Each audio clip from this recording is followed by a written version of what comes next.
Late. I bet he's kissing his wife. I did see on the Reddit you guys were you were. You know what? Actually, hold on 1 second, okay? Because I feel like the tenor is off. We need to address this right off the bat. All right, hold on. Yeah, what's up? We need to address this right off the bat. Okay, Reddit. Vosh yawns. His partner comes in to offer coffee shortly after. MF works 3 hours a day and still yawns. True. Relationship seems pretty cute. I remember when Vosh chastised Vermin on stream for interrupting the stream for random shit back in the Blue Yeti days. Blue Yeti days, not the same at all. Important note on this, okay? Back when I lived with Vermin in that place, it was a studio apartment, okay? We were in the same damn room. You have any idea how stressful it is streaming when you're in the same room as another person? As a civilian? I don't want any undue growth attributed to me, all right? If my beautiful partner occupied the same room as me while I streamed, I'd be tweaking the fuck out. There's nothing to do with the other person. Hello, love. Oh yeah, like that would be a good arrangement for you too. Wah, wah, wah, and you're trying to enjoy. Yeah, yeah. They just said they'd kill me. Hey, I want that marked down, okay? If I go missing, if I ever don't stream on a day I said I'd stream, now you know.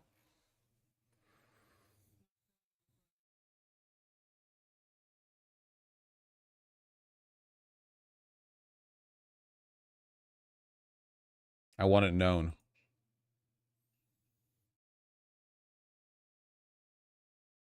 I'm so tired. I slept so bad. Ah! It's so embarrassing to sleep badly.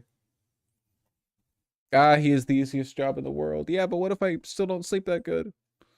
Ah! I know you want to cover all the bad news, but I'm starting HRT next week, so really it cancels all out in my opinion. Shit's fire. Oh, fuck, Kizawada, you mean you're going to be more emotional in the coming weeks? Jesus Christ. Shit I have to put up with.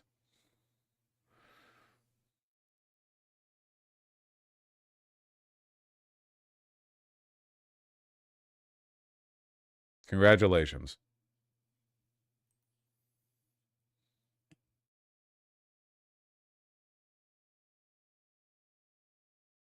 Can I do HRT as a cis man to get rid of my leg hair? Does HRT make you less hairy? Or is that always like an electrolysis thing? No, yes, no, maybe, I don't know. Can you repeat the question? You're not the boss of me now? You're not the boss of me now? You're not the boss of me now and you're not so big? Type shit. That was a good show. Yes, it does. No, it doesn't. Okay, great. No, you're all being very helpful. I appreciate that. Thank you. Makes your hair grow thinner and less dense. The answer is a resounding maybe.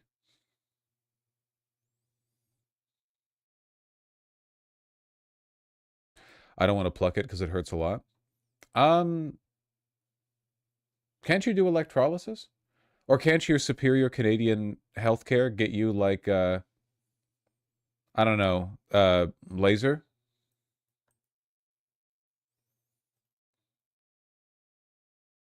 You can still get laser as a cis man. Yeah, I knew a guy back in high school, a Iranian, and he had the hairiest back of any man I'd ever seen. Dude was like a bear. Very, very, very. I mean, just like it's crazy, you know. Honestly, he looked great. He did laser it down a little bit though. Thin it out, which I understand. Electrolysis is incredibly painful, Amel. Yeah, but like, you know, you probably deserve it, right? Like you've probably done some fucked up stuff that you deserve. Like you were probably mean to a waiter once.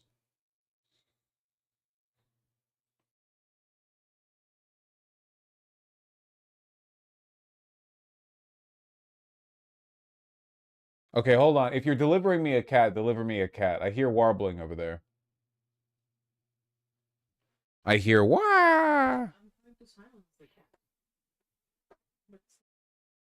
What are you doing? What are you doing? Why are you going wah? Why are you going wah? You can't scratch up my shirt. It's too durable. All you would do is help break it in. You'd be doing me a favor. Wow, wow, wow, wow, wow, wow, wow, wow, wow.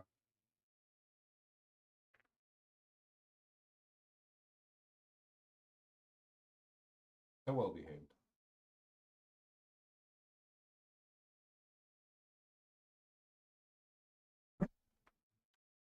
She's purring. Rumble, rumble, rumble. Rumble, rumble, rumble. Rumble, rumble, rumble. Blah, blah, blah, blah, blah, blah, blah, blah.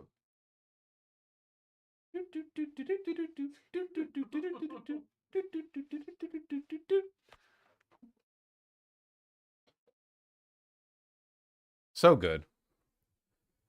I get intense joy when men try plucking their eyebrows and realize what their actual pain tolerance is. Oh, yeah, men are like a huge bit. Women will be like, oh, just thread your eyebrows. And guys will be like, can't be that hard. No, it's true. It's true. Average a female beautification procedure. You grab the toenail with the pliers and you twist.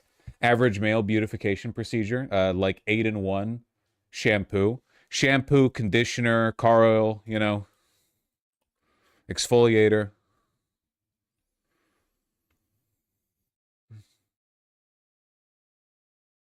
Beauty is pain. That is true. That is true.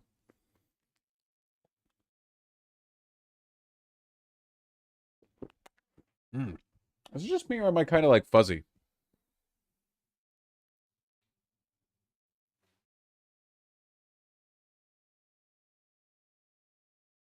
That's a little better. My head hurts. Did you watch The Ugly Stepsister? I don't know what you're referring to. You're talking about people not reading and illiteracy has gotten me, and I've started reading Guards by Terry Pratchett. Nice. Happy to hear that. Dude, I got like... You know what's fucked up? You know what's really fucked up? It's fucked up that, like, for the most part, if you get really cynical and pretentious and condemn the average person for being illiterate, people call you, you know, conceited and pretentious and arrogant. But if you're like a Roger Ebert type, you can get away with it. I feel like there's a point where if you're old enough and you're a guy and you look serious enough, you can be that guy. You can be like the unwashed masses no longer engage with literature, and that's why everyone's stupid. And people will respect you, you know? Yeah, if you wear a cardigan, basically. Um, but you can't do it normally. Roger Ebert's paid his dues. Yeah, but he's right. Did anyone else see the Reddit post of like, this is what it's like to talk to normies these days? Every once in a while, and this is not something I experience because my friend group is, you know, I don't know, I guess like not very normie coded. No shade / not bragging, not a compliment or a negative statement, just not. But like every once in a while, I get those coworker posts, and it's like, holy shit, do people actually talk like this? Like text like this? I mean, like the um humble brag, not a brag, not a slide. Okay, just you see how people talk, and it's like, oh my god, there's no. I refuse to believe that this is value neutral. I refuse to believe. I am not so misanthropic that I would believe that this is just by default the way people are in like communicatively. I remember for the first 20 years of my life, every time I heard somebody make an argument about how like texting was making people stupider, I blew it off. And like it's just it's obviously true. I don't know why like everyone's so reluctant to acknowledge it.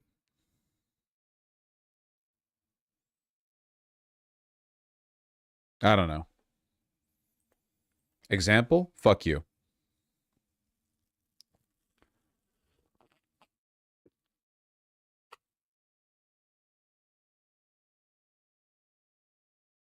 Okay, hello? Nobody has deep thoughts anymore. Actually, I disagree. I think the fucked up thing, people are having the same goddamn thoughts. They're just getting worse at communicating them. That's the fucked up thing. People are they have no mouth, but they must scream. You know, people are thinking the same stuff that they've always thought. You know, the same. It's not like the brains are different. It's just that your ability to process and communicate that information is getting depreciated over time. So people feel more alone because they've lost the ability to engage with the arts that allow them to communicate and interpret those feelings. And that's it's almost worse. You know.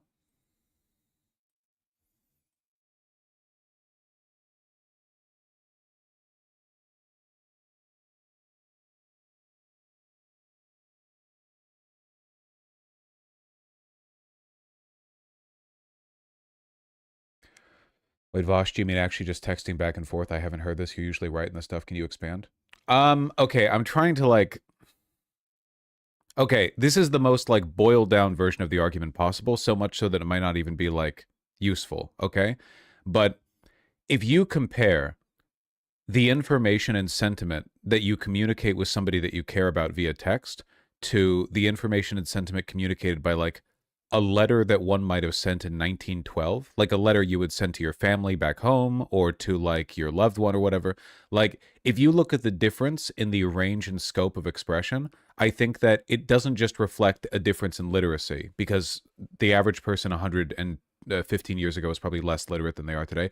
I think it expresses a lowered interest in putting effort into communicating your feelings. And that, I think, is the difficult part. It's not that people 115 years ago read better, because they didn't on average. It's that 115 years ago, people didn't think that it was weird or bad to really commit yourself to expressing a full range of emotion or like your feelings or your thoughts or whatever. But nowadays, people are kind of like detached from that process because the ease of texting has made it sort of feel a little bit conceited to really do that. And I think that just makes it, people feel awkward. Like people would feel awkward stringing together like a letter in a text, you know, it feels cringe, but it's also like more sincere to an extent, I think, or at least you have a greater range of communicative ability. Um, Couldn't it also be context slash medium, like sending a letter is more special than a text? Yeah, but that's the problem. Nothing is special anymore. Everyone can communicate with everyone all the time, so nothing is special anymore. That's the issue. And if nothing's special, we don't put in the effort for it. And if we don't put in the effort for it, we lose like the muscle to put in the effort, you know? You know what I mean? It's not that we're stupider. It's just like we've socially disincentivized the kinds of information exchange that I think we benefit from, you know, get our sort of massage our neurons a little bit, you know?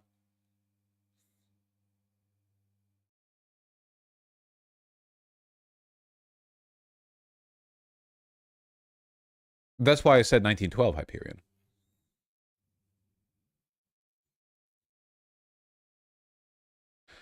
Same kind of thing with the Artemis astronauts. They had no poetry for describing literally seeing the dark side of the moon in a solar eclipse in space. Well, I don't want to speak ill of the astronauts, you know. I think they're fine people. I mean, I assume. I guess it's more like, I don't know, all communication's been diluted into like a very narrow range. They're not poets. They're not poets, yeah, though it is true that a lot of our historical records, you know, going back hundreds or thousands of years, were from, I don't know. I don't know. It's fine. It's fine.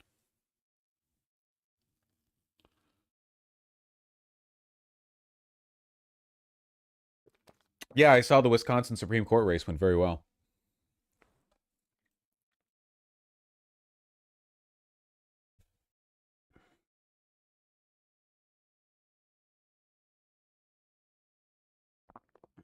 Is it weird to iron my jeans? You can do whatever the hell you want, my friend.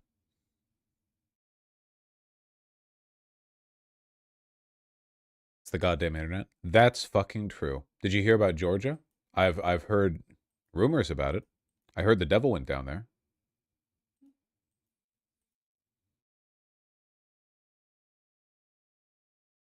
It's a sample bias. The average person's always been profoundly retarded. It's just records of literate people stayed around. I actually disagree with that. I do think there is an element of that. I do think there is a truth to that. But I think that if you take a look at, because we talked about this before, if you take a look at what children were expected to engage with in school back in the 1950s, I do think that the range of communication that we are expected to be able to parse has narrowed over time as everything gets more informal, you know? It's kind of like how, to use an analogy that would land with me, it's kind of like how the average person back in the 1950s, when it came to sartorial matters, dressed much better. The dresses and the suits were better constructed. But that wasn't because the average person knew more about fashion. Like, if you go back and look at men in the 1950s, they dressed compared to today's suit and tie wearers much better.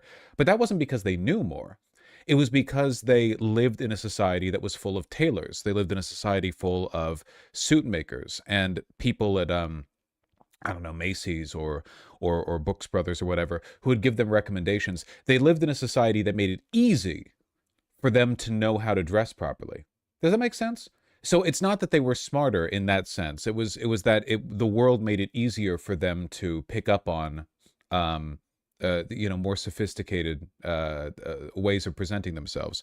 You know, a finer understanding of the proportions.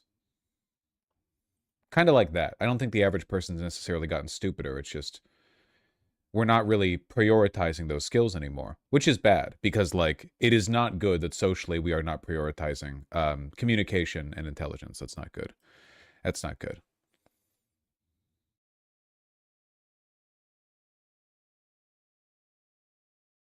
Kind of reminds me a little bit about how accents have been disappearing, you know? Like American accents. If you go back and you watch public access television from back in the 1970s in the American South, New York, Jersey, the Northwest, Americans had very, very, very different accents. Now, Americans everywhere are sounding more the same. You can go to New Jersey, and the kids there will sound similar to the kids from California because everyone's watching the same YouTubers, you know? That's the internet, though? Well, that's my point. It's about the broader homogenization of society. And part of that homogenization is the range of acceptable communication. The more you develop your ability to communicate and go outside the fold, the better your brain gets, you know? The whole point of writing and reading and so on is that you're teaching yourself new ways of communicating, right? That's why poetry is so important.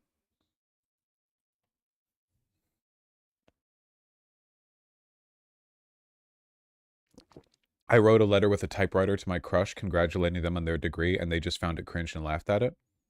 That really sucks. That really sucks on the part of your crush.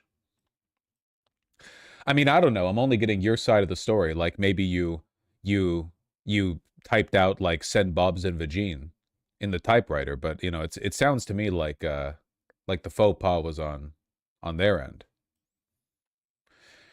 Was it cringe? I'm not gonna lie, man. If somebody presented me a typewritten note of congratulations, I feel like I would appreciate that regardless of how cringe it was. Who cares if it's cringe, man? Oh, it's cringe. Oh man, when the love of my life got on one knee and proposed to me, they looked so silly. Why are they on one knee, dude? It's not all that big of a deal, man. Just give me the ring. What are you talking about? Jesus Christ. Yeah, live a little. Let the butterflies float in your stomach. What are you talking about? Jesus Christ. The death of sincerity and the death of literacy are two overlapping phenomena, okay? There's something achingly sincere about reading well-written literature rather than the eroded, sandblasted Marvel dialogue that you get from YA production, everything. Oh, they fly now. Oh, they fly now. I'm sorry. I'm sorry. We're doing the bit. We're doing the bit. We're playing the hits. Sound like a broken goddamn record. God, that's good. You know why it's good? Because it was made with love by my partner. I made my first coffee of the morning, and they made my second. This one tastes better.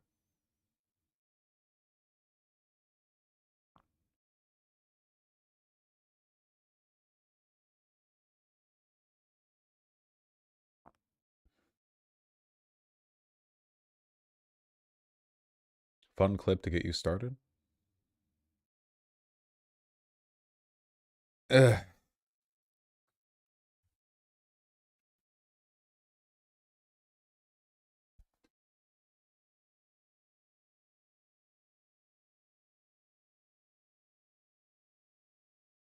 Yeah. Deadline that President Trump has set, 8 p.m., has threatened to destroy a civilization.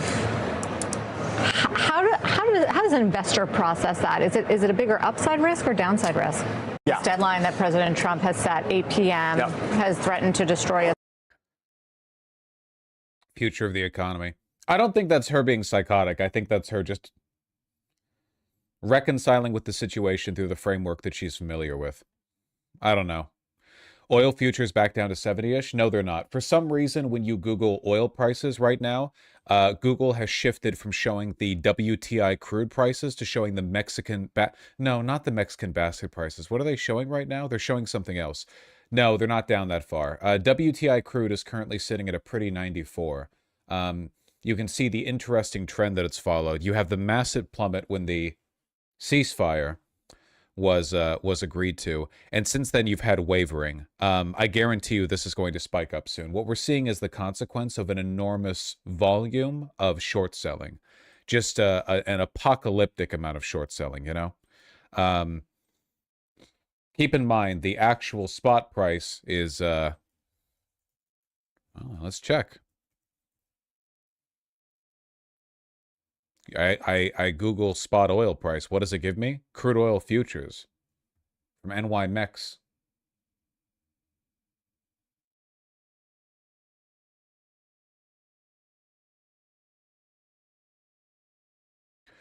You hear Iran officially closed the strait 20 minutes ago? Yeah, of course, because the ceasefire was fake.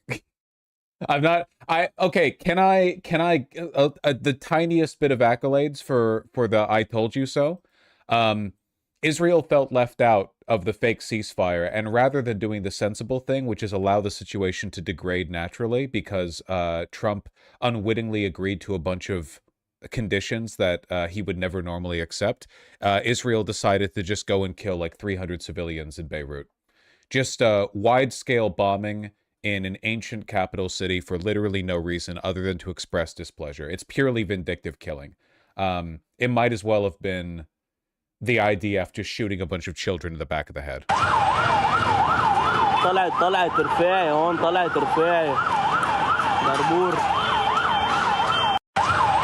It's literally just the IDF was upset that the ceasefire was agreed to without their permission.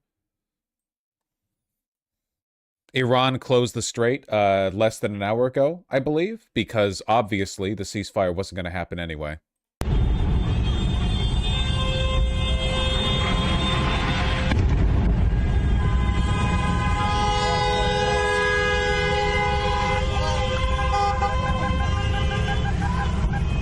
Obviously, it was purely civilian targets. No Hezbollah, just killing people for the funsies, of course.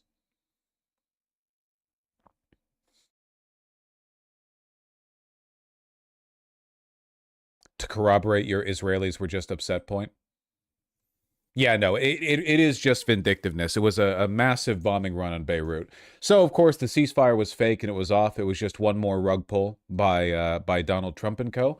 The big plan was Donald Trump threatened to end Iran's civilization because he wanted to get those prices real high. And then he desperately petitioned Pakistan's PM to facilitate a fake ceasefire in order to get those prices way down low. Pump and dump, simple as. Sell the short, whatever.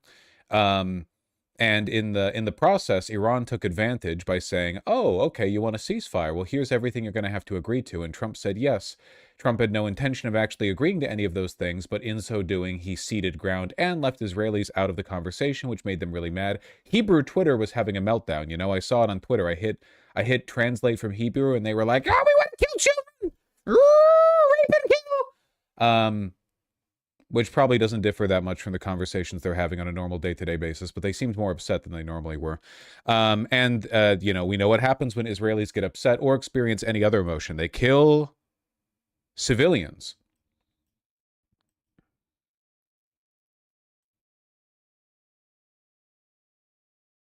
Meltdown on Zionist Twitter? Yeah. It's exactly what you would expect. It's not... The opposition leader in Israel was mad too. Well, of course, it's not like there's any real opposition in Israel. They're pretty unified on this. And now the White House is pretending they never agreed to Iran's term. Yeah, obviously. It's again, I apologize for sounding conceited, but I did call all of this. It was pretty obvious.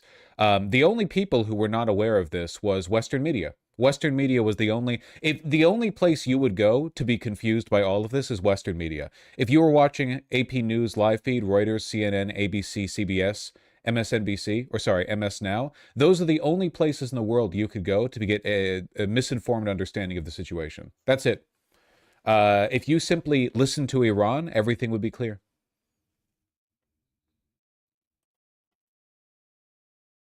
I'm not joking. That's true. That's completely true. Lamau Levitt said the strait was totally open, and reports that it were closed are false. That's probably because a lot of people bought short positions that haven't sold yet. Yeah, like their short sell doesn't come up until later. They're going to want to keep oil prices low for a little while, but inevitably it's going to skyrocket back up. Again, as I keep having to remind people, because I know everyone's real doomer pilled on like the fakeness of the economy, but oil is not a speculative asset that exists only on people's ledgers. It is a real physical thing with a largely inelastic demand, and it is running out. Got to understand what that's going to do to the prices, man. Imagine you have a world where exactly 100% of the food that is needed for everyone to eat comfortably is produced. 100%, you know, not a single bite gets wasted, right? Every meal goes into somebody's belly. Every meal is appreciated and needed. And then all of a sudden, 20% of the world's food production is cut off. What do you do with that? Well, depending on who gets what, it's very possible that 20% of the world's population dies of starvation. You know what that's going to do to the price? It's not like you're buying, you know, it's not like you're buying luxury furniture or whatever. You just wait for a better season. You need it 3 times a day. It's going to drive the price way up, as it already has. But, you know, we're on a bit of a bubble right now.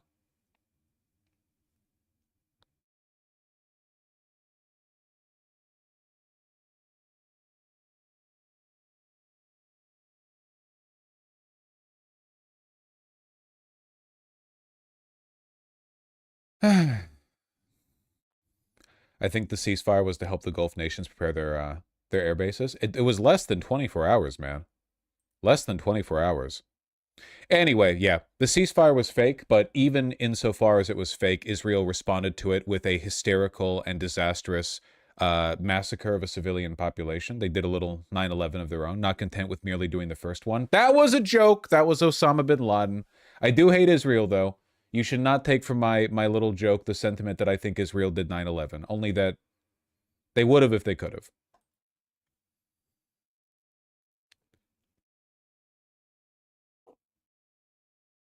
Spiritually, they did. Spiritually, they did. Yeah. I mean, I would argue that Saudi Arabia is spiritually Israeli, in the same way that Dubai is. Genuine question, does the average American understand the market manipulation Trump is doing? No, the average American doesn't... I'm very tired. The average American is unworthy of the enfranchisement that God has given them through the American electoral system. Okay, that's all I have to say about that. More scenes of destruction.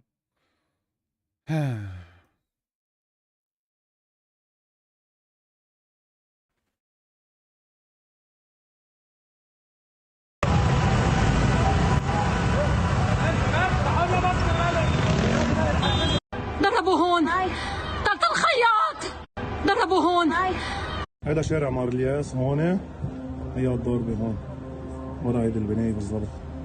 Yeah, it's real bad. Real bad. Trump will discuss withdrawing from NATO with Secretary General Rutte today. I wonder if the reason they're so keen on withdrawing from NATO is so that Israel can get more momentum towards attacking Turkey. There have been some worrying signs from U.S. Israeli officials and some Israel media people that they're interested in tickling Turkey's balls a little bit. Shouldn't have taken the nukes out of there. God, I can't believe we're reaching a point in geopolitics where I'm wishing that Turkey had nuclear weapons. Turkey would win that, I think. Yeah, oh yeah, for sure. For sure, 100%. Israel hit the Ministry of Health, 80 plus killed.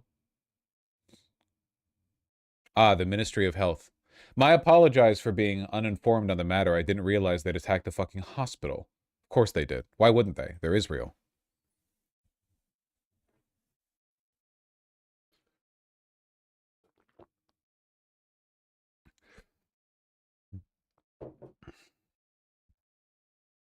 They also attacked a cemetery. It's called double tapping, and it's highly praised in their culture. Don't be disrespectful.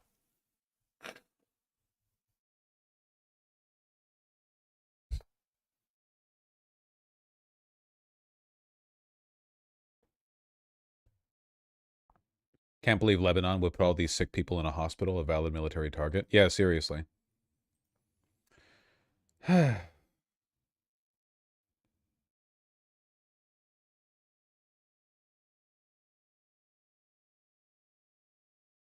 Zombieland mentioned? Wow, that is a deep cut. I haven't thought about that movie in ages.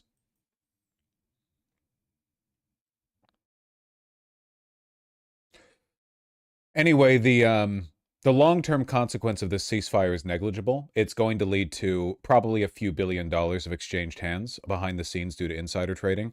Israel is now more wary and distrustful of Trump, which is good for us in the long term. Of course, those ingrates aren't appreciative of anything we do for them. You know, we could facilitate their genocide for a decade and they would still be whining about it. So, you know, the downturn in trust was pretty inevitable. Not really a big surprise there. Oh, this tweet was too funny to not bring up. I did see. I believe Hen Mazig is. Well, hold on. Is Hen Mazig? One second. Hen Mazig Twitter. Is he Israeli or is this a different author? The wrong kind of Jew. Yeah. Okay. That tells me. Okay. Not Israeli then.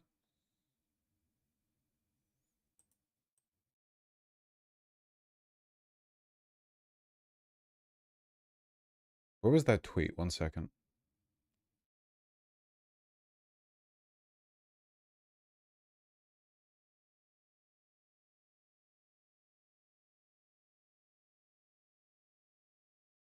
Is this the one?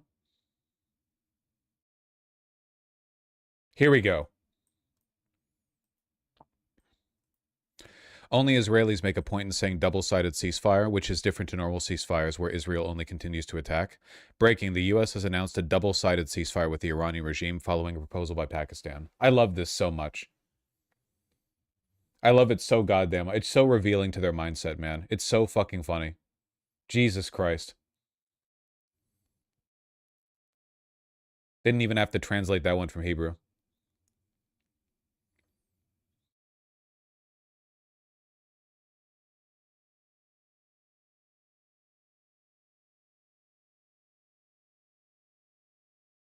I think they're just quoting Trump here. Trump is Israeli. The war is turning Iran into a major world power. God bless.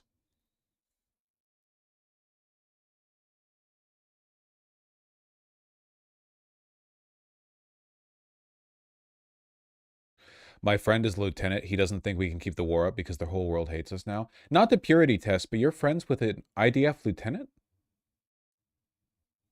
I not to judge one for the company they keep, but the whole world has hated you for a while.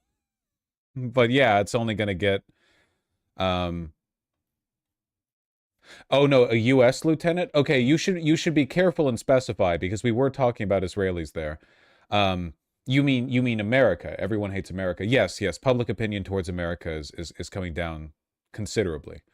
Yeah, for sure. Still judging? Oh, listen, okay, there is a world of difference between being a US lieutenant and a Israeli lieutenant. Not to defend the former or anything, but there is a world of difference for sure, you know?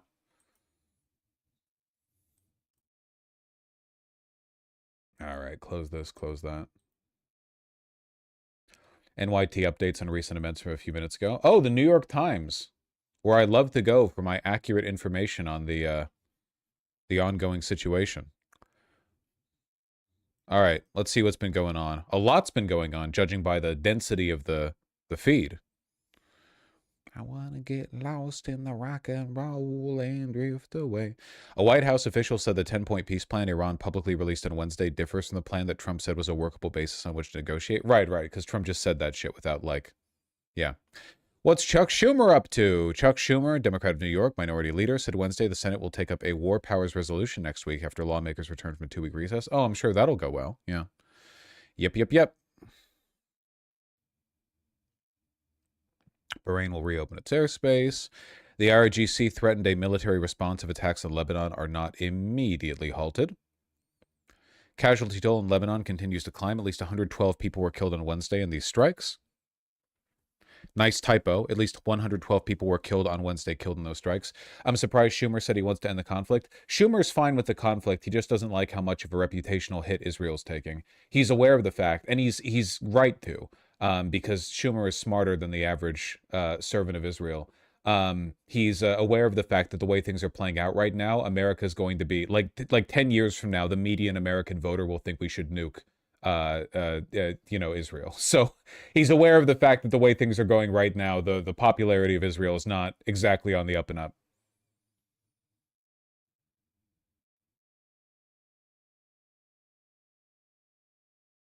Negotiations in these, the world has just witnessed a historically swift and successful military triumph.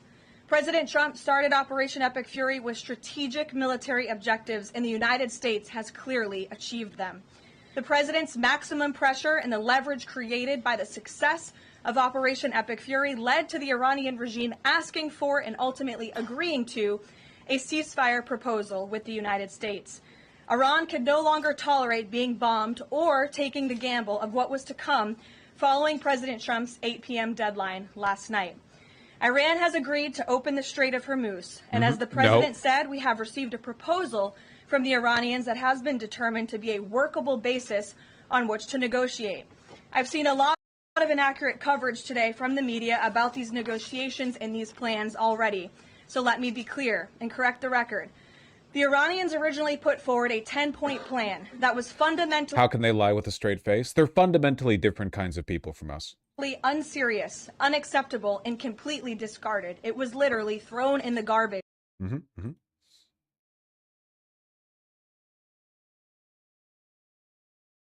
the team determined the new modified plan was a workable basis on which to negotiate and to align it with our own 15-point proposal.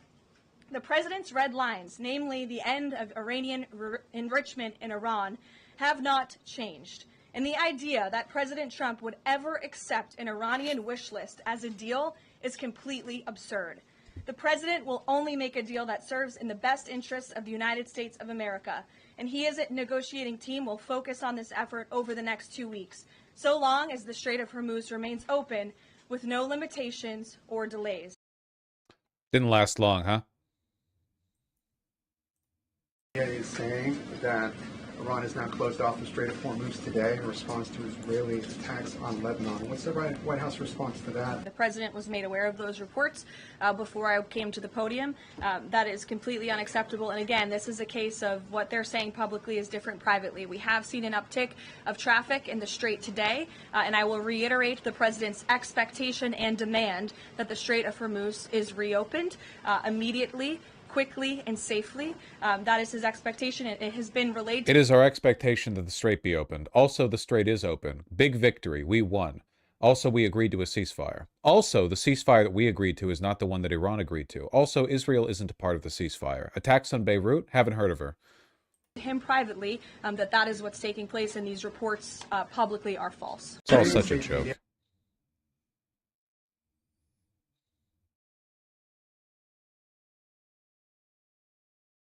The fallout's so bad we got the Spanish Prime Minister saying this.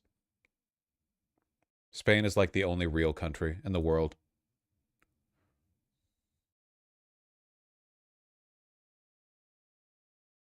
Yeah, not surprising.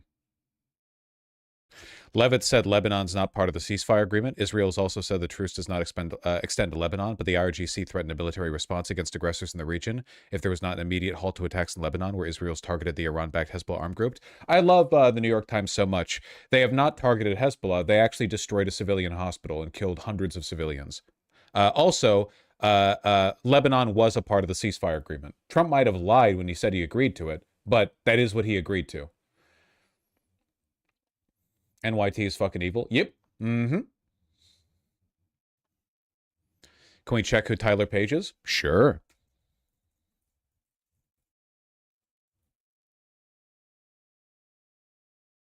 Wanna get lost in the rock and roll and drift away. Educated at Oxford.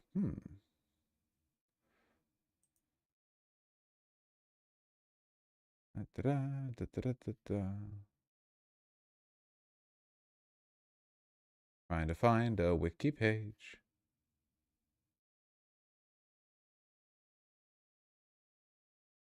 Should be full wiki pages on everyone who writes for a mainstream journalistic organization. Oh, he only joined the Times back in early 2025.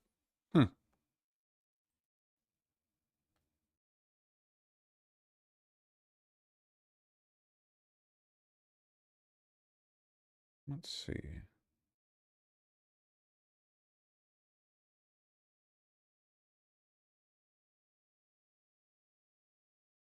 I actually got into journalism super recently. Dresses poorly, like all young men today.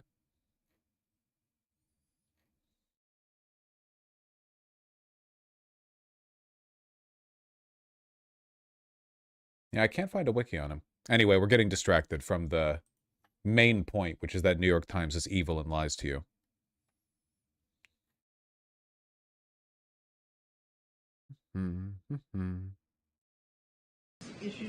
Posted the statement from the Iranian government that passage in the strait will be coordinated with Iran's armed forces.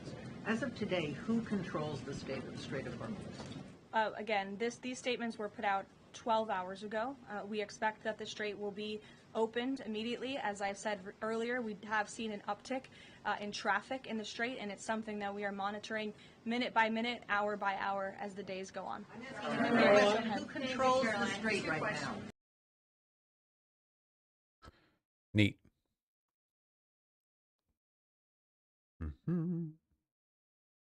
Oil prices fall, but energy production remains frozen despite the ceasefire. Yep.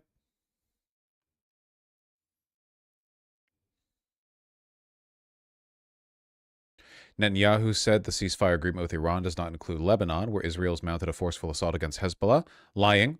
The Iran-backed military group. Again, like, I don't... How do people reconcile the idea that we live in a democracy with this? How can we possibly live in a democracy when every media agency just breathlessly repeats the lies given to us by a foreign government? This is a foreign government. Israel is a foreign government. They're not even lying because of pressure pushed by the Trump administration. Israel has literally no litigative authority over the New York Times. There is nothing Netanyahu or his cronies can do. The New York Times chooses to bend the knee time and time again.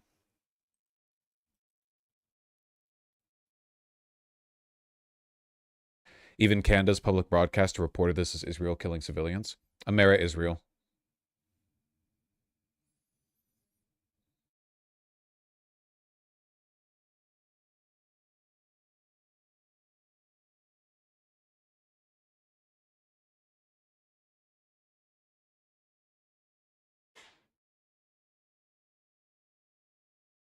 And we're caught up. Ceasefire was fake, and no oil is moving through. Was the New York Times always like that? To an extent, yes, in the sense that they've been servants to power, but the fealty to Israel has been ramping up in the past few decades. You know? It's like how many Jewish organizations over the past century in America have been Zionist rags, but over the past 20 or 30 years, all of them have become hardline Zionist rags. Well, not all of them. Most of them. There's definitely been a shift, you know? Like, the ADL has always been Zionist, but Greenblatt represented a significant shift to the right in terms of the editorial management of the ADL. And he came in, what, 10, 15 years ago?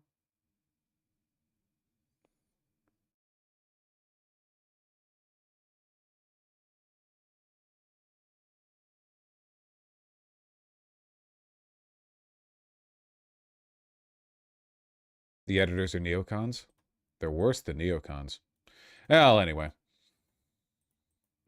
New IDF announcement. Oh boy, lost fucking page of Mein Kampf. We have launched Operation Roar of the Lions. Jesus Christ.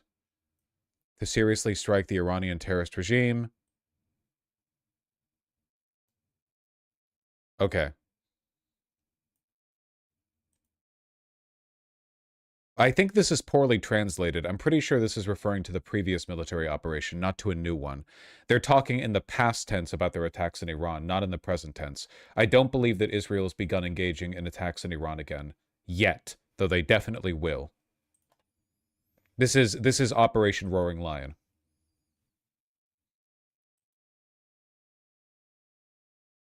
My bad. That's okay. I know that you're getting an HRT soon. You're excited.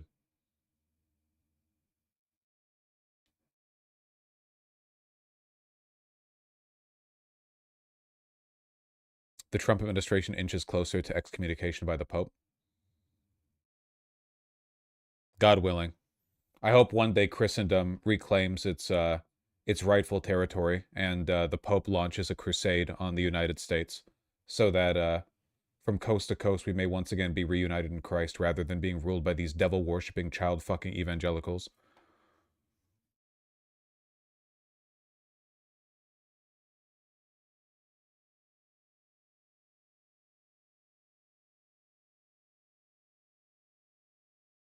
Yeah. Let me send this over to the editors. Update everyone on the fact that the ceasefire is, in fact, fake and gay.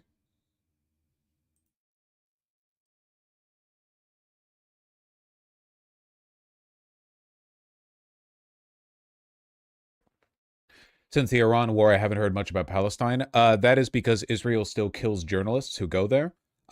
We actually saw a video of MSNBC reporters getting chased away from a West Bank settlement, illegal settlement, by a bunch of youths with baseball bats and rocks just a couple of days ago.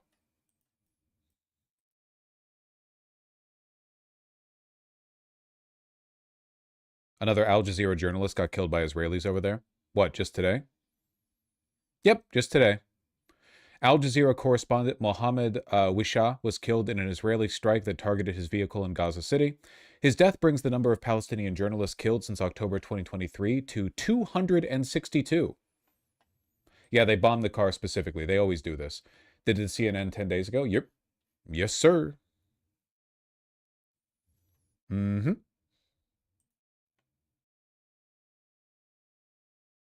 You know who doesn't do that? Russia.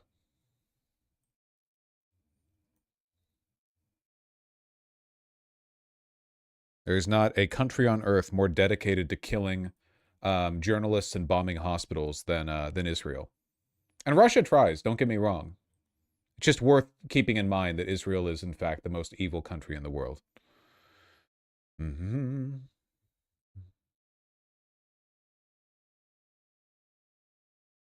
What's Russia's position on Israel? Well, they disagree on a lot, but they share a love of killing civilians.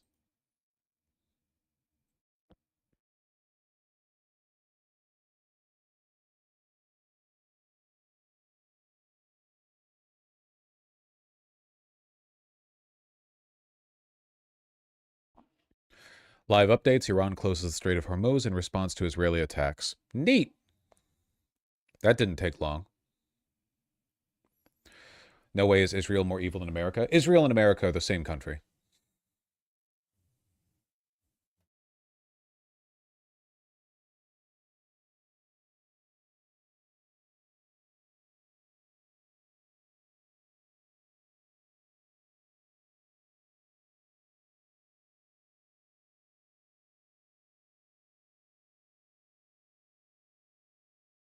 Putin recently called Israel a second Russia or something. That's so funny. They cooperate a lot, joint weapons program, despite this angering the U.S., but the U.S. never does anything about it. You'd think this would position Zelensky a little bit differently, considering the fact that Zelensky has condemned Iran, you know? Like, he has to understand that Israel is Russia and Russia is Israel, and both are America.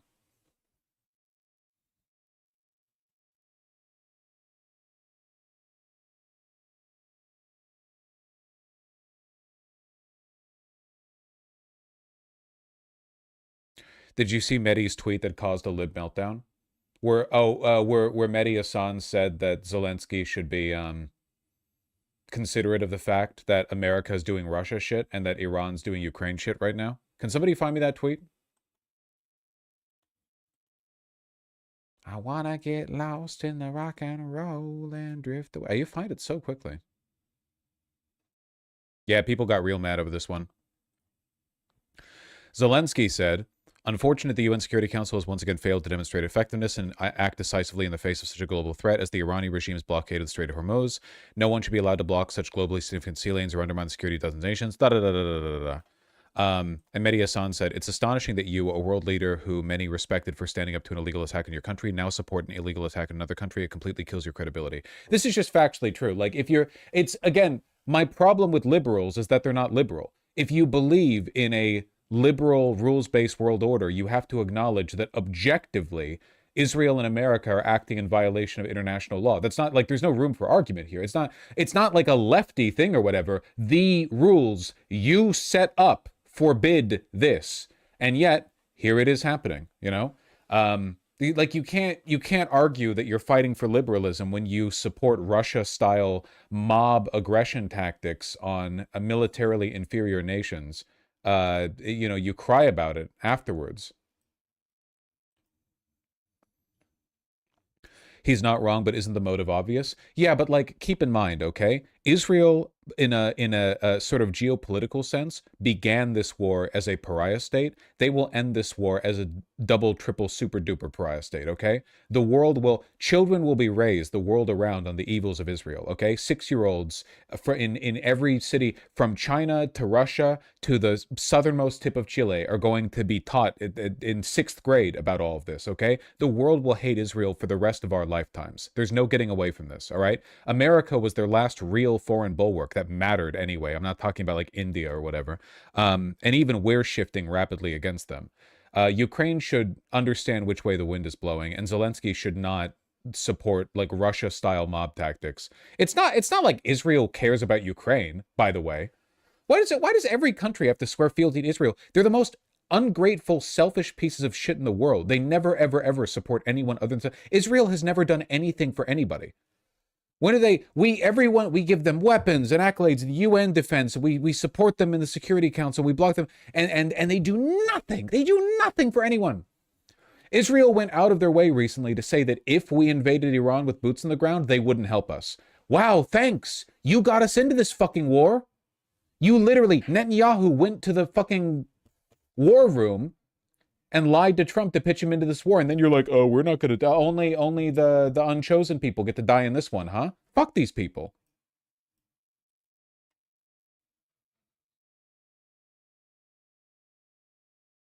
Did they even say thank you? They literally never do.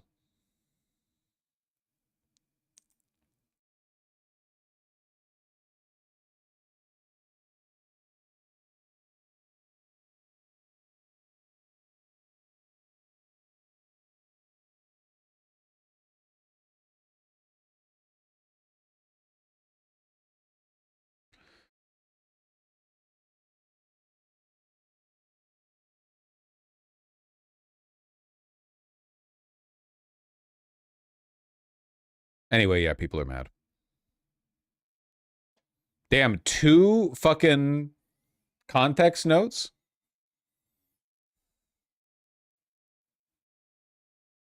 It is ironic that Mehdi Hassan is complaining about words being put in his mouth when he's doing that with Zelensky. Disingenuous bad faith editor's notes. Fucking liberals.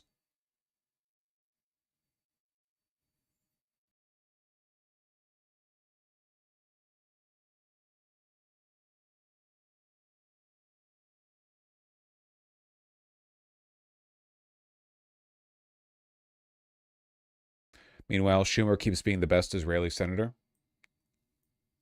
In key Senate races, Schumer willing to help candidates who want him gone.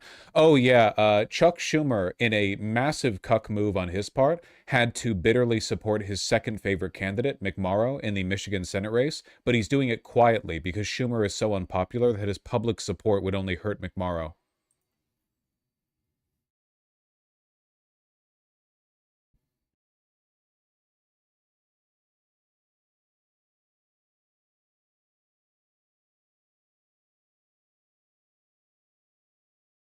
Why does he like Stevens more? More Zionist. Schumer will reliably support the most servile to Israel candidate in a race.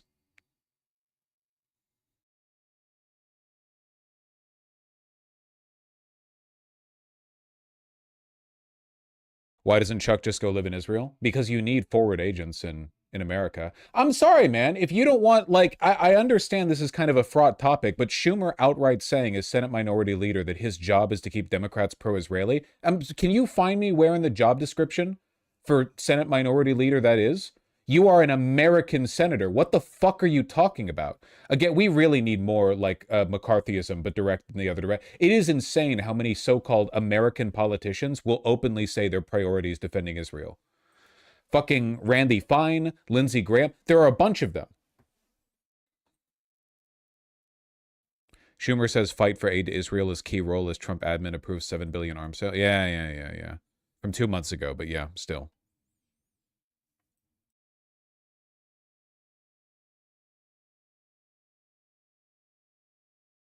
Fetterman, yeah.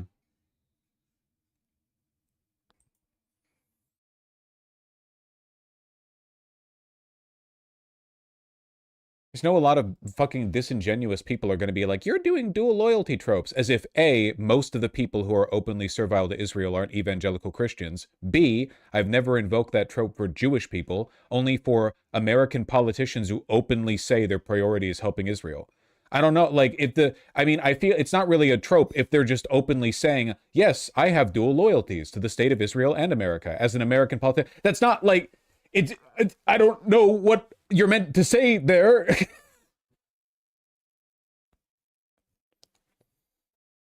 Fetterman isn't Jewish, is he? No. Again, the majority of American Zionists are evangelical Christians.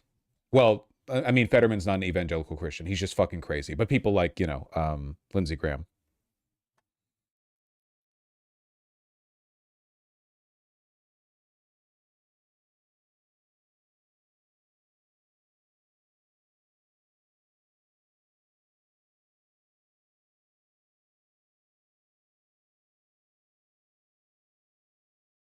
Plattner versus Mills in Maine.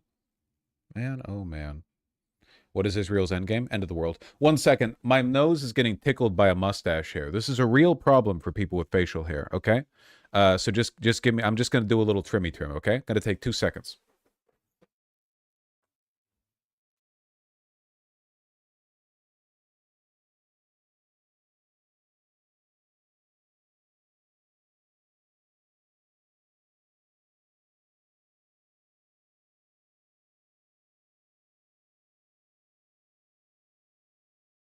It's crazy. Every once in a while, one of them wants to curl up. I don't know.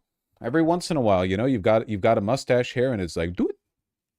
Fucking itches. It's like a phantom itch. It's just part of having a beard. It's part of having a beard.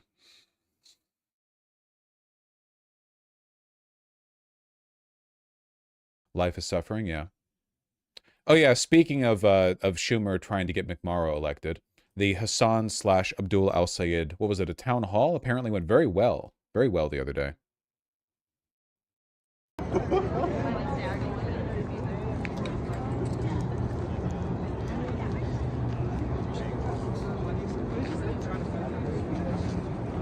Nothing. Just a few people. It's a goddamn Democratic Tea Party, People, you're asking young people, which way, The future of America or, Israel? You got to make a choice. Israel's right to continue an indefinite genocide, or your future, your life, happiness, goodness on earth, peace among all men. Make your choice.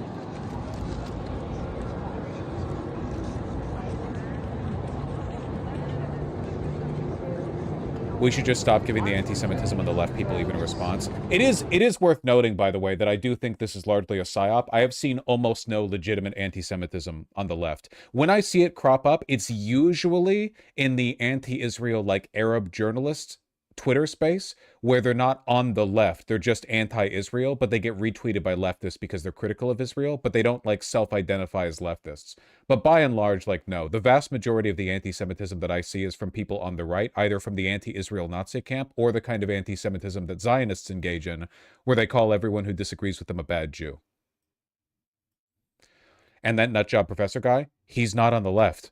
Professor Jang, that guy, he's not on the left. The guy who was talking about white genocide with Tucker Carlson?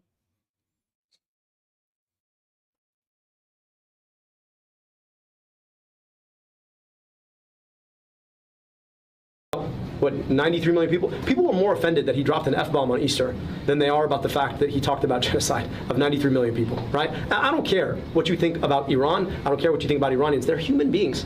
So you're talking about wiping a whole civilization away. Why? Because you got into a war you never should have got us into, and now you're stuck in a quagmire, and the best thing you can do is rattle your saber? It's bullshit. I mean, it's like, it is. We just need to get past this question of, like, what is the right political thing to say, and get to a question of, like, what is the... Calling Iranians humans anti-Semitic, that's true. I like how Hassan's standing behind him like a bodyguard.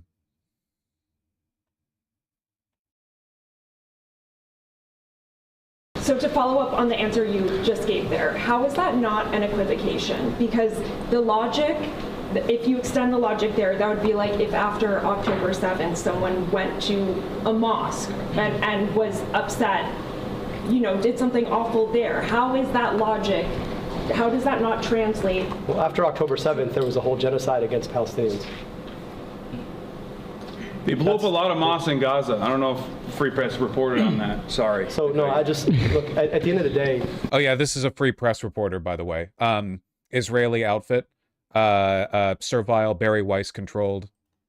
We can play this rhetorical game where we pretend that all actions stand on their own without a context, or we can try and have an adult conversation about context that exists in the world. Because at the end of the day, we all live in the same confined world. The things that happen one place in the world can affect what happens somewhere else in the world. And if we're serious about preventing bad things from happening in the world, we also have to be serious about the context in which they're created. And I'm trying to be serious about that context. So I can both say that the attack on Temple Israel was anti-Semitic and wrong. And I can also say that the circumstances that created that, it didn't happen in a vacuum.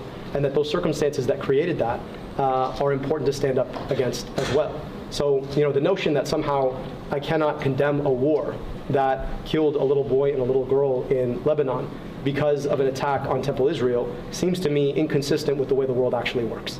And I'd like to live in a world where we stand up against any and all violence, understanding that anti-Semitism is wrong, understanding that wars that we should not be fighting are also wrong, and understanding that there really is a connection between the two of them, however much the rhetorical games that people try to play tell us that there somehow is not. We're going to take two more questions. I'm sorry, we're going to have to move on to the next person. I'm sorry, Olivia. As a Jewish state. Olivia, we're going to have to Notice how the Free Press reporter doesn't engage at all with what Abdul says, but rather just denigrates into the standard hackneyed thought-terminating cliche, does Israel have a right to exist as a Jewish state? Because they have no answers. Again, like, there is no argument for the pro-Israeli side. It is made up entirely of liars and money takers. They all are paid to lie. Not one of them is an exception. It's disingenuous down to the root. The only people on that side who aren't lying are the people who are unaware of the talking points they would need to express to defend their position. That's it. They can't engage. They're not interested in engaging. They only want to dominate. They want to kill in the Middle East, and they want to dominate here. They want to erode your First Amendment rights, as they have said so many times. They want to eradicate your ability to control Israel, and up until this point, they have largely been successful. For decades and decades, Zionists have eroded at your First Amendment rights with anti-BDS laws and other similar things. It is only now that we're starting to push back. It is an existential fight for our future, and I cannot tell you how delighted I am that people are starting to wake up to the threat that Zionism poses to the world. Take the question. I'd love to take the question. Actually, what do you mean by Jewish state? I feel like if you can't define the question, I'm not going to answer your question. We're going to move on to the next. Can't even answer. Can't even answer. Because again, they know. Like, what do you mean Jewish state? Oh, a Jewish supremacist state. Yeah, can't even answer. Can't even answer. Next person, Fox News. Hassan, do you feel like you're... Can't even answer. They're so weak. They are. They are. Like getting any fascist to define their terms.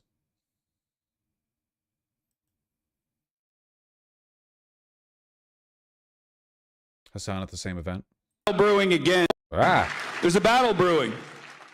A battle brewing against not only the corrupt fascist forces of the Republican Party, but also against do-nothing Democrats that would rather sit there and collect paycheck after paycheck and fundraise from corporate donors that put your interests second to the interests of those very same corporations that poison your water as they sit idly by, that make sure that every single piece of productive output in the wealthiest nation on earth goes back to our massive military-industrial complex that only brings about death and destruction overseas. Because remember, every single dollar that is spent on a bomb is stolen from each and every one of you, because that's a dollar that they spend blowing up a school overseas instead of building schools in your neighborhoods. It's so fucking funny that Western media is consolidating around an anti-Hassan position, trying to use him as a purity test, when Chuck Schumer is so unpopular that he has to quietly endorse McBarrow, his second favorite pick for the Michigan race. Like that between the two of them, Hassan has the right to parade his favoritism openly, and Schumer has to be quiet because Schumer knows he doesn't represent the interests of the average Democrat, and Hassan knows that he does. CNN cable ran another hit piece on Hassan over the lunch hour. Yeah, of course they did. Yeah. Enormous events brewing in the Middle East. Ceasefire broken. Israel bombing Beirut. Hundreds dead. Let's run a piece on Hassan. Here's some of what he actually has said about the depravity of the October 7th terror attack, the deadliest day for the Jewish people since the Holocaust. Quote, it doesn't matter if effing rapes happened on October 7th. Like, that doesn't change the dynamic for me. The Palestinian resistance is not perfect. Now, let that sink in. Hassan Piker is excusing sexual violence by Hamas terrorists. He also claims Hamas is, quote, 1,000 times better than Israel. Hamas is a designated terror organization, not just by the U.S., but by the EU, Canada, Australia, New Zealand, just to name a few. And here's what Piker said about the horrors of September 11th, 2001. America deserved 9/11. Damn, he was cooking there. I don't hate every pundit on CNN, but holy shit, Dana Bash really pisses me off. I mean, she's like openly it's not exactly subtle. Her and Tapper, easily the worst. Yeah.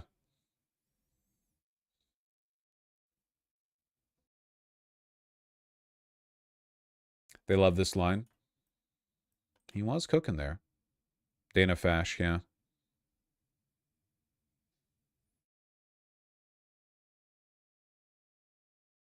Whatever happened to Crenshaw? Fell out of MAGA favor, actually. Lost his primary. Guardian article on Hassan Piker. It's shifting. It's shifting. So you're just going to say based out of spite? It's not out of spite. I agree with the sentiment. Despite all of the disingenuous efforts to clip chimp Hassan, the underlying sentiment of what he said with his 9/11 clip is fundamentally correct. That 9/11 was a blowback committed against America as a result of our constant meddling in the Middle East, a direct consequence of our reckless behavior. It was a crime inflicted on America by America because we engaged in foreign policy that was guaranteed to cause instability. It's not even an arguable position. It's objectively correct. And anyone who believes in, I guess, I don't know, reality, empiricism, everyone agrees with this. The only reason one would ever disagree with this is because there's some kind of chauvinist, anti-intellectual. Everyone serious agrees with this. There's no disagreeing with it. There's a reason why they clip it out of context. People who are interested in a fair argument don't clip out of context. If they had an actual position they wanted to have a serious discussion on, why would they do the standard live streamer drama thing of just citing a bunch of hackneyed, out-of-context clips? Here's a quote, here's a quote, here's a quote. If you have a substantive disagreement with a person, you can just frame their argument, you know? I'm not saying they have to steel man it, right? You know, they don't have to go out of their way, but, like, obviously they're clip chimping. That's all they've ever done. Yeah, if CNN is engaging in the same kind of journalistic coverage of Hassan that livestream fails is, then I think you have a problem.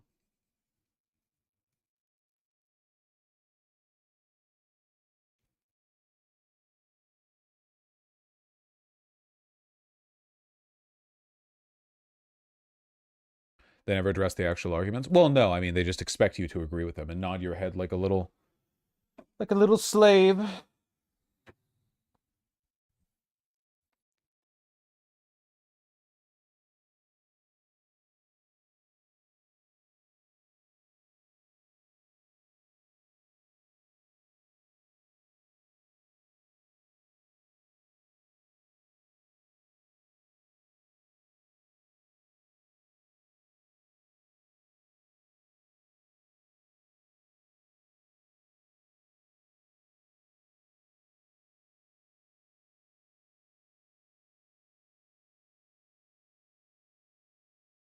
Neat. Hank Green interviewed Bernie Sanders. Neat.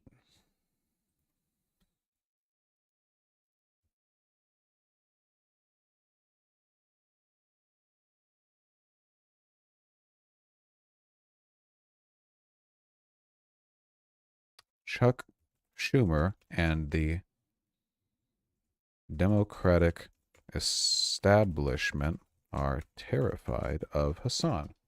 Love throwing us on the titles. It does get the views. Not that it's all for the views. You know, I also believe in what I'm saying, but I do love the views. I do love the views. That's true. It's very true. Man, McMorrow is going to regret putting Hassan in a position where the average Democrat voter is asked to, you know, condemn his correct statements.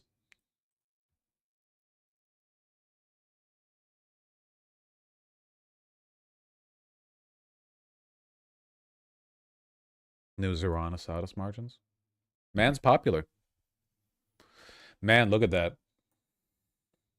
That's good. Net faves. Brooklyn plus 28, Manhattan plus 29, Bronx plus 33, Queens plus 12, Staten Island minus 27, plus 42 with ages 18 to 29. Only Gen X doesn't like him, really. The LED generation.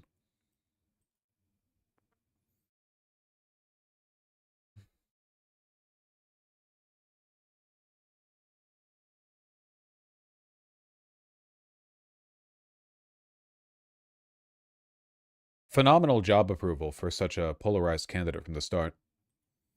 I don't know if you saw the Pew Research post yesterday, but you're right. Oh, I saw it. American support for Israel is genuinely plummeting. Yep. No, it is not an echo chamber thing. Often it is, but this time it isn't. The average Twitter leftist position on Israel is closer to the median Democrats than that of the average Democratic senators. No, it's a remarkable shift.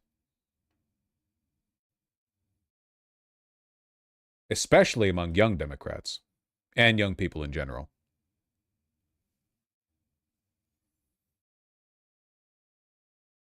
New Plattner video.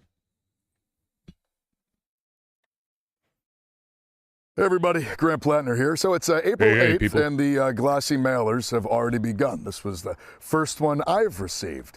We might want to let the Collins people know that, well, I'm new to this politics game. They might want to take me off their mailing list. This is what they spend money on. This actually isn't even Collins' campaign. This is a super PAC that's spending money in support of her. You know, in 2020, that kind of spending went into the hundreds of millions of dollars for nonsense like this. You can't even burn this in your wood stove. It's just this pathetic, glossy mailing garbage. This is what our opponents think politics is. They think that the best way to get their message out is not to go talk to Mainers. It's not to go out and be accessible to people. It's to blow millions of dollars on things like this that just fill up our mailboxes that none of us actually read. We are not doing that. I am going all over this state and talking to people directly. I make myself accessible to the people of Maine because that's how I think you can best represent the people of Maine. I think that we need to be spending money on opening offices, paying people how to organize in their own communities, training people that power comes. Fit check. I think he looks really good. This is like just a very standard outfit. I don't even know if there's much conscious aesthetic, you know, deliberation being put into it, I guess. There's nothing wrong with it. I mean, it's functional. From the ground up. Our opponents, that's not what they think politics is. They think it's this stuff. Just a theater that costs millions of dollars. That is not the kind of politics we're engaged in, and that's why we're going to win in November. Perfect Chud whisperer. Non-evangelical chuds are going to shift over massively over the Democrats' obsession with worshiping Israel.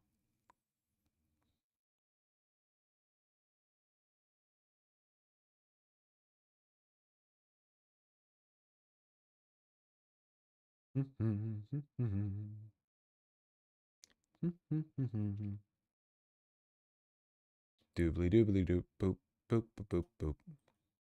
Must be cold, dude. Got 2 fleeces on. Well, it's spring in Maine, so probably, yeah. Cracks have started showing. What are you showing? Iran's parliament says 10-point proposal already breached. Well, yeah, of course.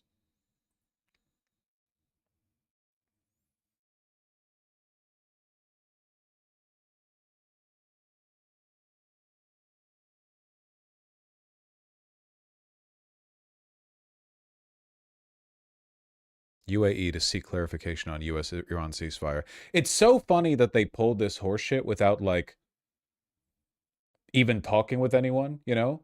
like America, Pakistan, and they worked this out. They didn't even bother talking to the Gulf states. Everyone just kind of bewildered. They didn't even work it out with Israel.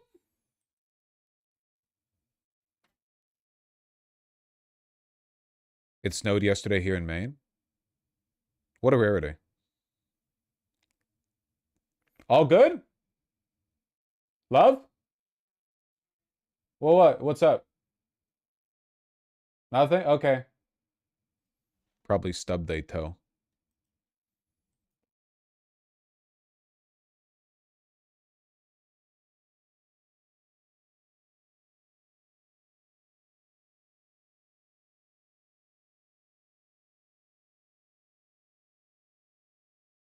Wonder if they told the Pentagon. I would not be surprised if they didn't.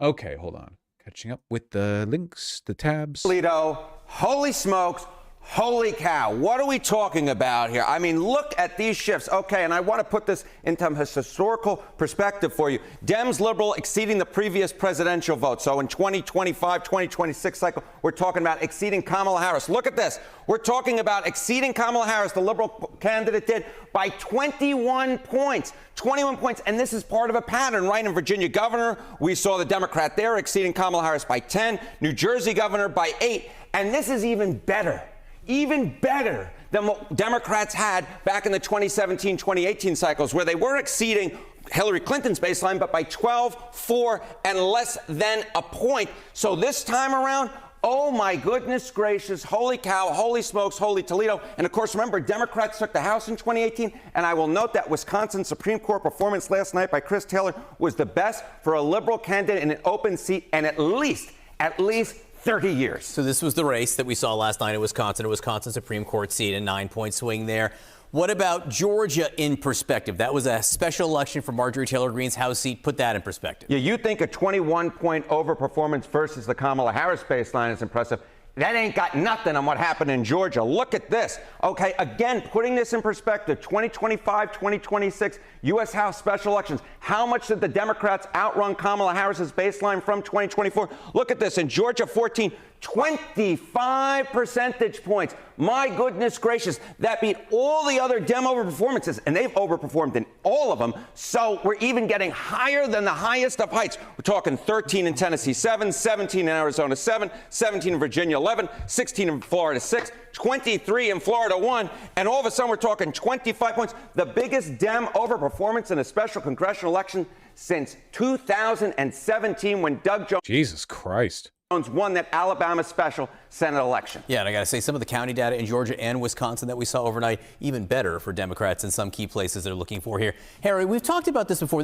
I don't like to recycle old things, as you know, I like new, but this is super important. What do special elections, what do they tell us about outcomes in midterms? Yeah, I've used this slide before, but I'm going to recycle it because I'm going to give it extra special energy this morning to make it brand new for you. We can see that. Brand new slide. Okay, special elections and midterm results. When a party outperforms in special elections, why are we looking at... Could you give me your thoughts on reports that people in the military refuse to follow orders? Well, I can't really give you my thoughts on it because I'm unfamiliar with the reports, but I don't really want to comment on that too much because it seems like the kind of thing that might lead to a hopium cascade, or perhaps a copium one. You know, it's hard to report on that. Oh, the military's defying orders. Well, are they? You know? Are they meaningfully? I don't really know. Maybe we'll see something like that if boots on the ground are ordered. But in terms of, like, military disobeying their orders right now, I don't even know what the consequence would be. I mean, how much of the American military is even participating? You've got a couple people, they fly the jets, they fly the drones. I'd need to see reporting or like an article or something. These specials, it's because 5 out of 5 times since the 2005-2006 cycle, that party went on to win the U.S. House of Representatives. And Mr. Berman, I will note the Kalshi prediction markets really are taking these results and saying, oh my goodness gracious, because look at this. Chance Democrats win in 2026, both the House and Senate. On January 1, it was 29%, up like a rocket now, 51% that Democrats don't just win the House, but win the Senate as well. Yeah, that's the both thing right there. Having a more than 50% chance to include the Senate also would be big for Democrats. Harry Etten, thank you. Yay, then Chuck Schumer gets to be the fucking majority Senate leader. Yippee!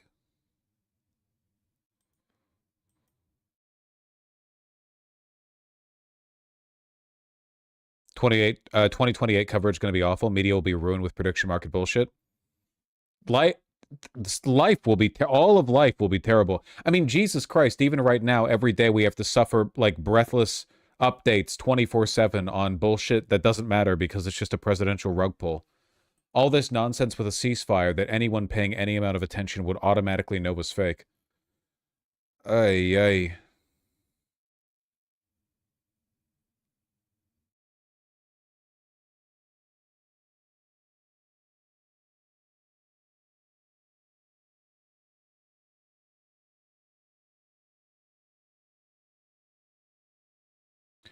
Latino voters in Wisconsin? They have Latinos up there? They can handle the cold? 56-point swing in one Lincoln Village precinct. Whew! Taylor's getting 91% compared to Harris's 64. Whew! Woo, dilly.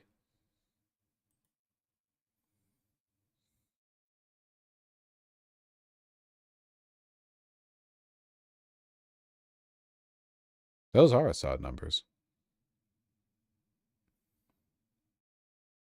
Is there a mechanism to remove Chuck Schumer's grip besides removing the Electoral College? The Electoral College has nothing to do with Chuck Schumer being a Democratic Senate leader. All they would have to do is vote for a new Senate leader for the Democrats. They would just have to vote for a new one.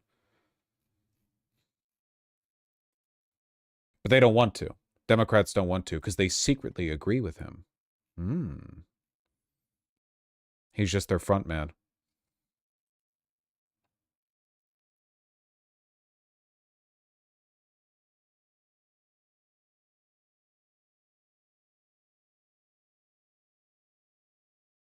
Joint statement put out this morning by some of America's European allies, our NATO allies. And in that joint statement, they said regarding the Strait of Hormuz, our governments will contribute to ensuring freedom of navigation in the Strait of Hormuz. What's the administration's reaction to that joint statement? Does that smooth things over when the president meets with NATO Secretary General a little bit later this afternoon? I have a direct quote from the President of the United States on NATO, and I will share it with all of you. They were tested and they failed. And I would add, it's quite sad that NATO turned their backs on the American people over the course of the last 6 weeks when it's the American people who have been funding their defense. As you know, President Trump will be meeting with Secretary Ruta in a couple of hours here at the White House, and I know he looks forward to having a very frank and candid conversation with him. And then secondly, a joint statement put out this morning. Can't wait for us to leave NATO. It'll be so funny. Caroline, Iranian state media is saying that Iran has now closed off the Strait of Hormuz today in response to Israeli attacks on Lebanon. What's the White House response to that? And you just listed many military successes. I understand that. But strategically, how is the administration arguing that? Sadly, they stripped the executive branch of that power in 2024. I don't know how much of a difference that's going to make. Iran does not have more economic leverage than it did before the start of the war. Sure. Well, with respect to the first reporting out of Iranian state media, the president was made aware of those reports before I came to the podium. That is completely unacceptable. And again, this is a case of what they're saying publicly is different privately. We have seen an uptick of traffic in the Strait today, and I will reiterate the president's expectation and demand that the Strait of Hormuz is reopened immediately, quickly, and safely. That is his expectation. It has been relayed to him privately that is what's taking place in these reports. We didn't hear about that. Oh, the Strait isn't open? We didn't hear about that. That's fucked up, man. Someone should do something about that.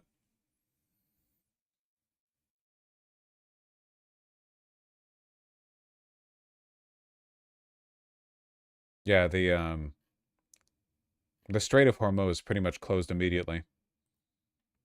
This guy's running for Congress in New Jersey against an AIPAC-backed Dem and son of a corrupt, disgraced senator. Nice. Happy to hear that. Publicly are false. Ugh.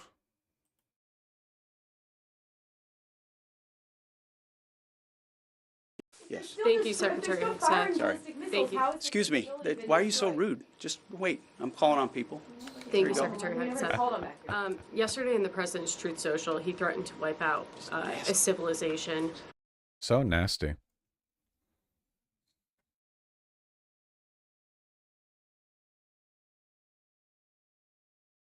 All right, let's take a look at Dana Fash for a second.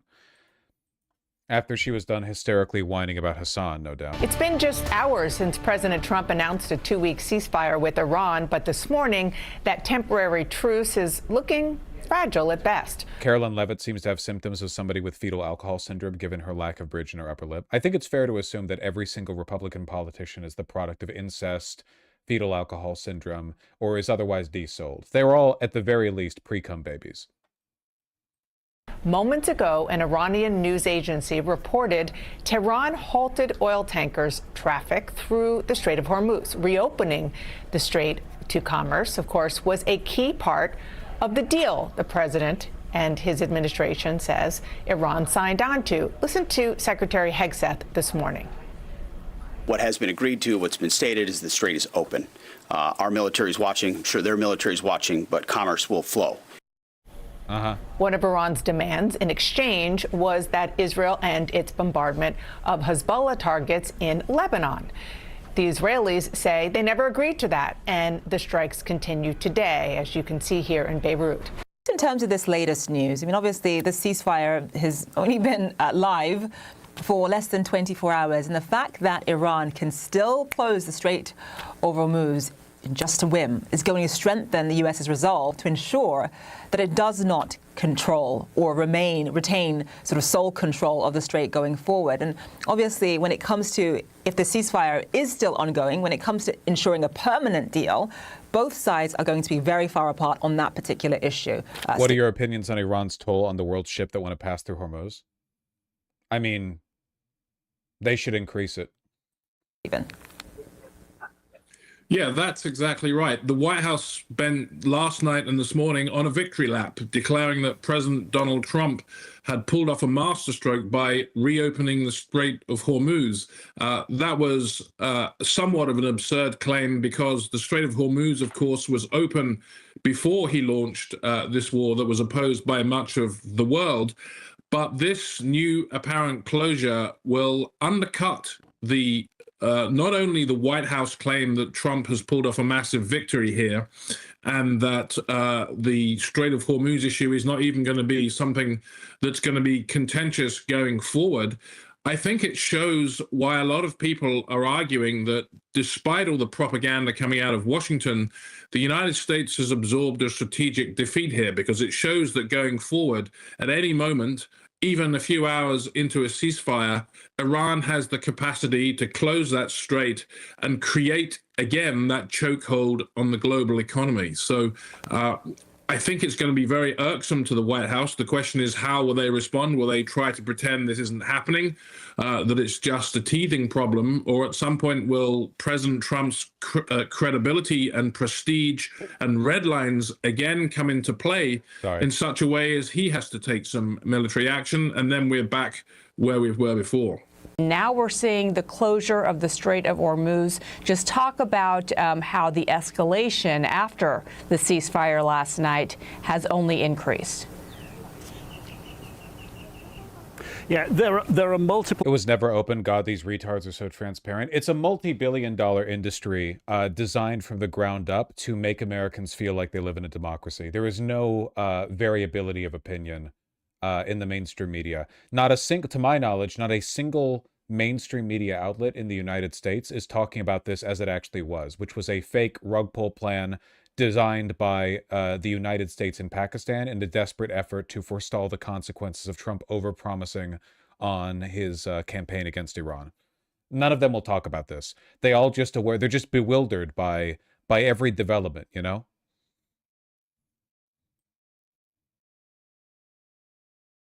Every new thing that happens, there's no precedent to it.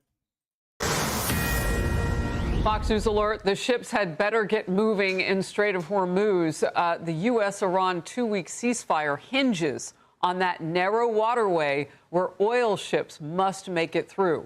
Weeks of U.S. and Israeli airstrikes have massively weakened Iran's military. However, the question, will it be the Iranian Revolutionary Guard, their military, to decide which ships go through Hormuz?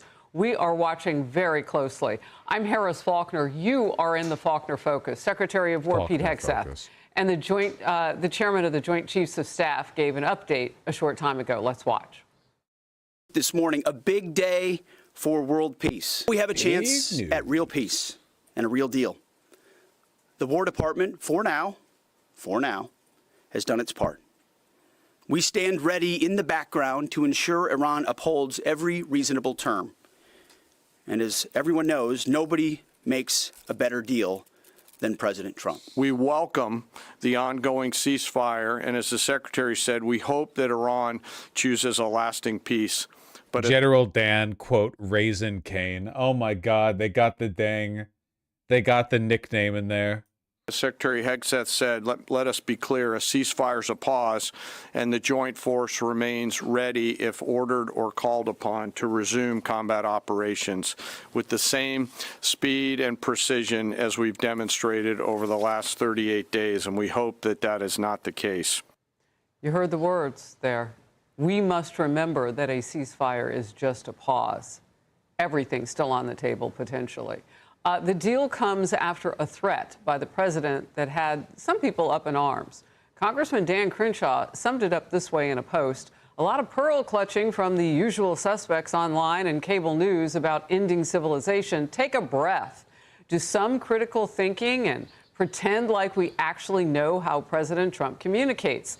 Should he be taken literally? You really believe he's going to vaporize the person? You idiot. You take the president seriously? You fucking retard. Obviously, everything he says is bullshit, idiot. Population? Really? Have you been paying attention the last 11 years? Messages on state television called for Iranian citizens to form chains around key power sites to act as human shields in case of strikes on those power plants. A closer look shows those shields were mostly made up of young people, women, and children, a vivid reminder of how little the brutal regime cares for its own people. If I was missing an eye, I would also have a cool eye patch, in fairness. I can't really fault for that. Yeah, I would not get a glass eye. I would want like a cool Nick Fury eye patch for sure, yeah. A striking contrast to the images from January. If those same people were involved in the fierce anti-regime protesting, their own leaders would likely have shot them dead. Or public.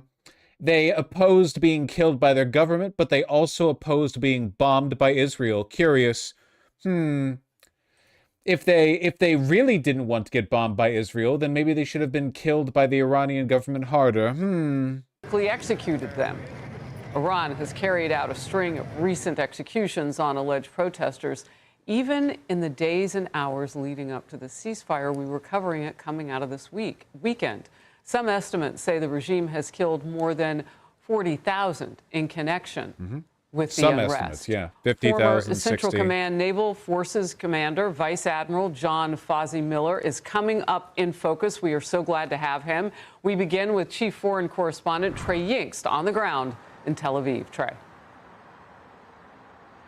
Harris, good morning. We start with breaking news. State media reports that Iran has halted the passage of oil tankers through the Strait of Hormuz after Israeli attacks on Hezbollah in Lebanon. Earlier today, we know 2 vessels were able to go through this passageway.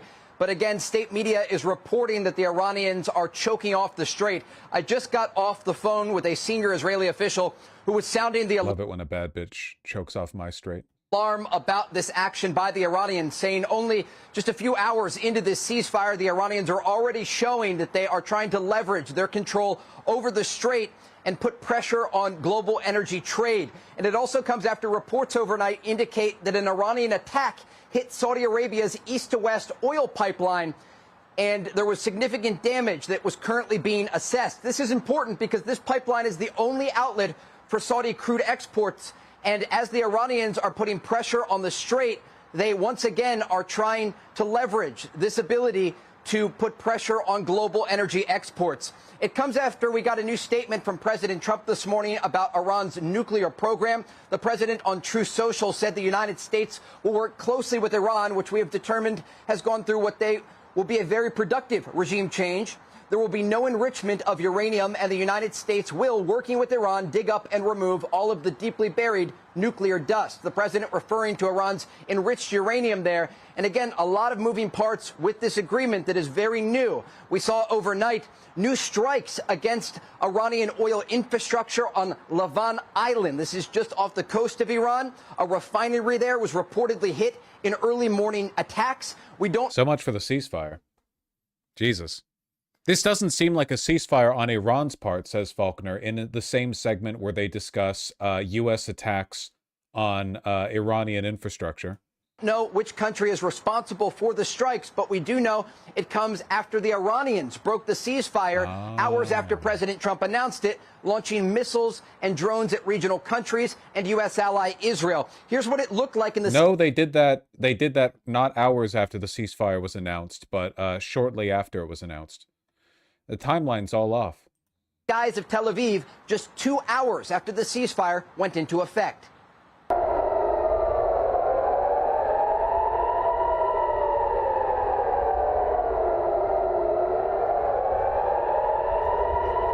What you just saw there was an Iranian ballistic missile with a cluster warhead, those bomblets raining down on Israel's second largest city of Tel Aviv. This came after the ceasefire was announced by President Trump, and an indication that it will take time to get this agreement in place. We're looking at a number of different fronts here, and the Israelis are preparing for the possibility of more incoming fire. But I do want to bring up this post by Israeli Prime Minister Benjamin Netanyahu overnight, who agreed with President Trump about this ceasefire with Iran. The Prime Minister said in part, quote, Israel also supports the U.S. effort to ensure that Iran no longer poses a nuclear missile. All right, that's enough of that. I don't know why I keep expecting that at some point they're all going to drop the act and just acknowledge what's actually happening. I don't know. It's delusion on my part. So we're now learning President Trump's threat against Iranian energy hub pushed the regime leaders to make a ceasefire deal with the United States. But the 2-week ceasefire hold will only last as long as Iran reopens the Strait of Hormuz. Responding to reports of potential in-person talks in Pakistan coming up this Friday in 2 days, the White House press secretary said there are discussions about in-person talks, but nothing is final until announced by the president or the White House. So will it have any bearing on the president's scheduled meeting today with NATO Secretary General Mark Rutte? Let's bring in Mark Dubowitz, former advisor on Iran policy to the Biden, Trump, Obama, and Bush administrations. Mark, good morning. And I want to get to the ceasefire and how this all came about. But let me just ask you quickly about that NATO piece. This is going to be an interesting and possibly heated meeting between two friends with Rutte because NATO has not been there for us.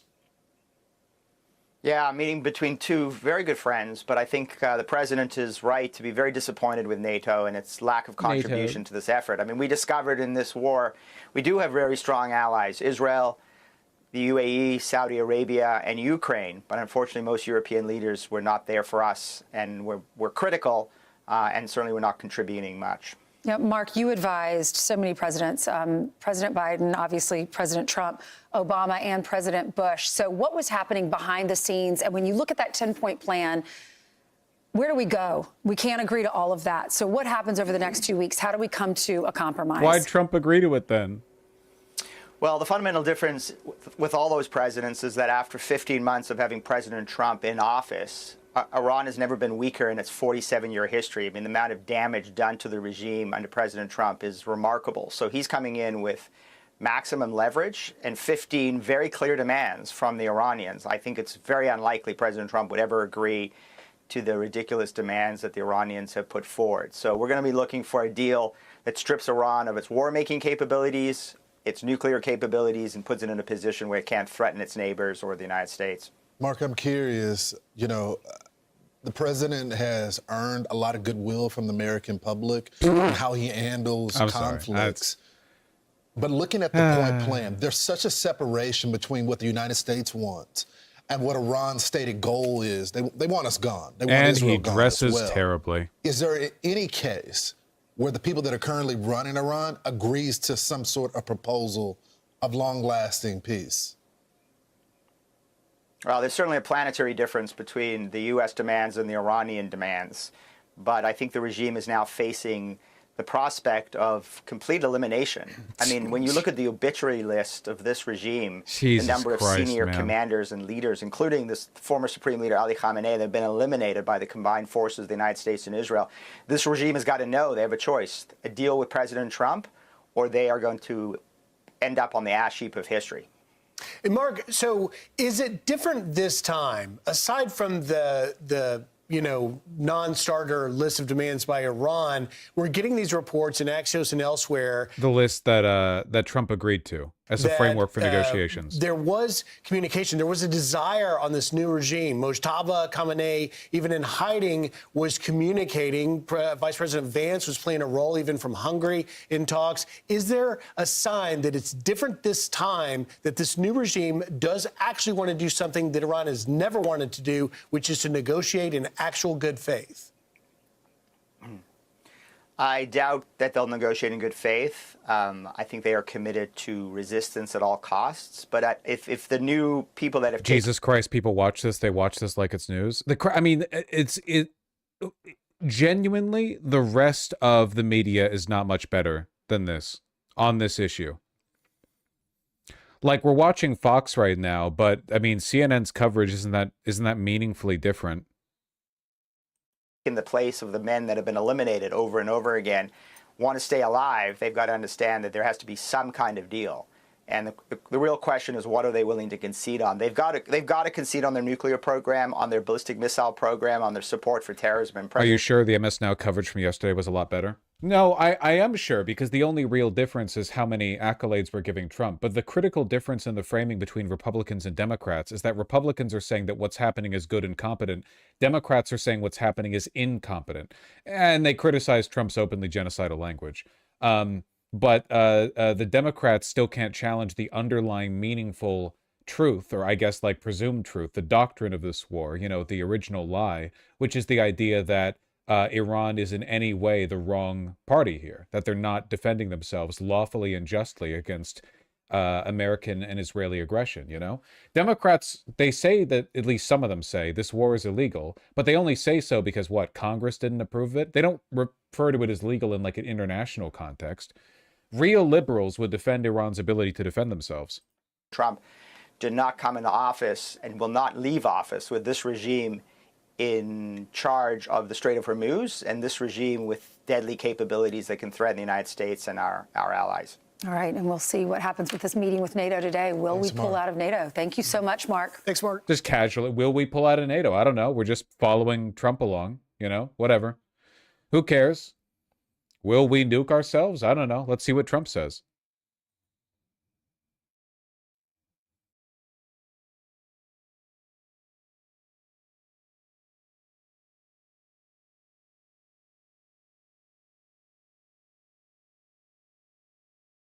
Feeling cute might pull out of NATO.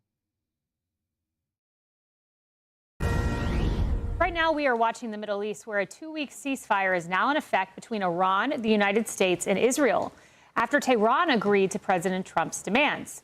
Now, Gulf states have reported new attacks this morning, but the Pentagon says our military will make sure that Iran holds up its end of the deal. And we are now learning about the possible next phase for peace. President Trump telling the New York Post this. He expects peace talks. Do you think Europe is also going to take our loss to Iran as a sign of weakness? Yes, but they're not going to do anything about it because they're also servile. Iran to happen in Pakistan, quote, very soon. Hello, everyone. This is Outnumbered. I'm Kayleigh McEnany. Here is my co-hosts, Harris Faulkner and Emily Campagno.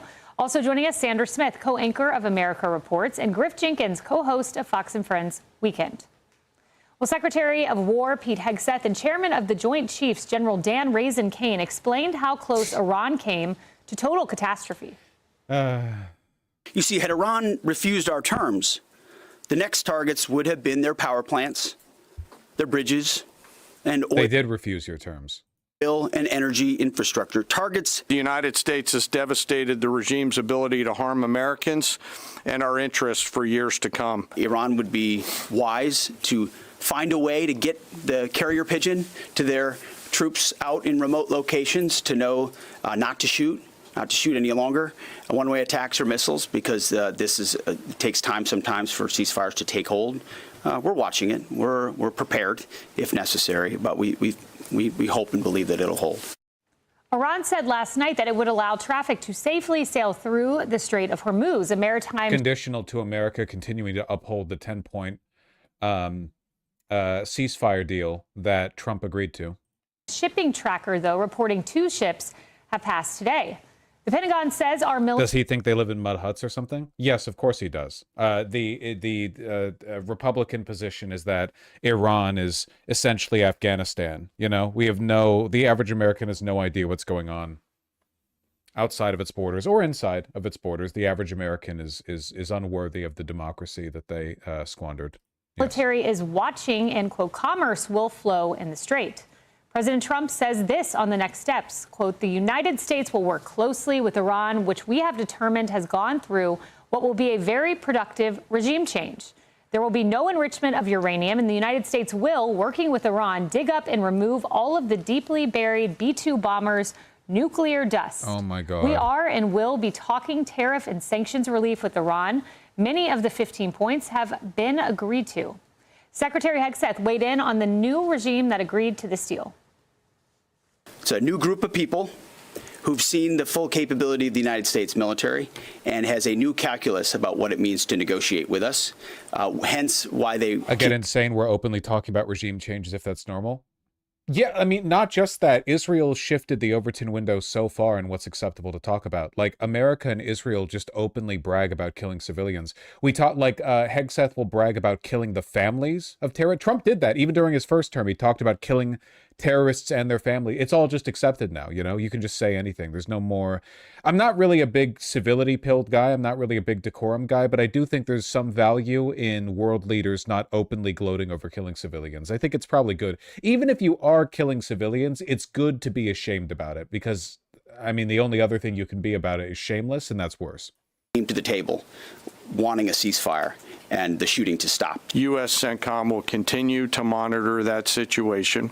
They will continue to have a series of response options, and if need be, will come to the Secretary and to the President for guidance and be prepared to do the things that they're ordered to do so against valid military targets in accordance with the normal procedures that we have.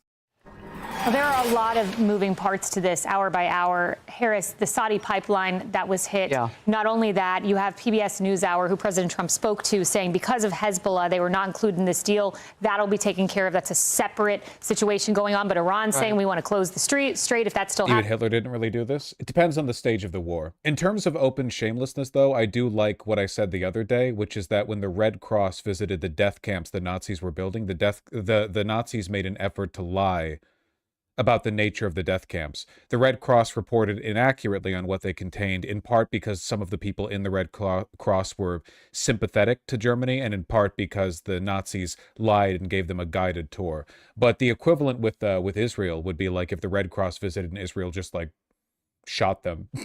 like the Red Cross landed in Germany and the Nazis just shot up their cars while they were heading over to Auschwitz-Birkenau or something, you know? Israel doesn't even pretend to be the good guy because they don't need to, because they have Western media protecting them. American, British, German media, all in lockstep, you know? Arms extended, you know, hand out, hiling together to defend Israel. Whereas Hitler didn't have that, you know? Back in the 1930s, Hitler didn't have the complete, uniform, unambiguous, unchallenged acceptance of the entire Western media sphere. There were far more people in America, Britain, so on, critical of Hitler in the 30s than there are now today of Israel. So they don't, you know, there's not much external pressure directing them to, you know, to keep it in their pants, basically. Israel gets to be a lot more openly evil.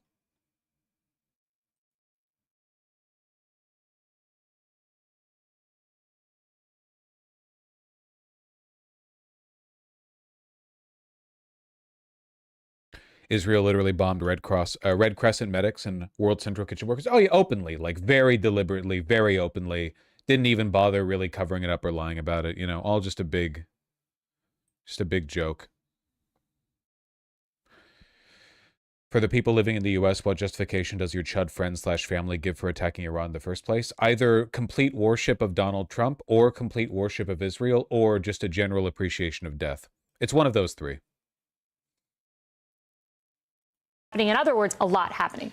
Yeah, I'm most focused on the Strait of Hormuz because that's where the president has been focused. And when you see Saudi Arabia's east-west oil pipeline getting hit, it's problematic. I know other countries, Lauren Samedi from Fox Business was on with me last hour, other countries are looking for ways to work around Strait of Hormuz. Now, that's not going to happen in the next 2 weeks, but they are thinking about their own pipelines and movement of their oil out into the world. That's the problem for Saudi today. And then you've got the case of, well, there's no ship moving right now. And what is the military, what is the Iranian military doing right now? Are they able to lay mines? Do we have eyes on them? Like, what's happening? This is a sticking point for the president. It has to happen. So my question is, do they need a reminder at this point? Because we're not seeing movement. And was there some kind of an agreement where you've got 24 hours to continue killing your neighbors, going after the UAE and Bahrain? I mean, there's a list of countries that we got from Trey last hour. I mean, they are shooting out Israel, Kuwait, UAE, Bahrain, Qatar. They're continuing to attack their neighbors. So what is the timeline on this? Because 2 weeks of this looks like war. It doesn't look like ceasefire. We've stopped. But I know the president, as the White House has said, they're watching this very closely. I'm curious, what really is their timeline to stop this behavior? And let's listen to Vice President J.D. Vance. We're learning, according to reports, that he was instrumental in being a part of this, what he calls fragile truce. Listen to what he said in Hungary this morning. I bet he This is why I say this is a fragile truce. You have people who clearly... Still in Hungary, by the way, still promoting Viktor Orban's, run as president. Want to come to the negotiating table and work with us to find a good deal. And then you have people who are lying about even the fragile truce that we've already struck. He's told us to come to the negotiating table, but if the Iranians don't do the exact same thing, they're going to find out that the President of the United States is not one to mess around. He's impatient. He's impatient to make progress. He has told us... Why is he there? The Republicans are very invested in the electoral well-being of Viktor Orban because they've modeled their takeover of the United States from him. He's done much the same thing, you know? An effective uniparty state where the media is controlled by him, eroded people's constitutional rights and protections. The problem is, of course, that Hungary has turned into a shithole. Its birth rate has not gone up. It's gotten to be very poor. People are fleeing the country. Fascists ruin everything they touch. It is not a stable system. And it's our future as well. Nothing can stop this.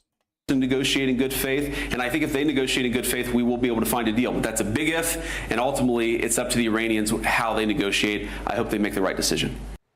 Sandra, it is a big if. That's led to the level of uncertainty that the markets don't like, right? But not to say there hasn't been serious optimism in the markets. We have not seen $200 oil, right? While we have seen a spike, it's been to just over $100 a barrel. It's down $18 today. Back 140 at spot prices, which is nearly triple what it was before the war began. Near $90 a barrel, even with the contradictions and the confusion. But the markets have been hearing what you just heard from the vice president there, momentum behind diplomatic solutions.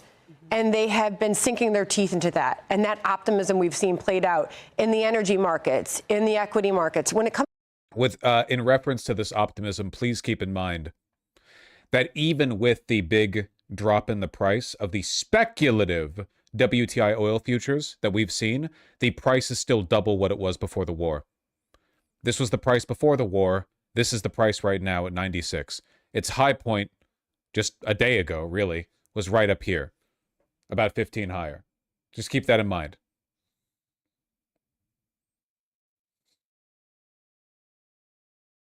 to the Strait of Hormuz, working around the strait, that's not happening the next 2 weeks. That's probably not happening the next 2 years, maybe not the next 2 decades. It is critical that this reopens. Why there's only 2 vessels moving through there, there's wide uncertainty. Hours ago. Contradictions, confusion. It's going to take some time to start to see those vessels passing through there. And when you're in the middle of a ceasefire that doesn't exactly look like one, it's not exactly shocking that you're not starting to see the volume move through there. But the president is clearly leaving us with a level of uncertainty that helps him negotiate, right, but also gives us that sense of momentum behind the discussions. And markets certainly think that at least this is a temporary off-ramp and perhaps that we are nearing some sort of solution. Well, not to mention the fact that if something happens, he can full-throatedly say, we gave you a shot. Yeah. Yeah, we tried. Yep. Yeah, and Emily, worth reminding folks that, President Trump is the person who has ended 8 conflicts, which is no small matter. He is an extremely talented negotiator.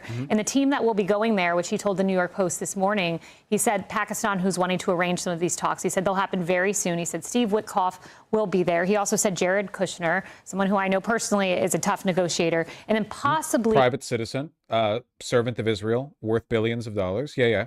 Gotcha.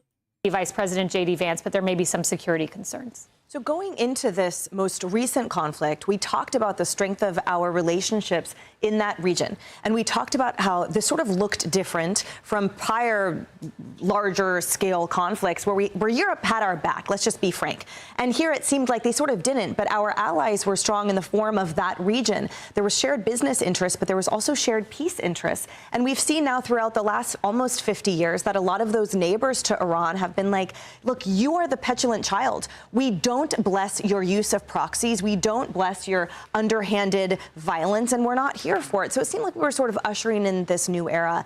And I bring this up to say that in this sort of current climate of, I think the world is holding its breath, and there is definitely more questions than answers right now. It is sort of a state of let's wait and see and a bit of confusion. I think what will emerge is the strength of those allies in that region, who, by the way, are still getting shot at all day, every day. So I think right now, and we saw that in the form of the vote yesterday, the world is on our side. Now, the momentum behind the diplomacy, it needs to as well come from our neighbors. I have all the faith in the world in our commander-in-chief and our negotiators, Kushner and Witkoff, and certainly our military. But in terms of the sustainability and the deliverables, we are dealing with a peoples and a regime that is dedicated to our eradication and the eradication of our Jewish allies. So to move forward from that and to truly have peace that is lingering, like a stable peace, not just a tentative one, and what that looks like for our daily existence in the markets, I think that will need a larger Red Rover chain where we enlist the help of, and we see pulling through those neighbors. To that point that Emily makes, Griff, about our neighbors, I was watching the press conference this morning, and I hear them thanking the Gulf allies, and I hear them thanking the military. And it fills me with so much despair, the idea that so many Americans get their news from this, So many Americans. Incredible military did such phenomenal work. And just there was this list of outside actors beyond the United States. I didn't hear a lot about NATO. No. And then Mark Rutte is coming today, and we know there will be some tough conversations despite the camaraderie that the two have, because NATO did not step up in this.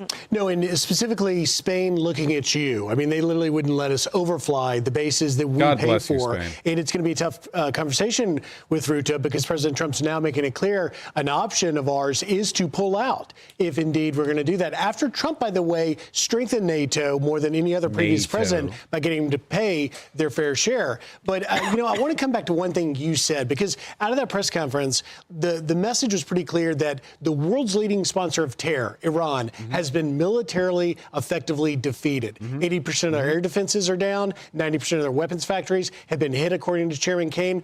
But you mentioned the 8 previous conflicts that Trump tackled. So Democrats are already saying that this is taco. Trump always... Why does it sound like they're always talking to Trump live? Because they are. They know that Trump has, for his entire presidency, watched Fox News constantly, and they also know that he promotes from within. I mean, Pete Hegseth was literally an unqualified Fox News commentator. He was elevated to the highest position in the military purely because he was a Trump sycophant. They are talking to Trump directly. All of them do. Every press conference, every cabinet meeting, every news broadcast on Fox News, all of them are just hoping to get a slice of the pie before Trump kicks it.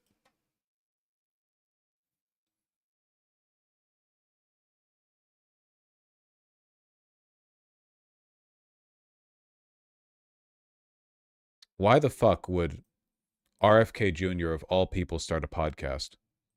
For decades now, Americans have been told that we should trust the system, but our children are sicker, chronic disease is exploding, and the answer is... Of all people, you'd think if he'd want to do like a silent film or something, or like interpretive dance, any non-vocal medium to communicate. That we've been given aren't working. Many of us have come to the conclusion that government actually lies to us. I'm Robert F. Kennedy Jr., your HHS secretary. This podcast is about telling the truth. The government lies to you, brought to you by the government. Especially when it's uncomfortable. I'm going to have fearless conversations with critical thinkers, including independent doctors, respected... That's why, again, like, how can fascism succeed when every agent of fascism just wants to be a DJ? Like, you can't... Part of fascism, you have to be like a live or die organ of the state, but everyone involved in this administration just dreams of forming their own podcast and being like one of the fucking Paul brothers. You know, how they have no long-term vision. Again, the only ones that seem to are Vance Miller and JD, and Vance Miller and Rubio. And it's just not, you already in power you want. Yeah, literally, like it used to be that you would write a book to get you the clout, to get you the connections, to get you in government. But now it's like you get into government to get the connections, to get you the clout, to get you the book deal. Like the roles are completely reversed. Nobody wants to run this dilapidated, crunchy old fucking country. Everyone just wants to like live rich on Epstein's Island. You know, everyone just wants to like cash in on their time in government. And just go fucking gallivant around in Dubai. Like Dan Bongino becoming deputy director of the FBI and leaving after a year and going back to podcasting. Scientists and leaders in medical innovation and research. I'm going to ask the questions and lift the taboos and expose the hypocrisy and the conflicts and the corruption. We're going to follow the evidence wherever it leads. And we're going to name the names of the forces that obstruct the paths to public health. This isn't going to be about politics. It's about our families, it's about our children, and it's about confronting the spiritual... Those dang seed oils. What do you think of his tie? RFK Jr. dresses atrociously, but you probably didn't need me to tell you that. Like, skinny ties were popular back... He coasts off the Kennedy fame, like all Kennedys do. Skinny ties were popular back when JFK was president, but he wears suit jackets that are horribly out of proportion with them. Skinny ties should be accompanied by skinny lapels and skinny collars, but he doesn't do that. Also, his OCBDs, his Oxford cloth button-down shirts, are pathetic. The collar roll, what roll? The collar's almost straight. What are you buttoning down, you know? Ballets and embracing the truth. If we want a healthy nation, we have to confront the lies that have made us spiritually, morally, and physically sick. The time for half measures is now over. We're launching a new era of radical transparency in government here at HHS. I hope you'll join us in our mission to make America healthy again. It doesn't help that he just looks and sounds disgusting. Like no matter, you know, lipstick on a pig, you could dress him up as much as you want, but he is uniquely physically sickening. It's only so much you can do there, right?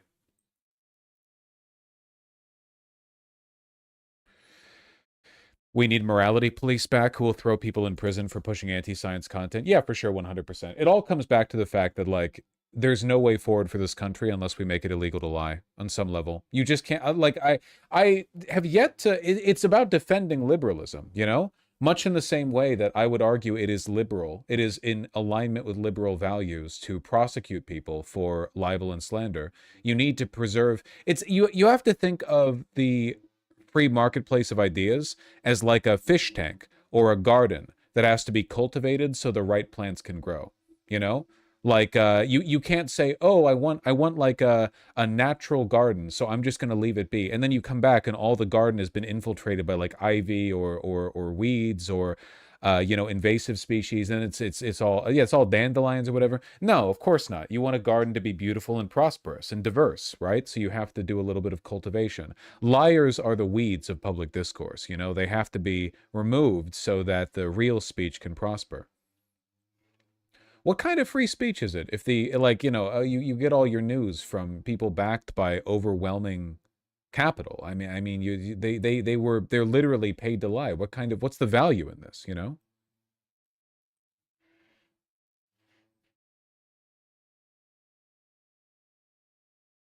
Unfortunately, we cannot legislate sincerity. There are ways to prosecute people for lying. Libel and slander are examples of this. There are ways to do it. Absolutely 100%.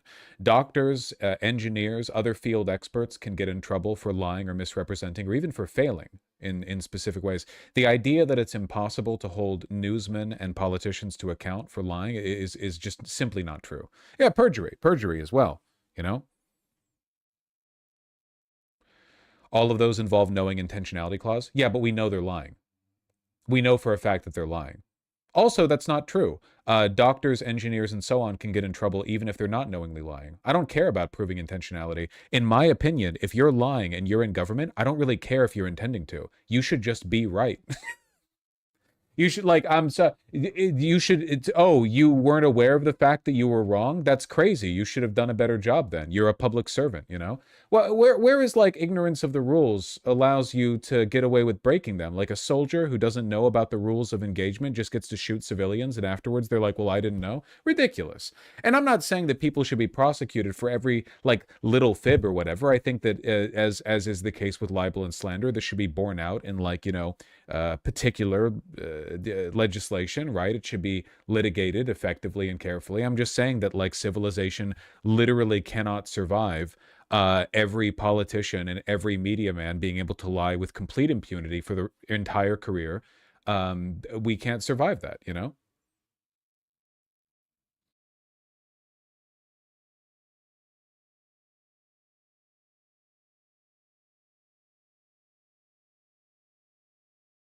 Lobbying, industry corruption, consultancy. There are so many fields we could go after. A new era of McCarthyism.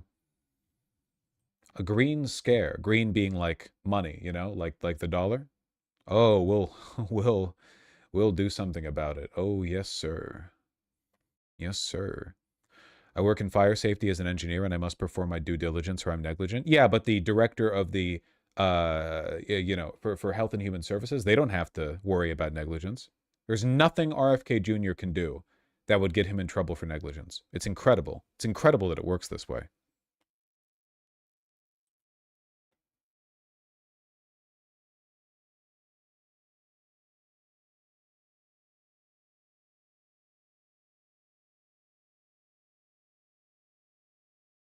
I don't get this obsession with including people who hate democracy into democracy. Me either. I don't really get it. I don't really know why. Like, we have to tolerate the blithering of open, obvious liars, like career liars. Like, we have to take these people seriously. The only thing they've ever done is lie for cash, and we have to, like, take it seriously? I don't understand why. But who would determine who's lying? Facts exist. You can determine, you can factually prove when people are lying. This is the same standard. The standard of culpability that you would apply for lying is the same standard of culpability that you would apply to literally any other crime. Oh, you want to make murder illegal? Well, who defines what's murder? You work it out in court.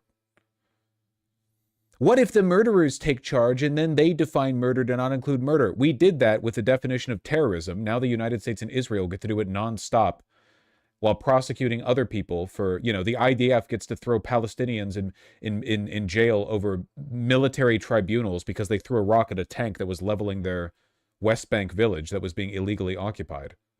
Like, that already happened, buddy. And you know why it happened? Because we let liars lie with impunity. That's the first stepping stone to fascism. If you let every democracy get taken over by rich assholes who lie for pay, then yes, inevitably, every definition will be twisted. You need good men of good conscience, and you need to hold the walls. And if you can't do that, you won't have your democracy for long.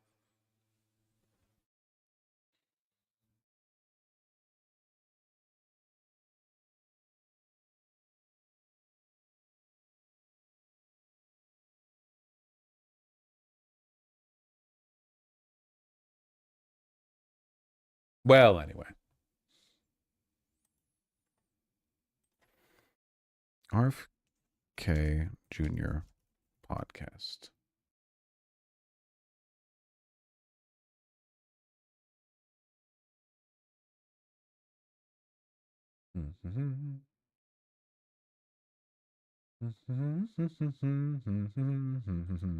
Speak on that. More Kirby music. Thank you. Okay. Ba-da-ba-da-ba. Ba-da-ba-da-ba. Independent analysts say they've seen no change in traffic through the Strait of Hormuz. You don't have to cite anyone, AP News. You can literally just tell us whether or not ships are moving through the strait. And they're not. You don't have to, everything, the media. Oh, it's going to give me a fucking migraine, man. I started stream with a headache. I started it with a headache. It's going to, every time. Why? It's always they said this and they said that. You can just say what's true or not. You don't have to hide everything behind the positions of other people. Did Iran just close it again? They did 2 hours ago because Israel immediately broke the ceasefire by slaughtering a couple hundred civilians in Beirut. They were angry they weren't included, so they did what Israelis do.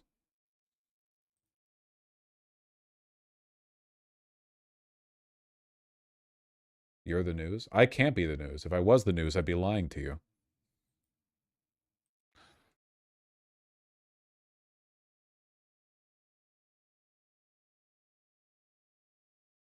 Ha ha. Hee haw.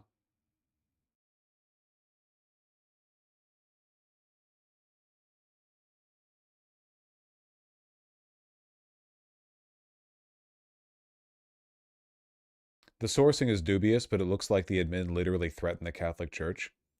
Makes sense. The Free Press documented a closed-door Pentagon meeting in which a senior Trump official lectured Pope Leo XIV ambassador on American military supremacy. Yeah, that makes sense. The Pentagon threatened Pope Leo XIV's ambassador with the Avignon Papacy. What? We're gonna do? We're gonna set up the anti-pope in what? Boston? What are we? What's the most Catholic city in America? What are we? Okay.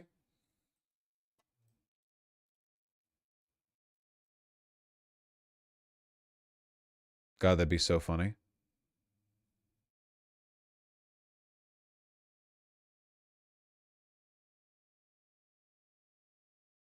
God, I hate Protestants. You really should. You really should. I lie when I say it's just evangelicals. It's all Protestants. Martin Luther was wrong. If Martin Luther could have flashed forward into the future and see the consequences of nailing those remittances onto the door of the church, then he would not have done so. If he could flash forward and see all of those televangelist mega churches, prosperity gospel bullshit, he would have recognized this future must not come to pass, like Hannibal crossing the Alps.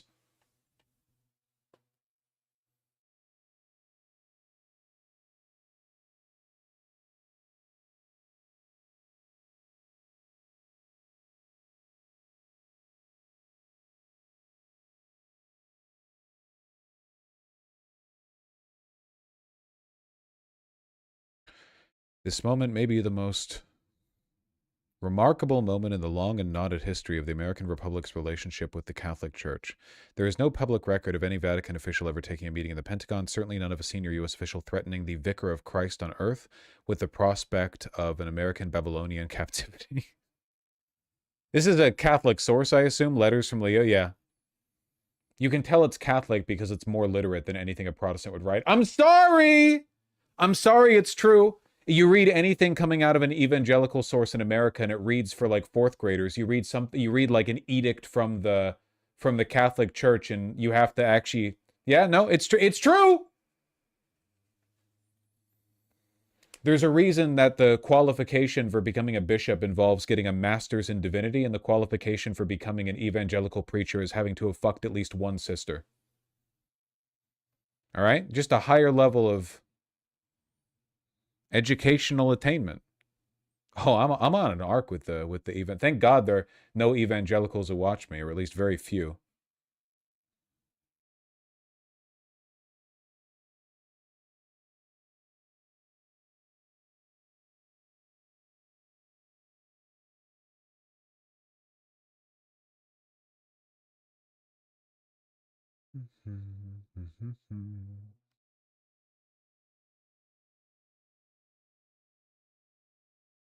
Yeah, I have no idea if this sourcing is legitimate. It is funny, though, that of all places or of all institutions, the Free Press would be the one providing the information. Letters from Leo can now independently confirm the meeting took place. Okay. America, said Colby and his colleagues to the cardinal, has the military power to do whatever it wants in the world. The Catholic Church had better take its side. As tempers rose, one U.S. official reached for a 14th century weapon and invoked the Avignon Papacy, the period when the French crown used military force to bend the Bishop of Rome to its will. Okay. Well, we are the Antichrist. Insane. The Pope should excommunicate every... The Pope should say every Catholic living in America has 1 year to vacate, or they will be mass excommunicated.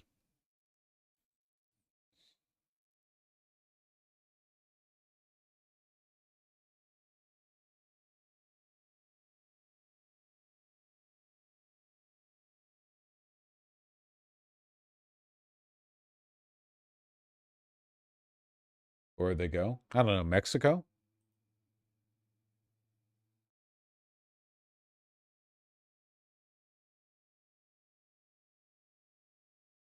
Italy? What do you want from me?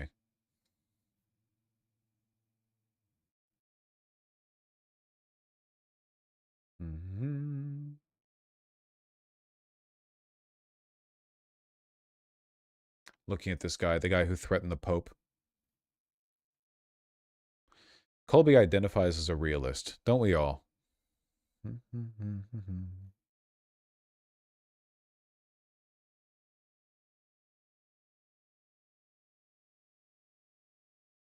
He's Catholic?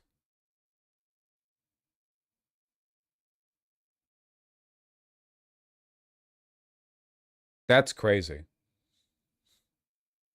There are no American Catholics. How are you not getting excommunicated over this? He's a convert? Oh my God, is he a Catholic convert? That would explain it perfectly. Catholic converts are just evangelicals. Does it say he's a convert?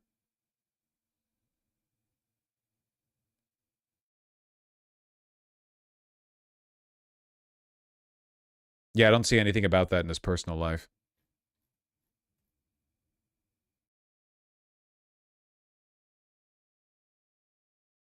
Damn. Control F? I didn't see it. Control F, big dog? I don't like Control F-ing. It's so undignified. Also, no.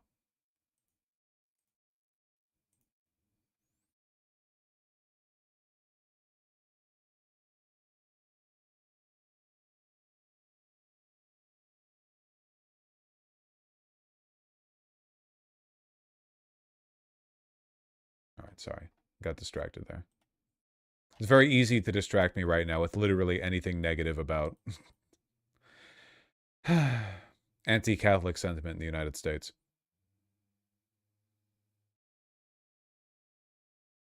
Oh, is this reporting? Was J.D. Vance asked about this? Hold on. That does give it a little bit more legitimacy. Okay, X has been abuzz the last couple of days with the Free Press story saying that senior Pentagon officials in January, including Rich Colby, brought Cardinal Pierre into the Pentagon. Brought who? Cardinal Christophe Pierre into the Pentagon. I haven't seen this story, unfortunately. And essentially the reporting by the Free Press is that they told him that the American military has a lot of might and they can do whatever they want, and the church should get on its side. Does that message sound correct to you? Is that something you would sign off on? So one, I with no disrespect to the Cardinal, I don't know who Cardinal Christophe Pierre is. Okay. Yeah, ambassador to the Holy See and the U.S. Oh, okay. I've met him before. Yeah, just the ambassador from the Vicar of Christ to the United States, the Holy See, Sorry, I just didn't remember the name. I've never just didn't remember the name. Seen this reporting. I'd like to actually literally the earthly envoy of the representative of God Almighty on this earth. Gotcha. No big, religion I totally believe in. I converted to it like 5 days ago, by the way. Super, committed to it. Talk to Cardinal Christophe Pierre and frankly to our people to figure out what actually happened. I think it's always a bad idea to offer an opinion on stories that are unconfirmed and uncorroborated, so I'm not going to do that. Jesus Christ. Oh my God. Is this? I'll lose my goddamn mind, man. Wonder how much more reporting there is on this. Cardinal Pierre, Pentagon. Let me see. Well, the reporting has to have some substance to it because apparently the Pope is reconsidering a visit to the United States.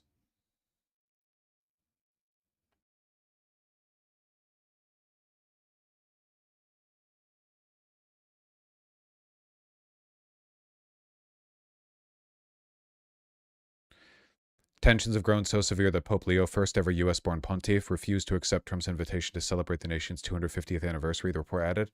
Jesus Christ, man. The Pope not attending our 250th, the first U.S.-born Pope, and they're not attending our 250th national anniversary. We're gone. We're a rogue state. We're a devil state. It's fucking crazy, man. Jesus Christ. Literally.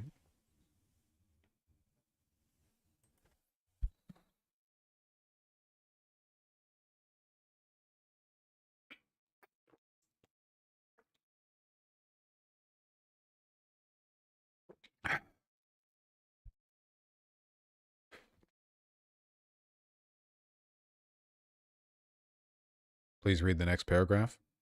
The report added, instead, on July 4th, 2026, the American Pope will visit Lampedusa, a tiny island in the Mediterranean that serves as a gateway for North African migrants risking everything to reach Europe. No Pope has ever been more aware of what that date means, and Leo is too deliberate to have chosen July 4th by accident. I love my woke Pope. One Vatican official put it bluntly, the Pope may well never visit the United States under this administration.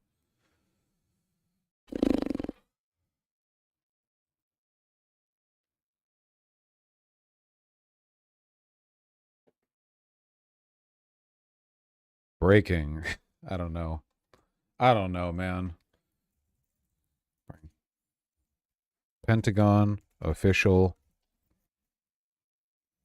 threatens Pope. Sure.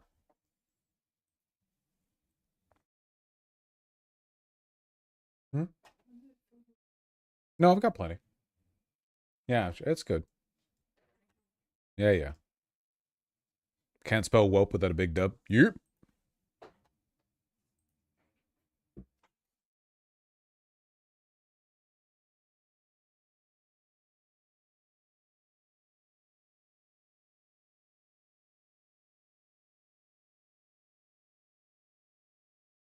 Okay. Close that. Let's get rid of some of these tabs. God, what a messy fucking day. And I don't mean the soccer player. Messi's a soccer player, right? I don't know. I don't know about sports. I just said it. Yes, nailed it in one.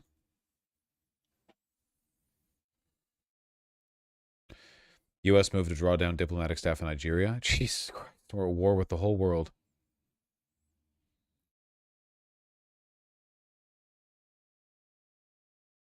Vance suggests the U.S. and Iran agree on more about a peace deal than they disagree on. Vance is so desperate to preserve his legitimacy for 2028. It's not going to happen. You see the massive toilet paper arson by one worker? Toilet paper arson. What? I have no idea what you're talking about. Employee starts fires at toilet paper factory. Unhappy employee. Okay. Is there a point to it? It was because they ain't paying him fairly? Okay. I mean...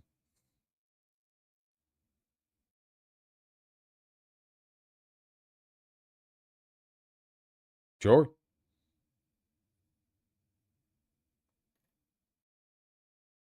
Looks like it worked. He did indeed set the place on fire. And also probably a lot of stuff nearby. This is from yesterday? All right. Do you condemn the toilet paper arsonist? I'm fine with it because I use like wipes and bidets and stuff because I believe in, you know, my body's a temple.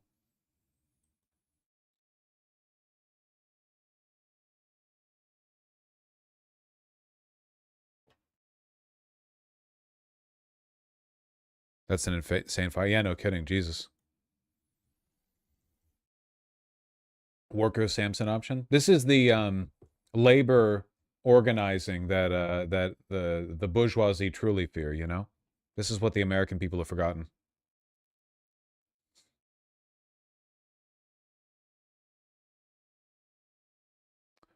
Massive fire, 1.2 million square foot. Oh man, this thing really broke out. Jesus Christ, look at that.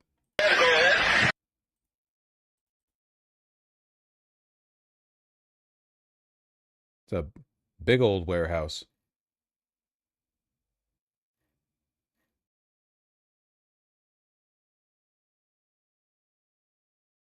That's all it took, huh? Well, it is a toilet paper warehouse, you know. It's not exactly fire resistant.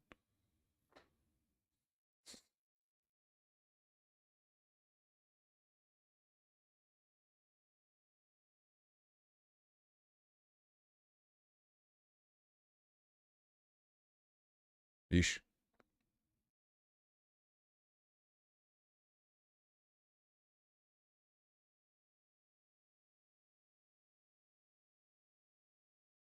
Why is the person with the camera not putting the fire out? Because the person with the camera is setting the fire. What do you mean? They're the one doing it.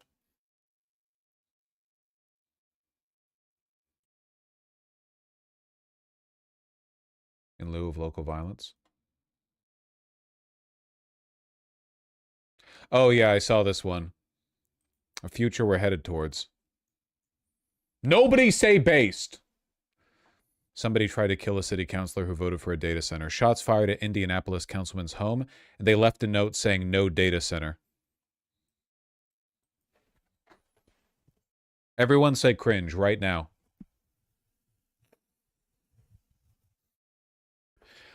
Very healthy democracy.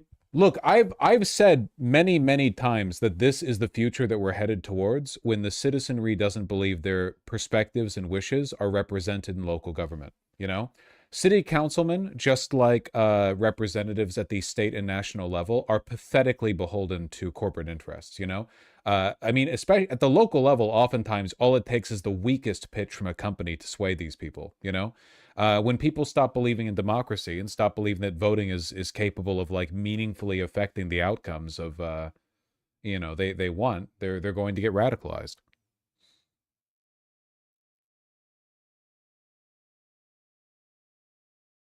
Well, the replies to this make for a good block list. Attempted murder is bad, actually. Blue sky. Am I right?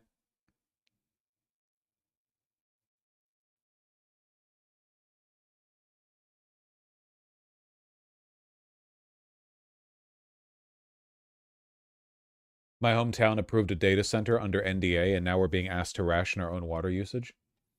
I'm sure the people of that town really wanted that. Really appreciated it, you know?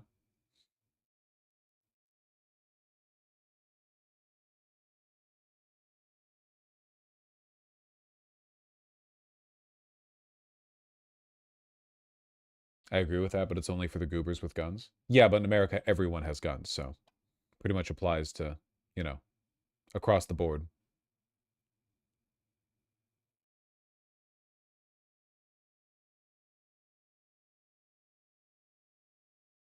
The Illinois council member voted unanimously. Oh, sorry, council voted unanimously on the data center after hours of voters telling them no. Yeah, that's pretty much the story with every data center, yeah. They hold it for public opinion, and then 50,000 people climb in, and they're like, please don't do this, and then they all vote to do it anyway because of some back-end dealing with the people building the data center. It's like, again, like what democracy, right? What relationship is there between who you vote for and the outcome?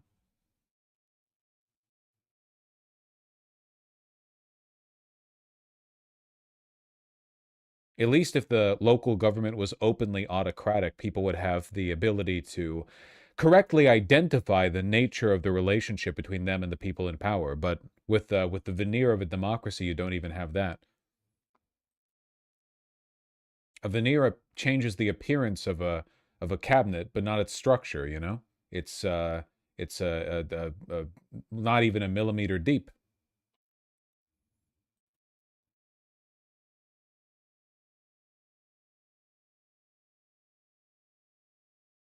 Your segments on Catholicism over the past year got me to check out a local parish and ultimately get confirmed. I do a lot more IRL stuff now and even met a girl. Nice. Well, no premarital sex. You look, I remain a Reddit atheist, but like right now the end of the world threat is coming from the evangelicals. So I'm you know, I guess when we're done with that, I'll get around to you. It's my you know, it's sort of like I have to pick my battles, you know.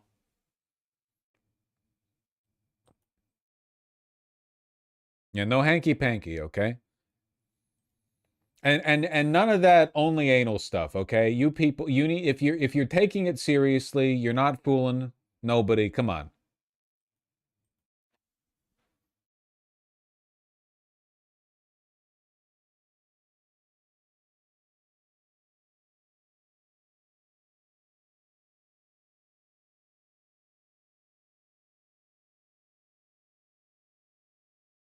Okay. No soaking? That's Mormon.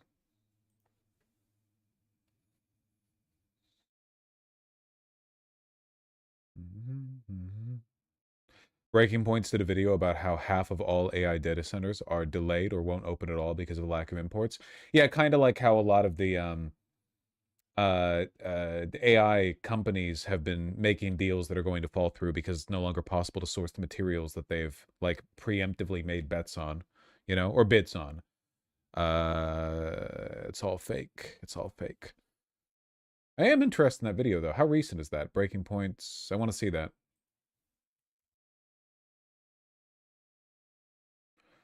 Bada bee bum, bada ba bum, bada dee da dee dum.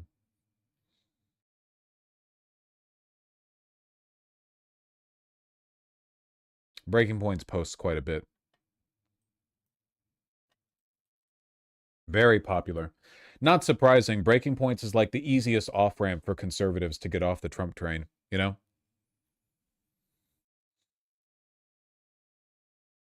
Look at that, just in the past 24 hours. Trump blinks a 2-week ceasefire on Iran's terms. Iran ready for war to resume any day. Pete Hegseth's cope. Ben Shapiro meltdown. Trump wrecked MAGA. Alex Jones freaks over Iran. Some Tucker Carlson praising. Oh, this country's going down the shitter.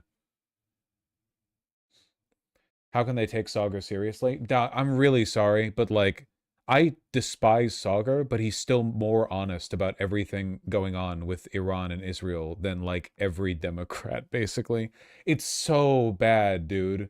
Even like again, we live in a country that is so disingenuous on this specific issue that Tucker Carlson is one of the only journalists. Tucker Carlson, the biggest fucking liar in the world, the most openly snakish, disingenuous piece of shit, and he's still somehow one of the only people, you know, even coming close, can't talk at all, to telling the truth on Israel and Iran. Even if, of course, he's signaling anti-Semitism. I mean, it's obvious who he panders to, but, you know.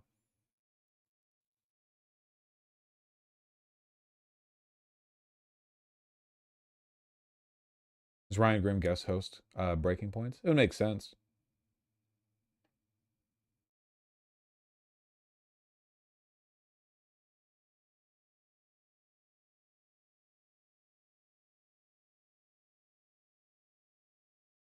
Oh, we got the Hassan Piker defense. Yeah.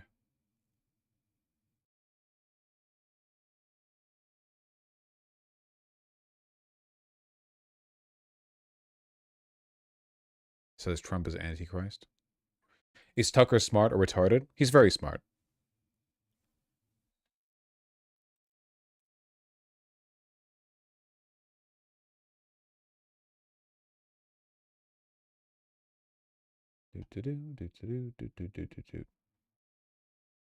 My hands are cold. Wonder what I could do about that.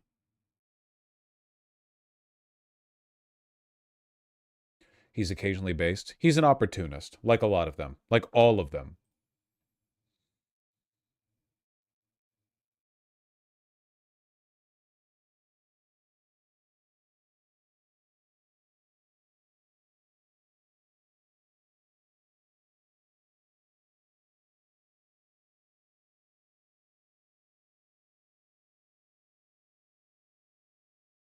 What did Spider Cash Doer say?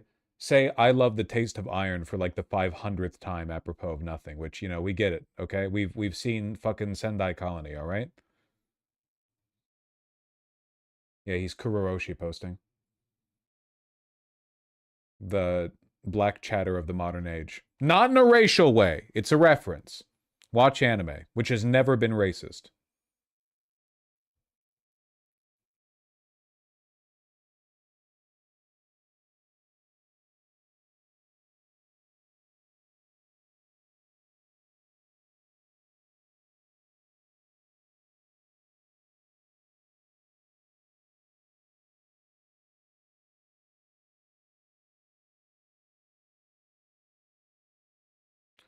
Deleting this.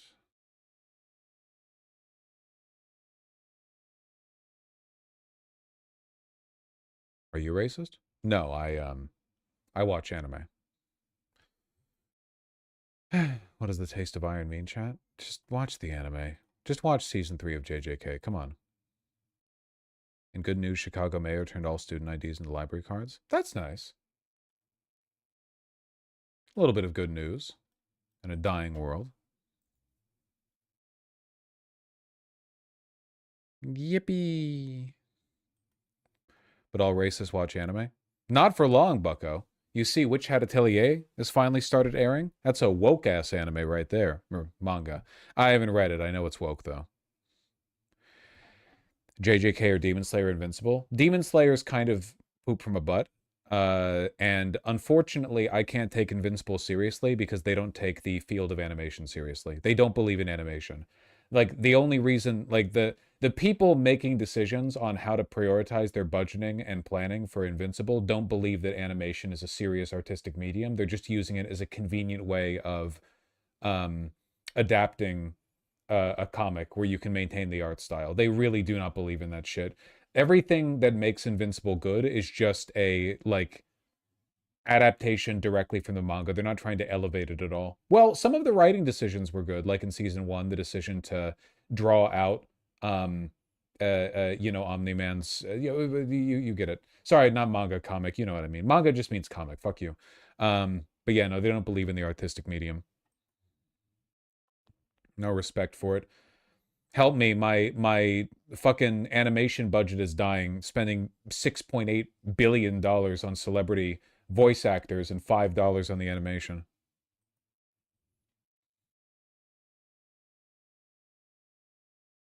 Debbie seems to have a much more interesting character in the adaptation. I agree. The good decision-making is being made by writers. The good adaptational choices are being made by writers. But no interesting choices are being made by the animators. They're not being allowed to. Like, I mean, to go back to the previous comparison, take a look at how much Mappa is elevating Jujutsu Kaisen with their animation and compare that to what Invincible is doing. Like, it's ridiculous. It's insane. The people at Mappa are locking the fuck in and using the unique benefits of the medium to do magical things to the source material. Whereas with Invincible, they're just like, well, we have to animate this, you know. We got to do it.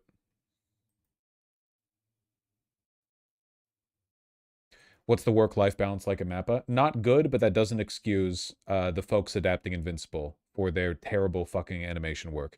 It's not the animators themselves that are the problem. It's the direction and the budget.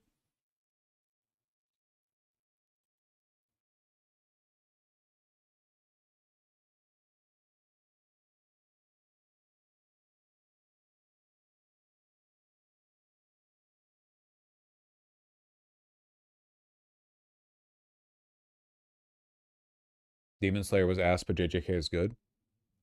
Yeah.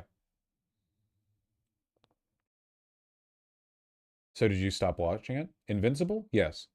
Like 2 seasons ago. But I read the whole comic a while ago.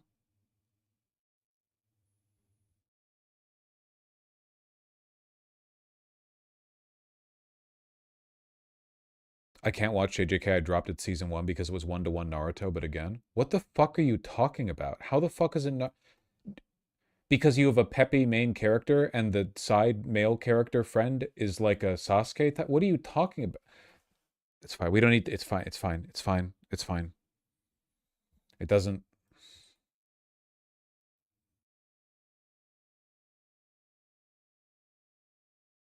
Demon Slayer animation is good though. It's not that Demon Slayer's animation is bad. It's that it makes uninteresting animation decisions. It makes bad creative decisions. I think it's very pretty, but it's pretty like a lava lamp. You know. I think a good example would be like people say Demon Slayer is very pretty, which it often is, but you should compare Demon Slayer to something like Ping Pong, the animation. You know what I mean? Like, take a look at what good animation looks like when you're not relying on like post-processing or flashy, you know, digital effects, and are rather just focusing on the raw meat of the animation, and you can get some really magical stuff. Real magical stuff.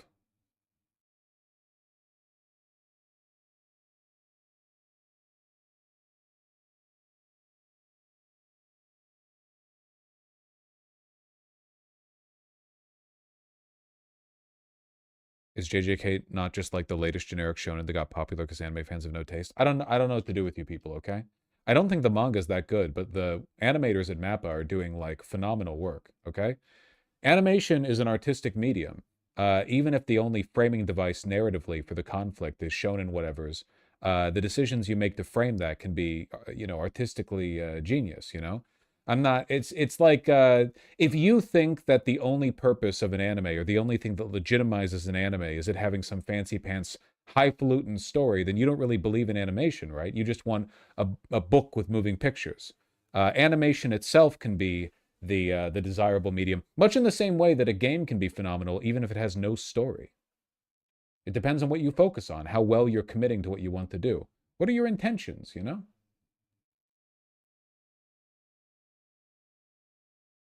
Anyway, we don't need to do this.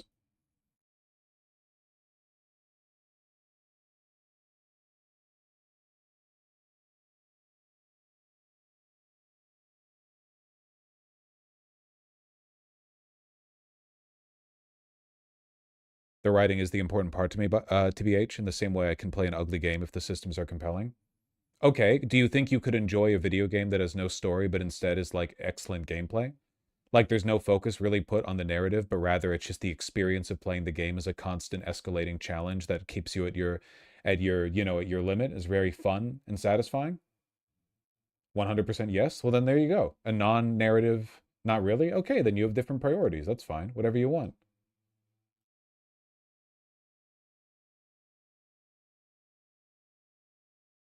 Balatro? No, Balatro's a bad game because that has a bad story.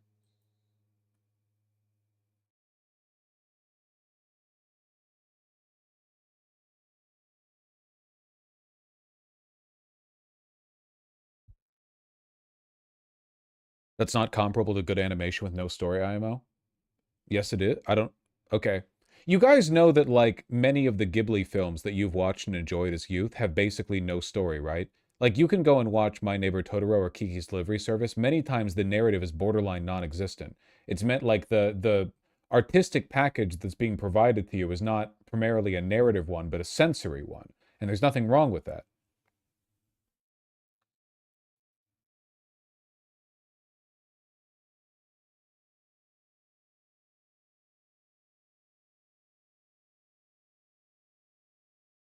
Isn't Kiki a coming-of-age story? Yeah, it's a Ghibli film. They're all like that. No, there's narrative too? Oh my fucking god. I said it's not a narrative focus. I didn't say there's no narrative. I'll take TBH? Not even... What are you... Guys, you have to listen to the words I say, not the words you're imagining I'm saying. What the fuck? Are you... some of you seem to be operating under the assumption that I said there is no narrative. The Kiki's Delivery Service. What I'm saying is the primary experience is a sensory one, and this is true. You really think that the hook for Kiki's Delivery Service is the narrative? Come on. There's a narrative focus. Kiki, you're stupid. Oh, God. Oh, no, it's happening again. They think it's a criticism. They think it's a... Oh, fuck. The primary... Guys, the narrative for Kiki's Delivery Service could be communicated in like a 4-page book. It's not... The narrative and the writing are not the primary elements. It's not what you remember. You remember the emotions, the experience, the swelling music, the feeling you get from the animation, the way it conveys the characters and the comfort and the... Like, that's the thing you remember. That's what you feel. Do you hate Studio Ghibli? No, I love them.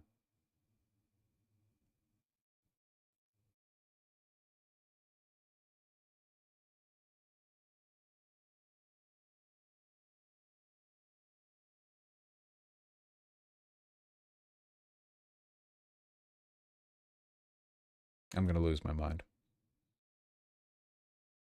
People don't understand you can critique something you like. But I'm not critiquing it. That's fine.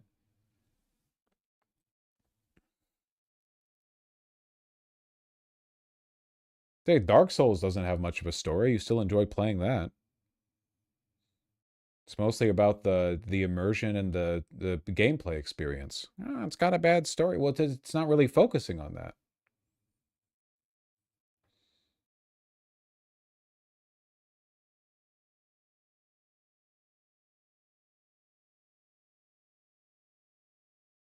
Yes, it does. You're absolute. I can't. I'm okay. Genuinely, you have not matured enough to have this conversation. The Dark Souls games have basically no story. They have an environment. They have world building. They have no story. Nobody fucking plays Dark Souls through and follows the story. They literally don't give you enough information to follow the story when you play it through. They have lore. That's different. That's for you to watch YouTube videos about afterwards. This isn't a criticism.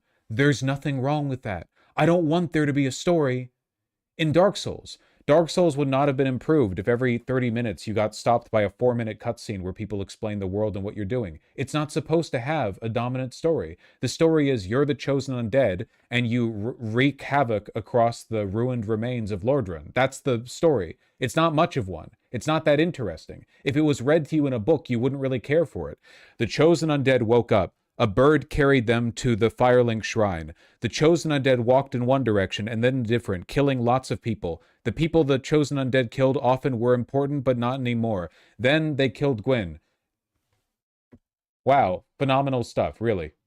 Kept dying a lot, but kept getting up, because no one can die for real because of the link to the flame and the dark sign.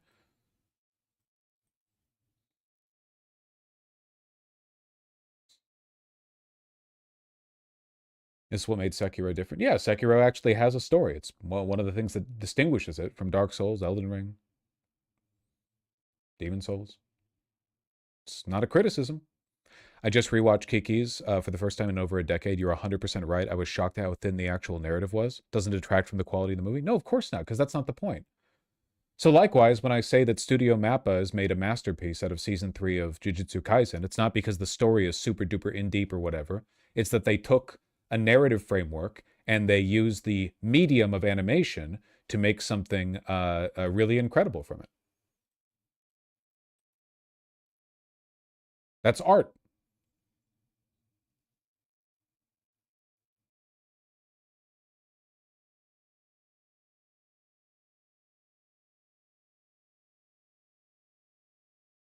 $20,000 viewers gone. The entire movie is about the story of refining her confidence as a witch and getting her powers back. Okay, I know. Oh, I didn't realize that. I must have watched it on mute. That's a theme? No, it's a narrative, but it's not the focus of the narrative. I don't... Oh, or sorry, it's not the focus of the art. The focus of the art isn't the narrative. You guys understand that different pieces of art focus on different things, right? Like, some pieces of art might focus more on a story or a narrative, and sometimes it might be more of a tone piece.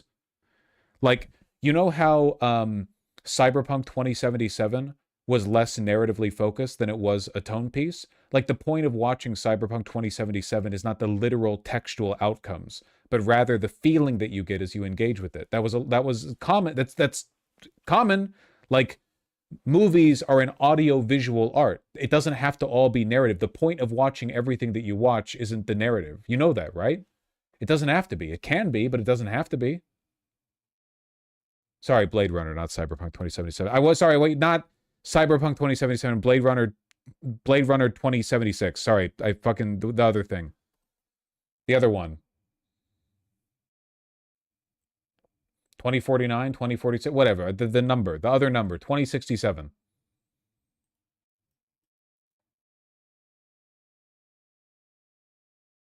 You mix those two up. Well, they're both cyberpunk, and they both have a date in the late 21st century. So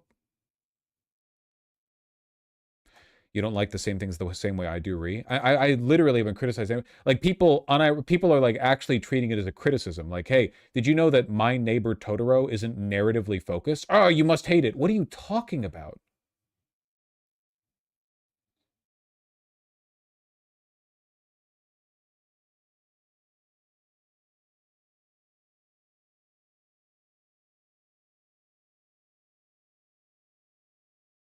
People who say it doesn't matter that the story is bad rarely say it doesn't matter the story is good. It always matters if something is good.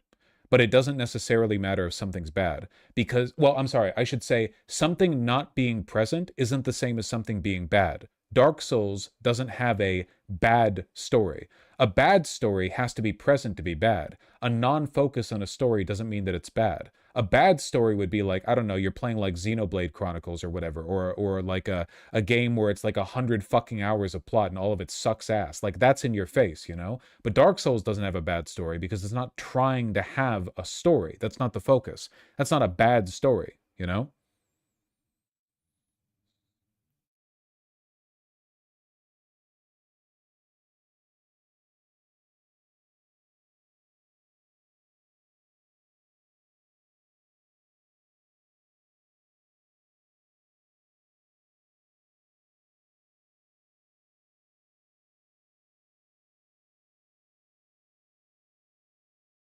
Not focusing on the narrative as an artistic choice. Yeah, I don't know. As you don't want every story to be like narratively driven or whatever. It's like the a book written on, or like a book adaptation of I don't know,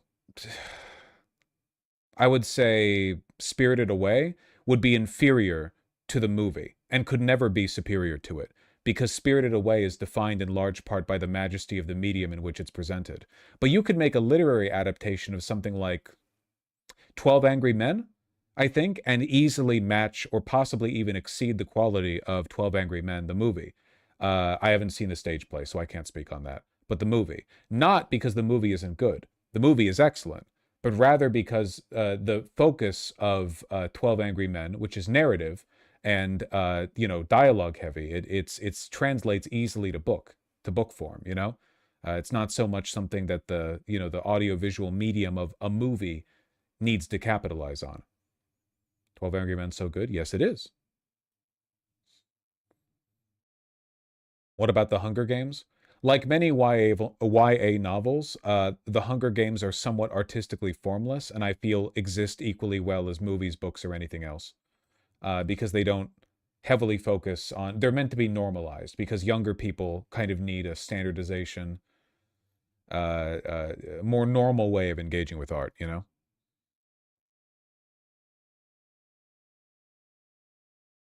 My major gripe with Vosh, he doesn't watch too many movies. Well, wine. If you have a point, make a point. If you don't, don't.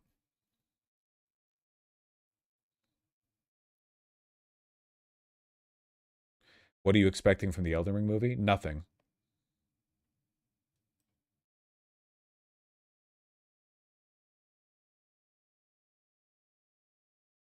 Have you read the Hunger Game books? I ask again, what have I said that you disagree with?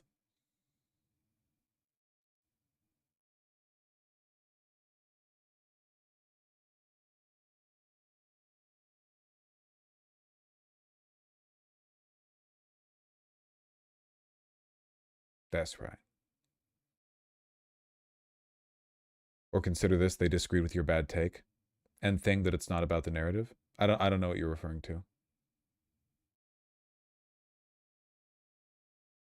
You just said they're not addressing the point directly? I'm not sure what you mean.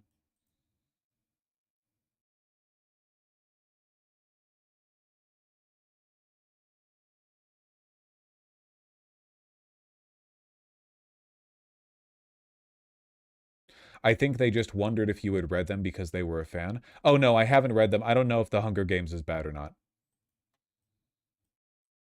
I saw one of the movies, I think.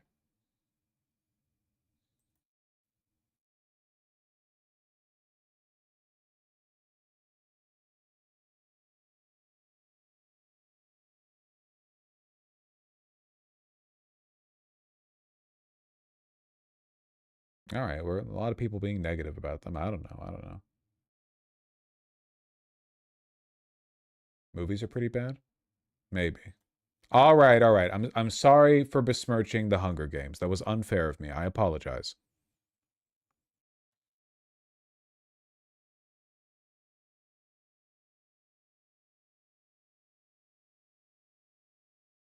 Thank you for apologizing. Okay, I apologize. That was my fault. I shouldn't have been presumptuous.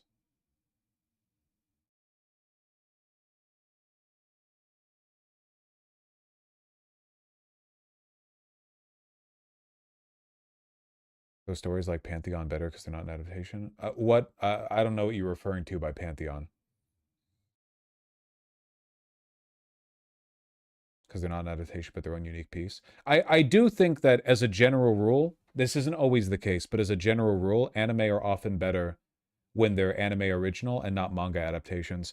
Like, manga adaptations in anime often suffer from excruciating pacing because works and dialogue that work well in written format, where your eyes quickly pass over text, now have to suffer through incredibly prolonged fight scenes because every fight is punctuated by long, drawn-out dialogue. It's actually one of the reasons JJK translates very well to a high octane animation adaptation, which is because JJK was made with the intention. It was made to translate well. The fights in JJK for the most part, not that there's no dialogue, but they integrate pretty well.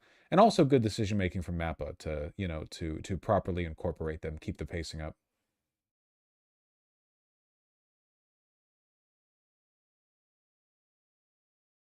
AOT did a relatively good job of that as well. Yeah, AOT adapted pretty well, for sure, 100%.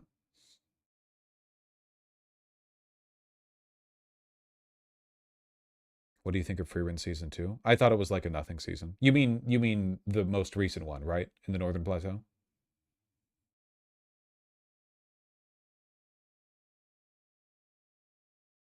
It's a product of the adaptational struggles, I suppose.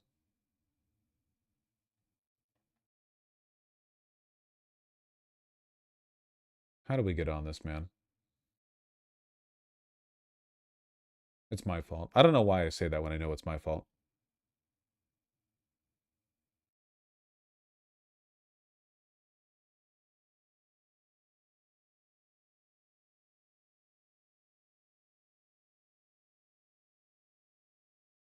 Can we look at the Crunchyroll Anime Award nominations? Are those out already?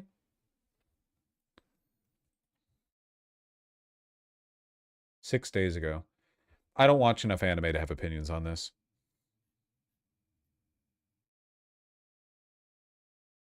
Anime of the year. Apothecary Diary Season 2, Dandadan Season 2, Gachikura, My Hero Academia Final Season, Summer Hikaru Died. I haven't watched it. I don't know. I follow more video games than I do anime. I don't know enough to talk about this, man. Film of the year.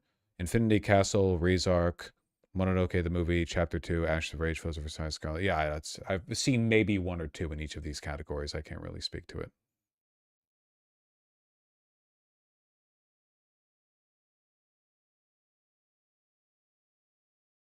The Summer Hikaru Died supposed to be really good. I've heard that. Yeah, I've heard that.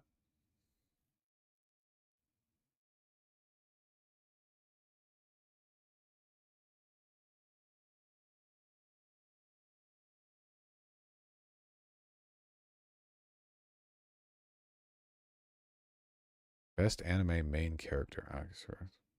Cute, they have Momo and Okarun both up here. Okay.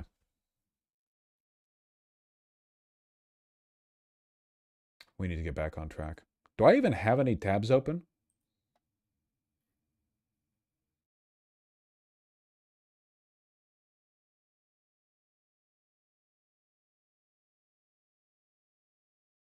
I saw that, Frag00.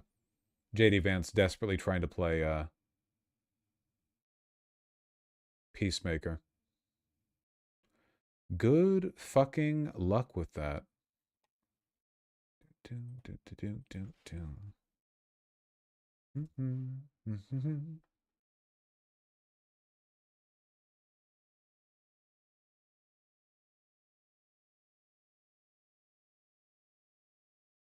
Can you cover the story about the U.S. taking Japanese missiles? We already sold them. Did Masaigo link this at some point? I feel like I remember this. Yeah, we sold Tomahawk missiles to Japan, but then in a desperate attempt to shore up our dwindling ammunition stockpiles, we just took the shipment for ourselves.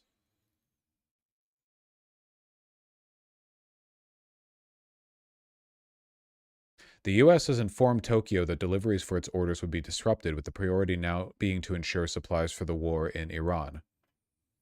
Cool. When things are going well? Yeah, seriously. Hundreds of Tomahawk missiles.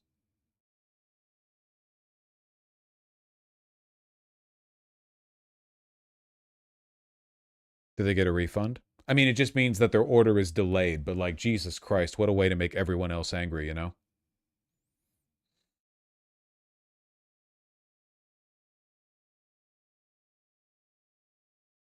To Europe as well. Yeah, we're doing it all over. We have like no ammunition stockpiles.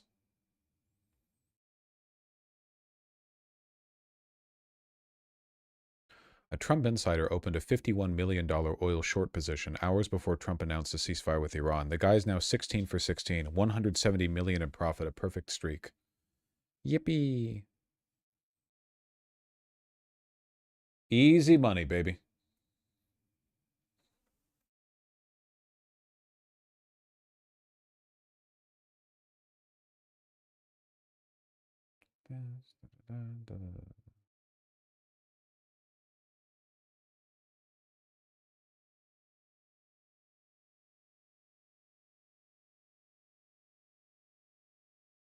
I cannot listen to any more of these talking heads today, man.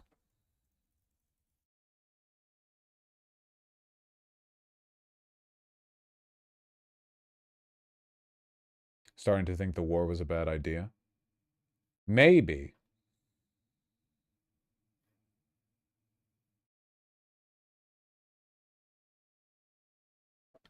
I don't want to sane wash, but it's worth noting congressmen have been doing this kind of insider trading shit for decades. Oh, for sure. It's just that usually the party in power doesn't actively attempt to manipulate markets solely for the purpose of doing pump and dumps. Like, insider trading is one thing, but this goes beyond insider trading. This isn't just letting your people know about the shifts beforehand. This is actively creating the shifts for the sole and only purpose of doing insider trading.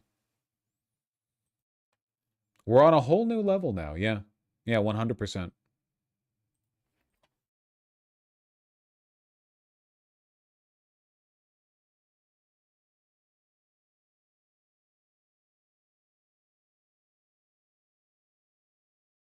The media is being surprisingly quiet. I guess we're just waiting for open strikes to take place again from Iran.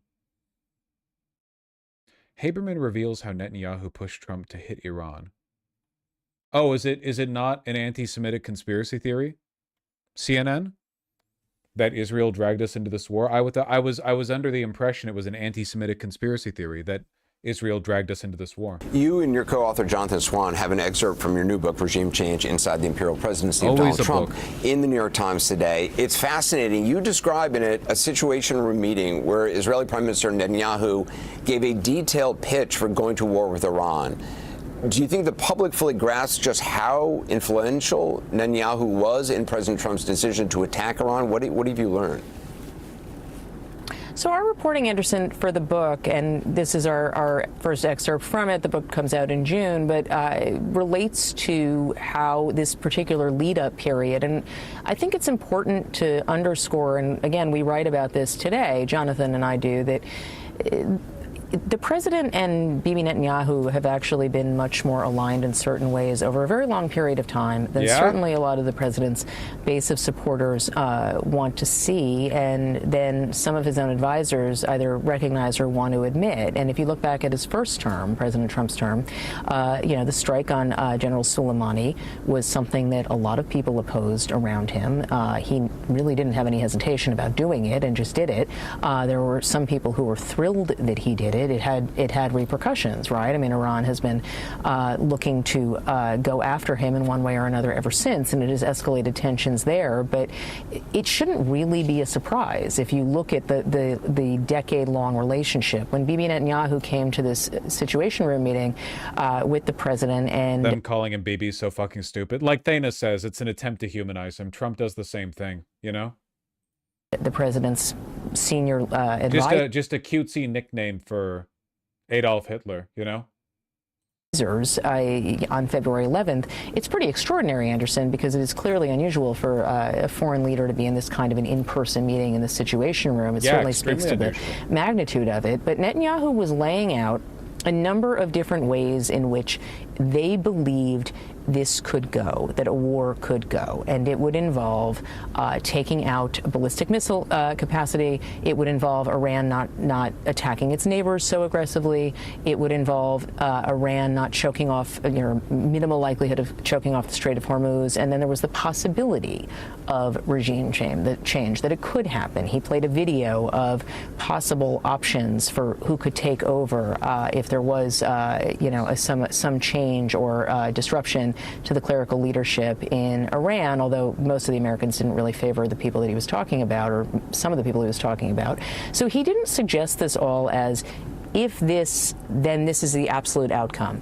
But certainly President Trump was impressed by what he heard. He didn't completely say yes right there, but he did say sounds good to me, or something to that effect. That sounds like a yes, but okay.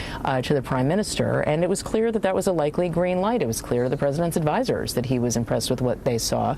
The next day, there was an overnight assessment that was done by U.S. intelligence officials, and there were aspects of what Netanyahu described that could be done, but the regime change scenarios... It's such a banal and neutral way of... Because we looked at this yesterday, didn't we?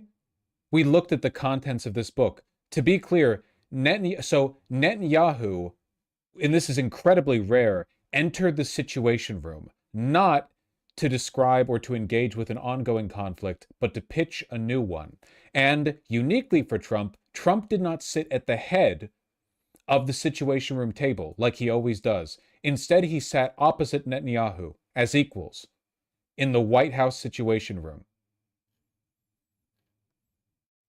And then Netanyahu lied and pitched Trump on this war, and all of Trump's advisors said, don't trust him, this is not correct. And then Trump went with it anyway. That is what happened. That textually, that's what, none of what I just described is an exaggeration at all. All of that happened.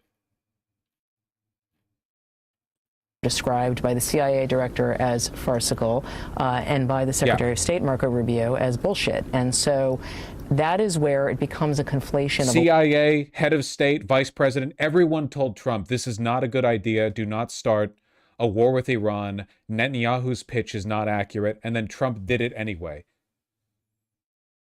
I don't know, like, how do you not... And again, this is the same network that said it was anti-Semitic to say Israel dragged us into this war just a month ago. From the New York Times, Mr. Trump sat down, not in his usual position at the head of the room's mahogany conference table. Instead, he took a seat on one side facing the large screens mounted along the wall. Are you fucking kidding me? In the White House Situation Room.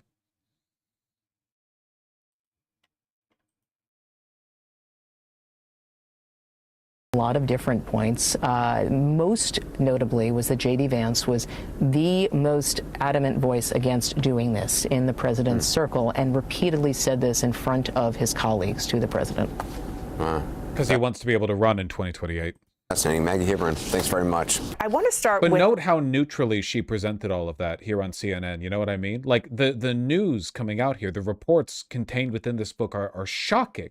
But it's described with such banality. Did you even get everything that I described in this? Did she accurately convey the information as reported on by the New York Times here? Do you think that she did? Some of the reporting that they have on the ambivalence that was in the room. Mr. Rubio, of course, the Secretary of State and National Security Advisor, indicated to colleagues that he was much more ambivalent. Ms. Wiles, Susie Wiles, Chief of Staff, had concerns about what a new conflict overseas could entail, but she did not tend to weigh in on hard weigh in hard on military matters in large meetings. General Kane, the Joint Chiefs Chair, was not a political loyalist, and he had serious concerns about a war with Iran, but he was very cautious in the way he presented his views to the president. What's fascinating about all of that reporting. Got to be very cautious when criticizing Israel. Very cautious. Is group that together with also how some of the how the IC community, how Ratliff and also Rubio pushed back on the briefing that these top officials got from the Israelis as well. You did have officials saying, I mean, in this story, Marco Rubio basically dismissing, you know, this report. Others saying that the Israelis have a tendency to exaggerate in this briefing. Go ahead. Let me just put sort of a little meat on that bone real quick. So what you're talking about also in this report is Prime Minister Netanyahu went into the White House on February 11th and gave some very bold, optimistic assessments of what could He lied.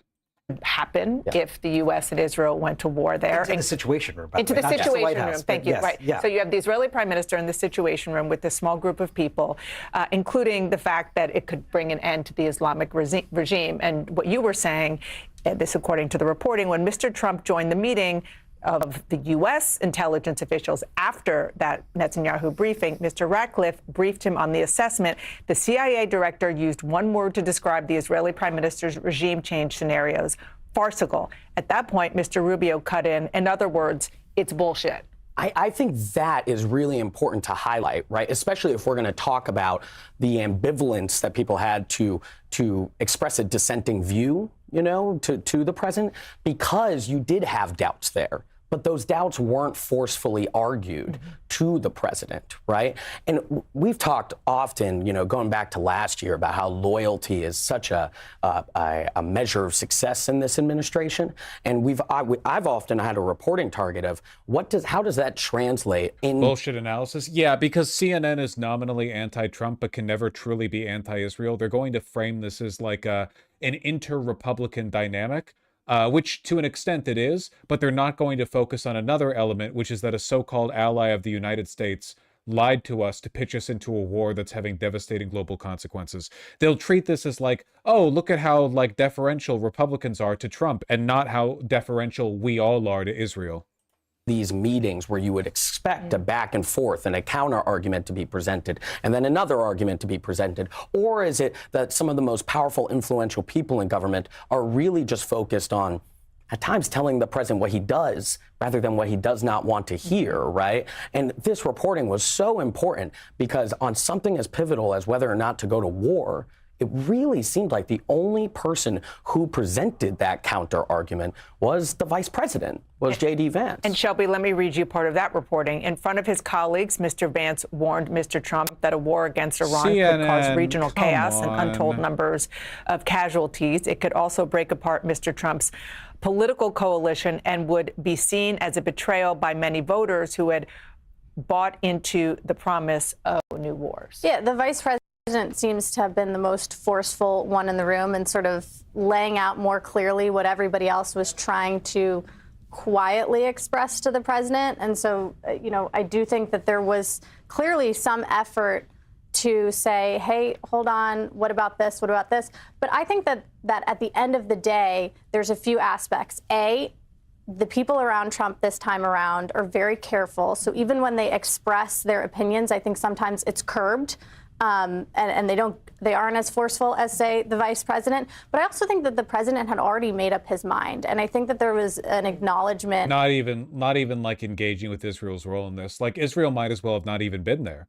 Like, the reporting, the information in the book contained was about Israel pitching this war to us, a claim that CNN previously said was anti-Semitic to make.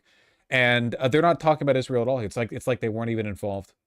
Among the room, and among this group of advisors in particular, that, okay, well, you know, we'll say there are some risks to this, but at the end of the day, as that reporting notes, the team around Donald Trump, at the end of the day, whenever he does something, they'll voice their opinion, they'll say something, but if he wants to do it, they go ahead with it. Yeah. And this is a clear example, even something as huge as going to war with Iran. Yeah, which, I mean, that is actually in keeping with the way most administrations are. I mean, he's the president, he was elected, they weren't, and so forth. I do think just normal.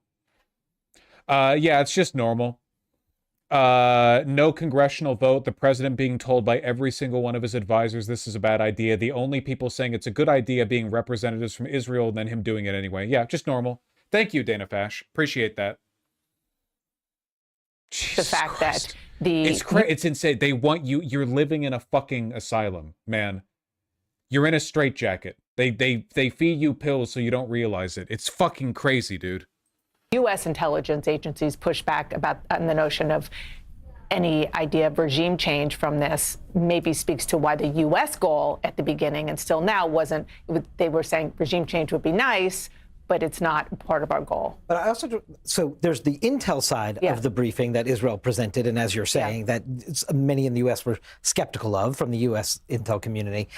But I think it also exposes this reporting, the political divide that exists, because so much criticism on the right and the left, and I don't mean just what J.D. Vance said about you promised no new wars, but it's about Israel leading the U.S. What the fuck? Israel, what the fuck do they have to do with this? What are you talking about, man? Into this. That is the core of the critique on the right and the left of Trump's foreign policy in this moment in time. And I think that this, having Netanyahu in the Situation Room, like the tightness around this, to me, exposes the heart of that concern. And real quick, one of the right wing's most ardent opponents of the state of Israel is Tucker Carlson. And in this reporting, it says that Tucker went to speak to the president about this. Mr. Trump, who had known Mr. Carlson for years, tried to reassure him. They talked on the phone. I know you're worried about it, but it's going to be okay, the president said. Mr. Carlson asked how he knew, because it always is. And I think that's another dynamic here that we can't push aside, which is... He brought up Israel, and notice how she immediately pivoted to a different subject. I thought she was going to interject to defend Israel in some way, but she took the other route, which was to pivot away from it completely. What does Tucker Carlson have to do with the outrageous dynamic here? The president ignoring the advice of every single one of his advisors, everyone around him saying don't do this, and instead listening to Israel.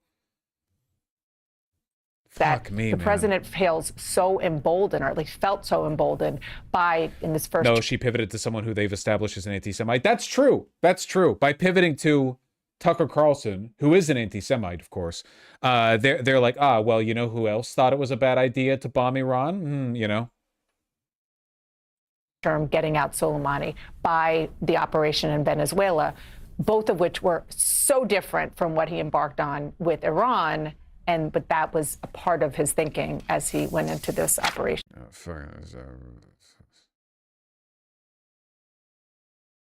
God almighty.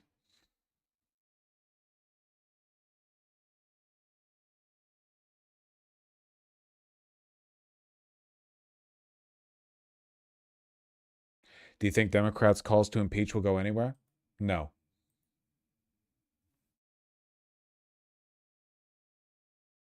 Some of the comments get it? They're probably bots.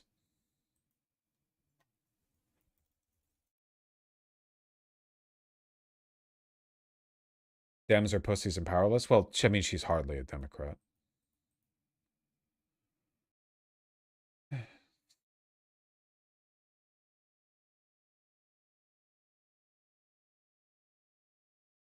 What is this? Dan Bilzerian standing by his assertion his opponent for a seat in Congress is a, quote, fat Jew. Okay. You called your opponent this fat Jew. So he's not from Israel, but you called a guy in Florida this fat Jew. How is that not anti-Semitic? Well, he's a Jewish supremacist, and he puts Israel before America, and I think that, he should be tried for treason. This fat Jew. 2028 is going to be this guy versus a Chuck Schumer type. And America isn't going to be right. It's going to be Dems running Randy Fine versus Republicans running the, Grand Wizard of the Ku Klux Klan. Don't fall for it. He's not anti-Zionist. No. Dan Bilzerian, no, he's not anti-Zionist at all. He just wants the child rape and murder to be done by Goyim rather than Jews. Is anti-Semitic. Yes. Dan. I mean, that's what you say, but how about every single time that's what I know. I don't say it. I know he literally talks about how Muslims are lower than dogs. Calling someone a fat Jew is low-key anti-Semitic, though. Really? I agree. Yeah, no, it's very low-key anti-Semitic. What do you? No, that's true. I didn't think about it that way. Yeah. Anyone getting slight racist vibes off this guy shouting the N-word? So is that Islamophobic? Yes. Yes, it is, and that wouldn't be that's not appropriate for him to say either. If he had said that, but he does all the time, and he tweets that, and he's a senator. Yes, and he's Islamophobic. Yeah. Are you anti-Semitic? No, I'm not anti-Semitic. I think that that's kind of a made-up term. I think the Palestinians are the real Semites. Term? Yes, because if you look at what a Semite was Hitler anti-Semitic? What's that? Was Hitler anti-Semitic? Like I said, it's the term is focused solely on Jews, but actual Semites are the Arabs, and this is the same as saying homophobia is not real because you're not afraid of gays, you just hate them. It's a meaningless semantic argument. I hope none of you are dumb enough to fall for this kind of wordplay. Palestinians are Semites as well, and they actually have more, DNA lineage to that region than any of the Eastern European Ashkenazi Jews that have taken it from them. So, I kind of have issue with that term and how it's been hijacked to only talk about Jews. So, if you want to call it anti-Jewish, then you can call it anti-Jewish. Well, I'm not going to call this anti-Jewish. When you say that this fat Jew, you could take another race and you could use another epithet, but you're anti-Semitic then. I'm not. I have Jewish friends. Oh, some of your best friends are Jewish? Paint all Jews with one brush, but he paints all Muslims with one brush, and it's accepted. And for some reason in this country, it is okay to just blast Muslims, bash them. You look at what Bill Maher said about Muslims. I mean, it's this double standard, and I don't like the double standard. And there absolutely is a double standard. I completely agree. I don't know if you're really solving that by calling Randy Fine a fat Jew, I look at him as a Jew. I don't know if that necessarily fixes the problem. What was that, Dan? Standard, and I look at him as a Jewish supremacist. He believes that. Well, that is true. Jews are better than other people, and he puts Israel before America. And so if you've got a black friend that you don't like, do you use the N-word on him? No, I don't. Then what's the difference when you use the word fat Jew for a Jew you don't like? Well, is Jew the same as? Because that's not, one is a slur, right? And one is describing a religion. So you can't compare the two. Really? There's a way how can you compare those two? There's a way you say it, Dan, that the intent is the same. It's not the same at all. Here. So one is a slur, one is a racial slur that I don't use, and the other one is describing an ethnicity. You just used it. Well, are we adults? Can we talk about a word? Oh my God. So was a word so offensive that it just you can't say it? We have to say the answer to that is yes. So I want to ask a question. People are too sensitive.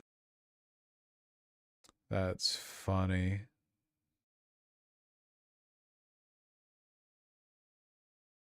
From 46 minutes ago, there will be no more apologies. Jewish cancel culture is dead. We are done with it. It's so cool that the Democrats and every Jewish civil rights org in the country has united to decide that no criticism of Zionism from the left is allowed, thereby guaranteeing that these people get really loud voices. Like, if the Dems weren't so militarily opposed to people like Hassan, people like this wouldn't be able to coast off of being the only guys willing to criticize Israel. It's like Candace Owens, Tucker Carlson, they both benefited enormously from the widespread perception that the Democrats and Republicans are equally cucked to Israel, which is true. At least they're more or less equally cucked to Israel. Whereas if the Democrats actually acted like liberals and allowed for a widespread anti-Zionist sentiment in their party, this wouldn't be as much of an issue. Bilzerian's such a cuck. Oh, he's a massive cuck, like all Nazis. It's a cuck ideology, but, Thank you, Democrats. It's like all the older Zionist Jews telling the younger Jews, good luck. I'm 82 years old. I'm going to be dead soon. I just want to see one more Arab village burning before I die. Good luck. Oh, yeah. You're going to have to deal with the anti-Semitic backlash to all the stuff I'm saying? Well,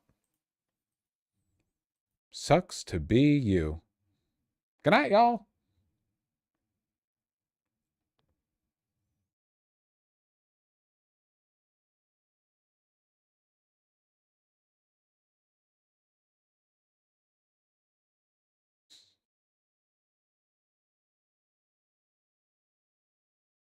Do you want him or Fine to win the Republican primary for that district? I mean, they're both Nazis, so I don't know.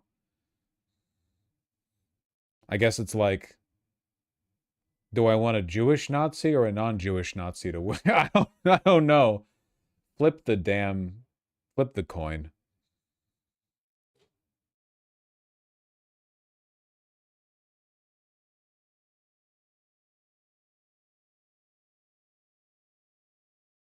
The guy with the beard is not a Nazi. Dan You Bilzerian. called your opponent.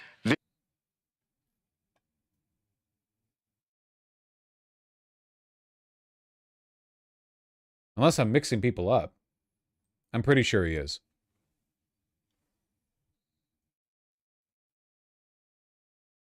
No, he's 100%. Yeah, okay, yeah, I don't think I'm mixing him up. Yeah, I'm pretty sure that's the guy I'm thinking of, yeah. Like, there will be no more apologies. Jewish cancel culture is dead. Mm-hmm. Yeah. Yeah.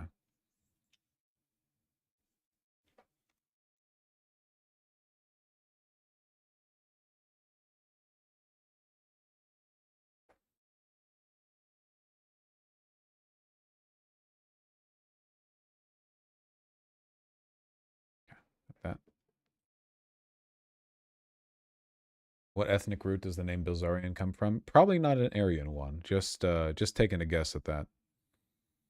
All right, I feel like we meandered a little bit today, but we're somehow at 3.5 hours in. Anyone got some crazy info you want to share? Anyone an interesting little news tidbit we might want to cover before I read donos? It was a good stream. It was, but I'm cold. I'm cold today. I got a new tattoo. Nice. Well done.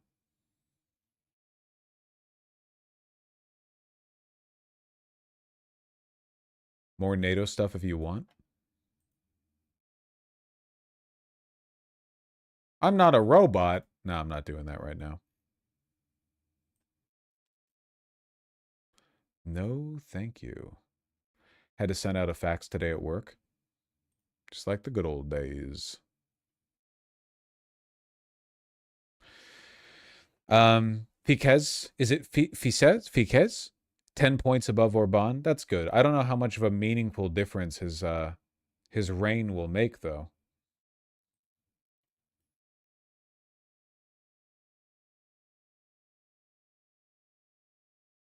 Look at these watches.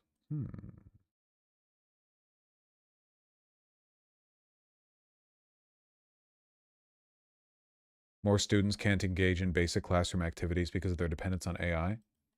Ew.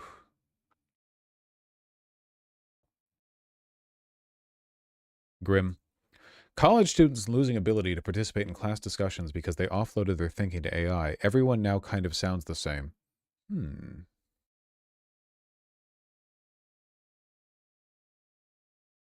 Is it bad that I don't feel bad for them? They're not the victims here. I am. I have to deal with them.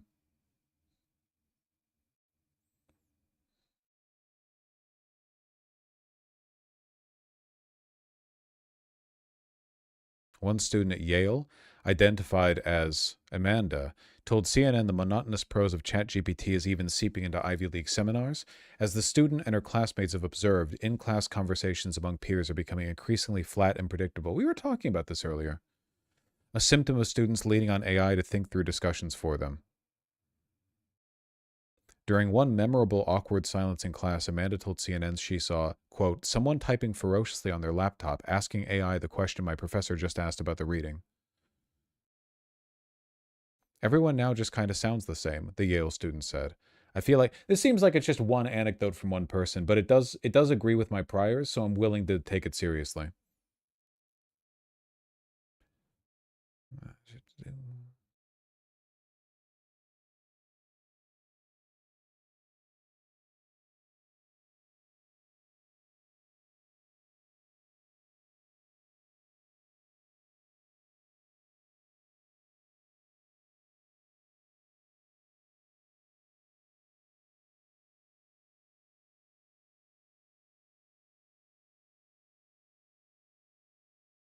It's true, it's very flat in the tone of the writing. Yep.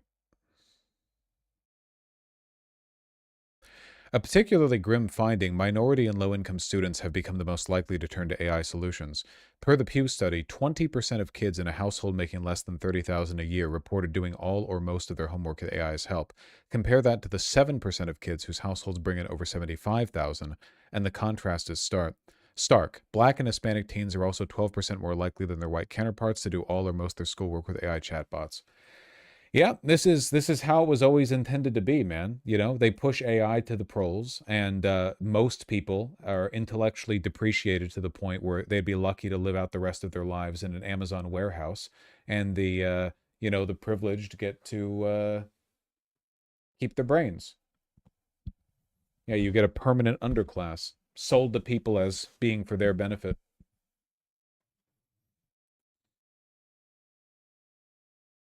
I agree to Queen, yeah.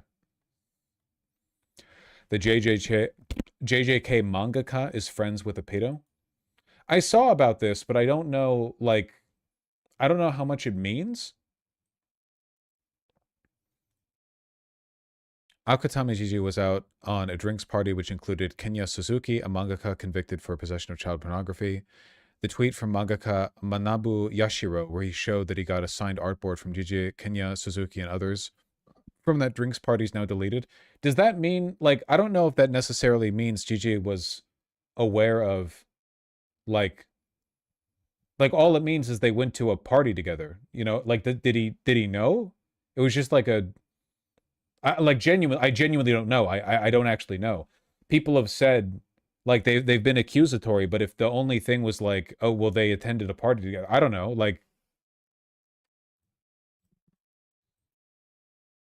Epstein defense? Well, no, because Epstein was known for decades as a child sex trafficker, and also he had an island everyone knew about. I don't know. I don't know the degree of culpability here.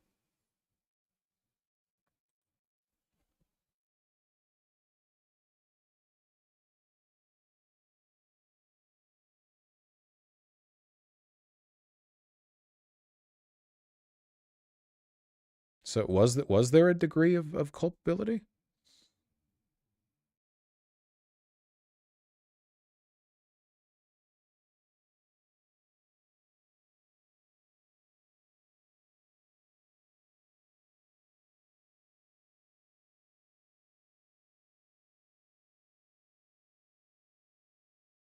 I don't know. Fox News is attacking Hassan now? I think they've done that before.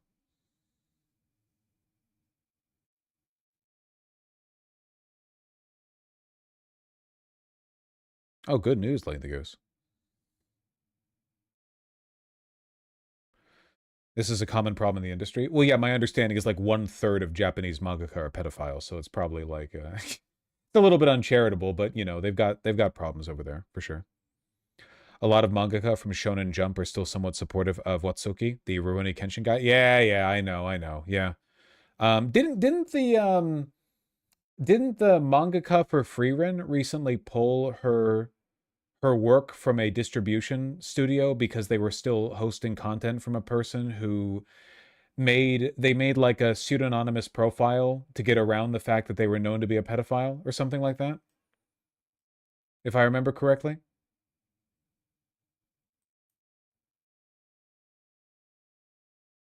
That was good of her. They were a convicted rapist? Gotcha. Mongo 1? I think that might be it, yeah. Oh, good for her.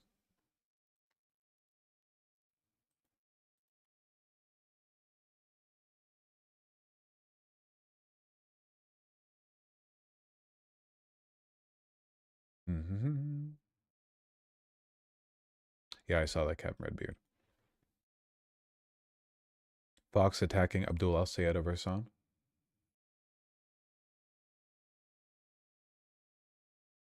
Yeah, not surprising. Yeah, the official position of Fox News is to go vote for McMorrow. So a Democrat Senate candidate in Michigan is facing criticism this morning for planning a rally with anti-Israeli podcaster Hassan Piker, who says America deserved 9/11 and justified the October 7th attacks.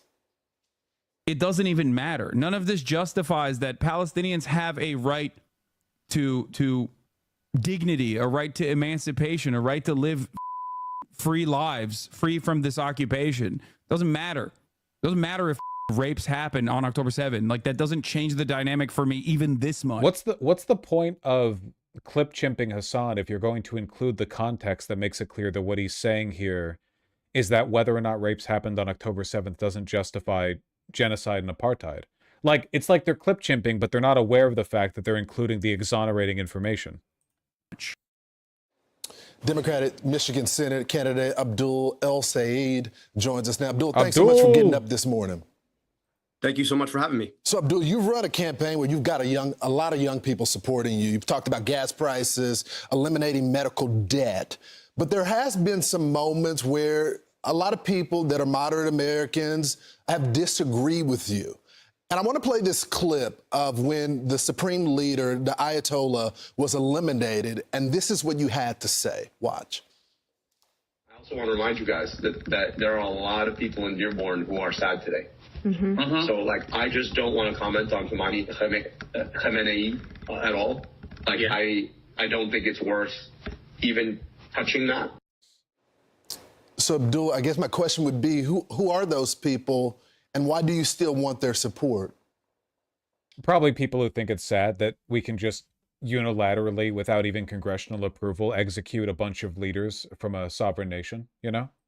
Well, fast forward 5 weeks on, I think all of us are sad today. Our gas prices are up over $1. We're fighting a war that is taking service members' lives, and we're paying our tax dollars to do it to the tune of $1 billion to $2 billion a day. So I think all of us right now ought to be sad. We just watched a beautiful package about Dude 44 Bravo and his heroic return. And the president said that we leave nobody behind, except for the entire American public is being left behind by a war that is unjustifiable and illegal. So I think I speak for all of us to say that we are worse off in this war than we were before. And I think all of us really need to step back and ask ourselves what our dollar should be used for. So I would ask you, Abdul, I think you're right. I think the polling suggested, I mean, that was Iran's goal.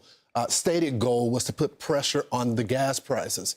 But specifically, who are the people within the community that are sad about the Ayatollah? Damn, he is really committed to trying to, like, start a pogrom over this. Being dead, because the peaceful Muslims that I know, including those... I'm not going to say the religion of the people who I'm assuming are the ones who are sad over the death of the Ayatollah Khamenei. It's Muslims. It's Muslims in Michigan. Thank you. I mean, what's the point in asking him if you're going to... That are in the Gulf state that are supporting this action right now, they reject him and they wanted him dead. So who are those people that you know that are sad and why?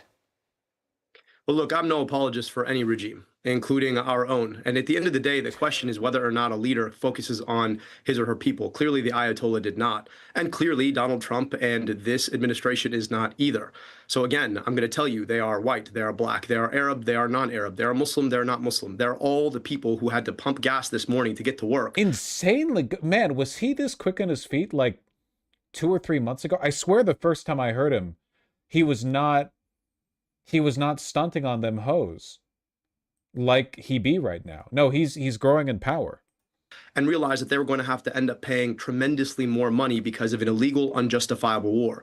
So the notion that the Ayatollah is dead is one thing, but the notion by which our country did it, fighting a third conflagration in a third country in this year alone, that there is the problem. And I think we have to understand that in politics, in government, the means don't always justify the end doesn't always justify the means. And I think Americans of all stripes right now are unified by asking, what is the aim here and what are we doing? Yeah, so I think most Americans remember the 17 Americans that were died in 1983 at the death. Oh my God. I think actually, sir, most Americans remember when 40 years ago, that the guys that were died. At the Iran, 244 Americans. Most Americans remember this thing that I didn't remember, which is why I have to look down at this sheet of paper to remind me of my anti-Iran talking points. Dude, what a fucking joker. What a fucking clown. Actually, I would say that even more important than inflation, gas prices, permanent war in the Middle East, people are mostly concerned with, let me see, the 1786 Al-Said Treaty of, let me see, we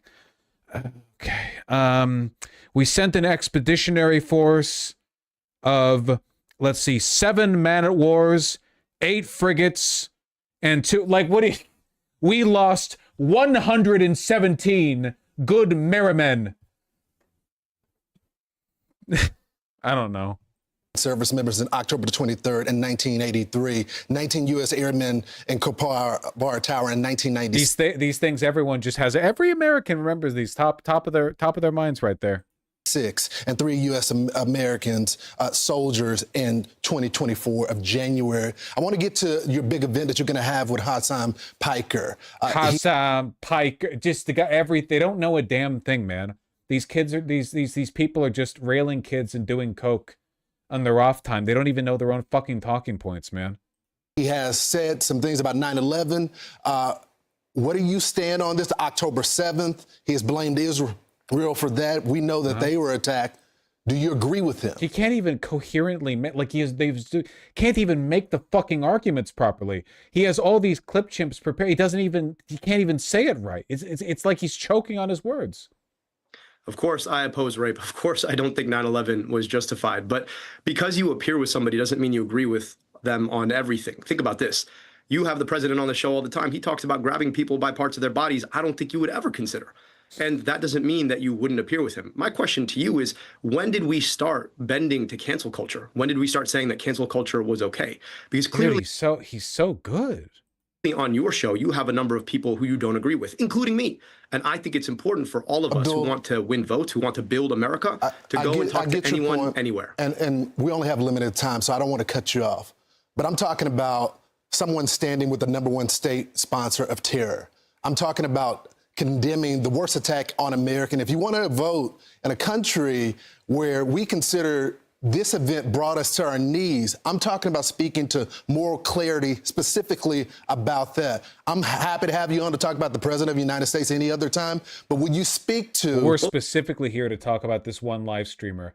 Also at the top of every American's mind, along with the great 1619 massacre of 3 Anglo-Saxon fucking... fishmongerers who were passing through the Strait of Hormuz and were struck by an errant javelin thrown by a Persian, I don't know, man. It's a fucking... What he said Look, about... I just think it's excuse me. It's important. Will you speak to what he said about 9/11 and October the 7th? We get the bit. It's important to talk about context. I'm never going to agree that 9/11 was justified. It was wrong. It was a horrible day for all of us. I'm never going to be okay with the innocent murder of civilians. I condemned Hamas and I condemned that attack on day one. The issue that you're trying to do is paint me out of context quotes, with out of context quotes taken out of context specifically to ask me these questions. And I'm going to play the same game with you. Why is it that you will not condemn the fact that the President of the United States talked about grabbing people by their body parts? And I would argue that it's all part of the same cancel culture game that we should not be playing. So I'm talking to your audience today because I think it's important to have a conversation that matters about the issues that matter today. Yeah, and that's exactly what I'm doing. This is what's blackpilling me. We're committing one genocide, threatening another. This is what the media class focus on. What should really blackpill you is the fact that this is identical to conversations that Abdul has had with Democrat media. He's had conversations like this with representatives from so-called liberal media. And what's more, the official strategy of McMorrow, the main contender against him, as it will be in the Senate race, is going to be to do exactly this as well. There is no difference here between Republicans and Democrats. They are doing the exact same thing. Ballot, and that was litigated in 2016, and the American people re-elected him again. So we've gone through that. I want to ask you about some of your comments because you're the one that's running for office. The president is term limited. You said that ICE, it cannot be reformed, and they cannot be trained, and they should be defunded. Do you still have that point of view? I want you to ask yourself, Marines are getting a bum deal right now because ICE is funded to a higher level than the U.S. Marines, and we're now fighting a war. Ask yourself if that keeps them safe. Ask yourself if it keeps you safe. They shot 2 people, one in the face, one in the back of the head. So no, you cannot reform using a child as bait. You cannot reform shooting American citizens because you can with impunity. So yes, absolutely. Stand American public. The Mossad Wi-Fi disruption device approach to immigration enforcement. So you believe that the 10+ million, some of them, which we have captured that are terrorists, since they're the only service that can do the deportations, you believe all those people should stay in the country? Is that what you're saying? Come on, Lauren, you're better than that. At the end of the day, that's not what I'm saying. I'm saying that ICE enforcement in this particular way when you shoot people in the face, when you fund them to the tune of 185 billion. Somebody has to run the camps. Are you suggesting no one run the camps? That sounds like anarchy. When they can walk around with impunity covering their faces, not actually being held accountable to the highest law of the land, which is our Constitution, that is wrong. You can have immigration enforcement. You can keep a safe and secure southern border, which I agree with, but not like this. All right. We appreciate you coming on, taking the tough questions. Always. And go blue. I'm Steve Doocy. I'm Brian Kilmeade. Ridiculous. Might as well be a CNN panel. Swear to God.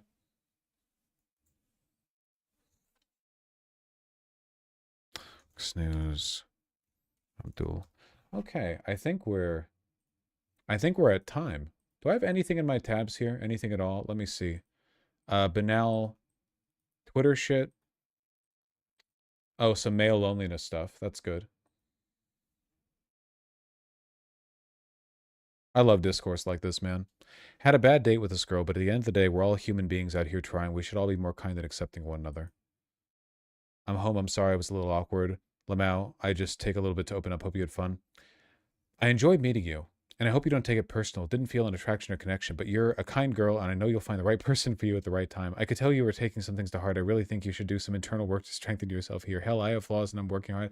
I assume this is a bait post. Working hard every day to improve my self-love and confidence. I'm always here for you, and I mean that shit, because life is short. You'll always have a friend in me. Never ever feel alone, dead ass. Thank you for coming out, and it's got to be a bait post. It's still funny. I like the discourse more than the original post. Ending on dead ass is crazy work. Yeah. Lonely men often bait. Ah. All right, let me read these. I'm dumb. Why is it a bait post? Well, I mean, I don't know. It just seems framed like one. You know, it's framed to incite discourse so that people can quote tweet it and go, men. Just a feel. Just a feel. Still think it's funny. Dum-de-dum-de-dum. Very Reddit coded. That's true. Sneakers O'Toole, thank you for sending over 2 $5 donos where you really commit to the meme of the moment. Rhaegar thanks the $5. I am not adding a Chuck Schumer emote. Absolutely not. An emote can't just be a guy. It has to convey something. It can't just be, oh, that reference, you know? There has to be some kind of utility. Tree Glorp Bro, Street Killa, and Snowy Cat. Thank you for the tier 1 subs all. I really appreciate that. Thank you. Not gonna lie though, I'm friends with a lot of women and straight guys are like this. Yeah, probably. I mean, yeah, definitely. Yeah. Grumbles McScrooge, thank you for the 567. I really appreciate that. Thank you. Yeah, no, the Wisconsin Supreme Court race went very well. Knock Knees, thank you for the tier 2 sub. Really appreciate that. Reese's Puffs. Forever in my head. Pale Horse, thanks to the 607. Loving the becoming literate and tradcath arc. Hold on, tradcath means like Catholic convert. That shit be fake, okay? But no, I'll glaze Catholicism over. Wait, what's wrong with what the guy said though? You mean in the Twitter post? It just came across as like overly committal and presumptuous, you know? As a general rule, if you have an awkward date with somebody, you shouldn't follow it up by saying, you know, you're clearly going through some stuff, but just know I'm always here for you. You know, it's okay. It's a bit overcommitted, you know? Gotta be a little more chill. Hydroloys, thank you for the tier 2 sub. Really appreciate that. Good Faith Goblin, thank you for the tier 1 sub. Cat Pix, here's her when she was a kitten. Ooh. Not evil, though, just awkward? No, it wasn't evil. I didn't say it was evil. Being awkward isn't evil. It's just, you know, communication is a skill. Yee. Alien. This cat does look evil. Yeah.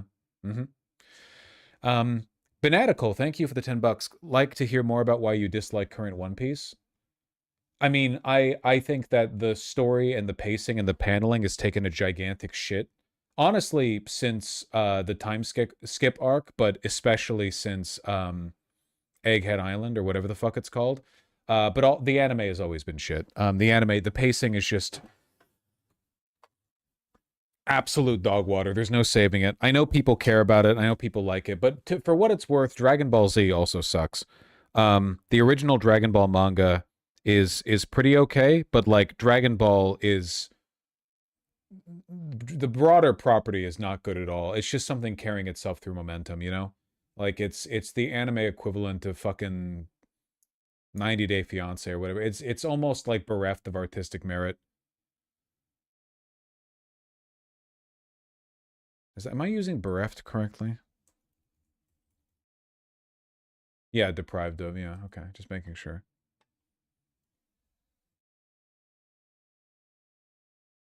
They're the same little Dragon Ball Z and anime only thing. I know, but I'm distinguishing between the before and after the time skip. But don't you like turning off your brain sometimes? I don't know what that means. Your brain is always active. If you mean like watching something because it's cool and not super like deep or thoughtful, yeah, that's fine. But like DBZ is bad. It's not like there's a difference between relaxing to some non-intellectually challenging media and just something being bad. You know? Anyway, I can't get into this. I have to read this shit. April, thank you for the tier 1 sub. From Slop NBC's be like, tarnished. Although be it flee the mimsy broths outcroft. And then gives you the most dogshit item imaginable. And I wouldn't want it any other way. Self-ego, thanks the tier 1 sub. Critical support for Hassan, but I can't endorse wearing a Carhartt over a suit. Yeah, people were asking me for a fit check, and not to split the left or whatever, but the combination of work boots, like things that look like Red Wings, and like Carhartt cargo pants with a suit jacket, it's not my style, I'll say. Admiral Kizaru, speaking of, thank you for the tier 4 sub. Really appreciate that. Going back to your point about Blue Sky, liberal bots and K-Hive ops have taken it over. Yeah, it fucking sucks there. They jump down my throat every time I mildly criticize a Democrat. No, the Blue Sky turned into a liberal cesspit almost immediately, because Blue Sky is made up of the people who are both too left-wing to enjoy the kind of place that Twitter has become, but also too sensitive to enjoy the murk anyway. So you're pre-selecting for very online, very sensitive people who can't stand Republicans, and oftentimes that's going to be like insufferable liberals, you know? Because they don't like shitposting the way that lefties tend to.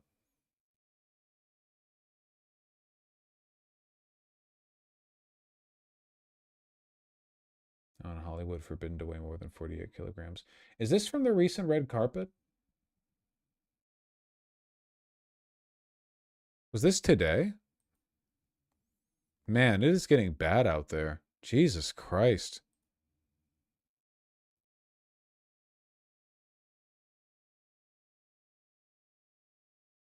I don't know. I don't know enough about the scene to know who's always been skinny and who's recently gotten a lot skinnier. But I've seen so many actresses lately who are like, who weigh like 100 pounds.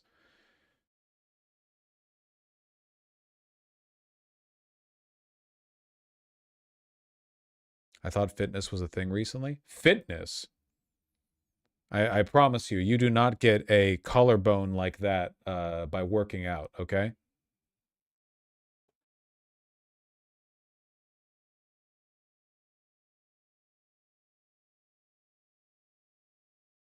When did we go back to the 90s? It's like early 2000s. It's crazy. Very fash.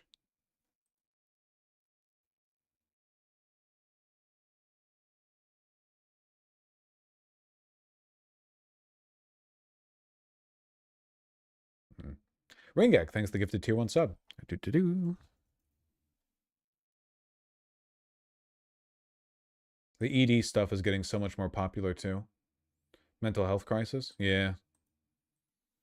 I saw some ED bitch complaining about like a chubby guy wearing skimpy clothing, saying, I hate how men are allowed to be fat and ugly. But it got like 150K likes, and it was from a fucking ED account, you know? Don't have to listen to no bulimic bitches complain about guys being chubby, all right? We'll live longer than you.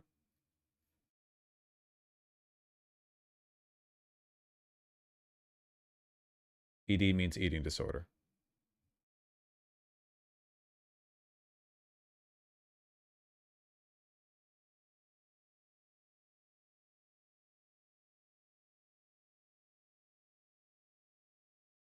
I can't find it.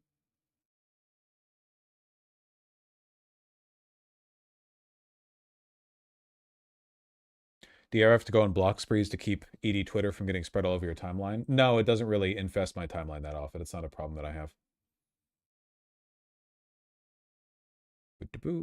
Red Baron, thank you for the two £2 donos. Really appreciate that. Colin Turner, thank you for the incredibly kind $20 and $5 donos. I really appreciate that.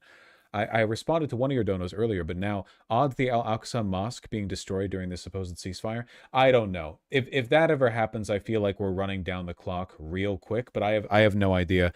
I mean, the ceasefire is already effectively done. Everyone's begun bombing each other again. I have no idea. I have no idea, like, how long it's going to be before Israel truly loses its shit and tries for it. Oh, God, now that I looked at those tweets, I'm seeing more and more of this, man. Like, my feed is full of it now. Okay, I think... Okay, was some of the ones we saw. Sheesh!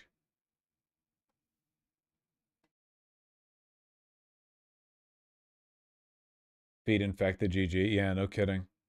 I'm gonna have to like some pics of fat bitches to get it back on track.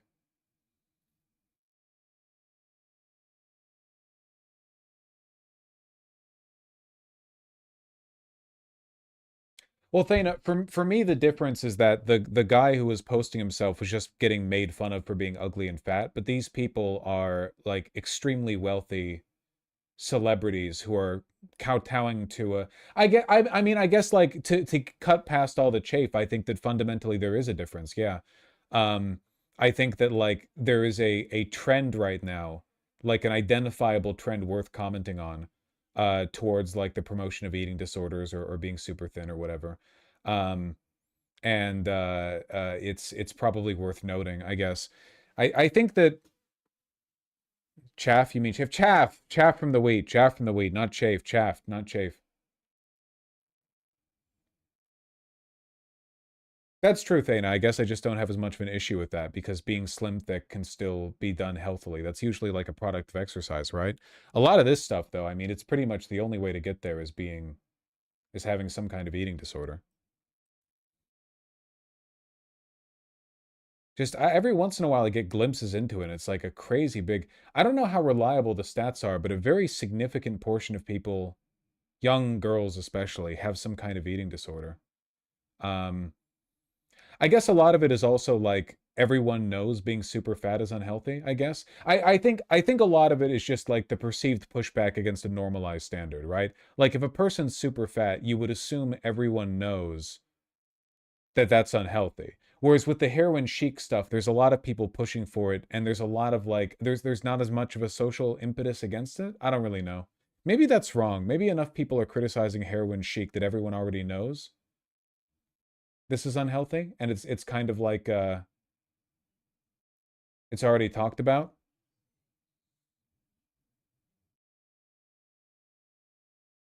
I don't really know. Just weird. And I browse YouTube shorts, and every once in a while I just get pitched it's the most insane white women. And they're like, you know, don't eat seed oils, eat this. And it's like a 40-calorie bowl of nothing. Leafy greens or whatever. It's I don't know. I don't know who's falling for this.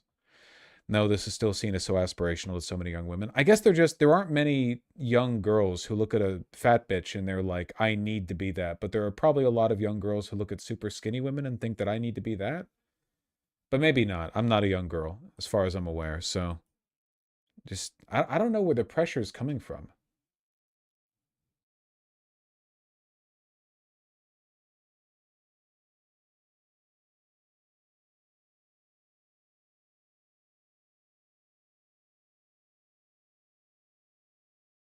That's true, Thana, but there's not a parallel with regards to, like, the perceived desire in the in-group, right?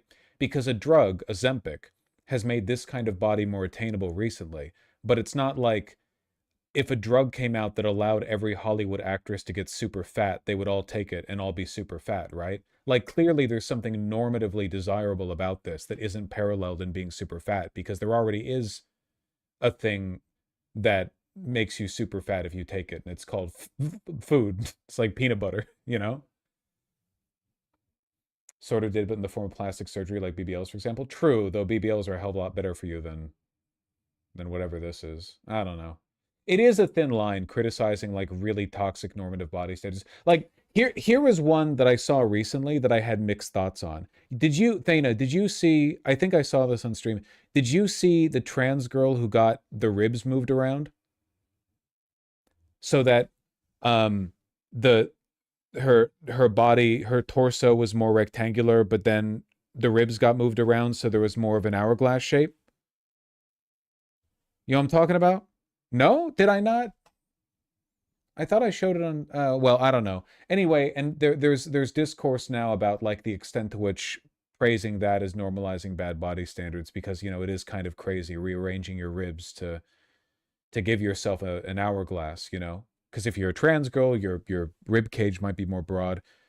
And on one hand, I do think you should promote the idea that you don't need plastic surgery to feel comfortable in your body, but also at the same time, like, I wouldn't tell no trans woman to not get FFS if she wanted it. So I don't really know.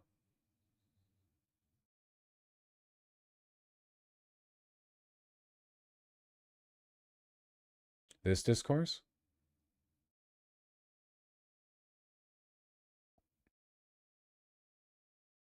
Yeah, this one. I understand some people have dysphoria, but I also think sometimes you should not get a psychotic amount of ribs removed and try to love the body you're in. Yeah, but the problem is, like, the discourse is so fucking poisoned because this picture was posted by this account, Daily Motivation, and this is an eating disorder account. So this isn't even about, like, being trans. This is about having an eating disorder. Exercises for a flat stomach and slim waist, like shit like this. You know what I mean? This is a anorexia account. So this isn't even about being trans. So I guess it's different. I don't really know. Thinspo, yeah. I think everyone should just like eat 2K cal and work out every day. I don't fucking know. And then this was discourse. Like, your body, your choice. I think there's beauty in accepting yourself for who you are.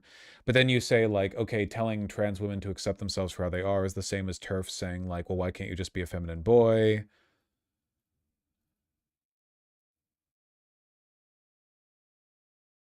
The only thing about the backlash to the rib remodeling surgery is that it's objectively less brutal than FFS, less dangerous, body contouring, no foreign implants, treat extreme because novel, pure nonsense. That's probably true. Yeah, that's probably true.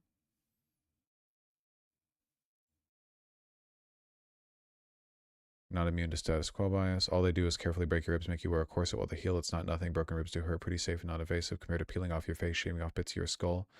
But FFS is like 50 years old, so we go, okay. On what basis is it probably true? On what basis is what probably true?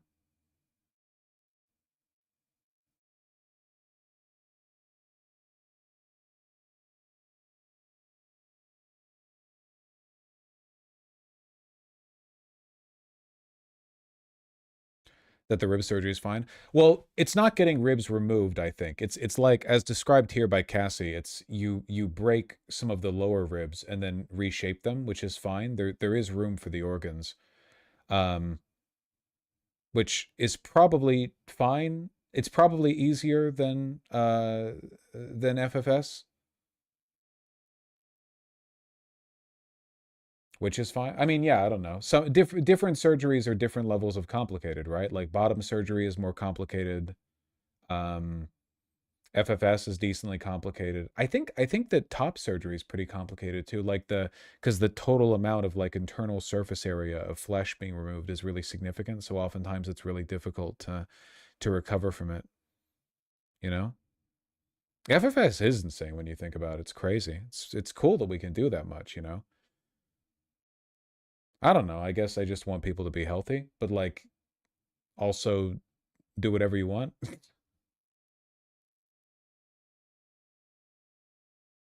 Removal's been a thing a lot longer than normalization trans people. Yeah. Rib reshaping isn't like a super new thing, I guess. It's just kind of novel in the context of this discourse.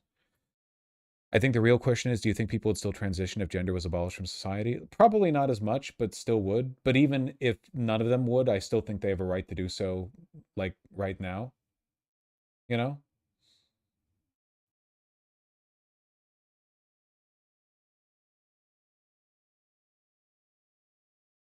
People would still take hormones for sure. Yeah, it would still happen. Yeah, for sure.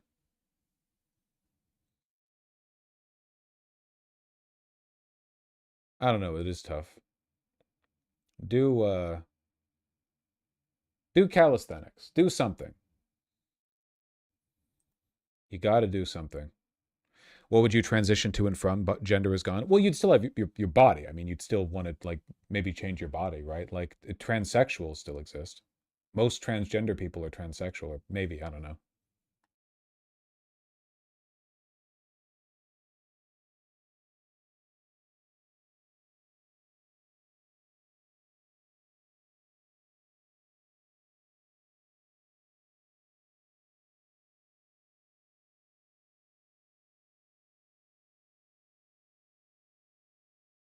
I've heard that rumor, CB the Fool. Sounds like looks maxing, very dystopian, IMO. Yeah, I don't know. What we accept as legitimate or illegitimate body modification really does come down to, like, some pretty arbitrary standards, you know? Like, we all accept a trans woman getting FFS if she wants to. But if a cisgender guy got facial masculinization surgery with implants at the base of the jawbone to make his jaw more pronounced, a lot of us would make fun of him. Now, admittedly, a trans woman probably has a more legitimate underlying grievance to justify the surgery, but do you really need it to justify it? Like, is that my position? Like, my position is you need X level of trauma to justify a cosmetic surgery? Because it is cosmetic, right? Like, let's not, it's not like you're doing it to preserve your organs or whatever. You're doing it because you want to look a certain way. Is it just a level of commitment? You need to be this committed to the outcome, or like you need to be this ugly before you're morally allowed to have cosmetic surgery. I don't know. I don't really know. It's genuine. I don't think there's like a hardline answer. It's pretty arbitrary.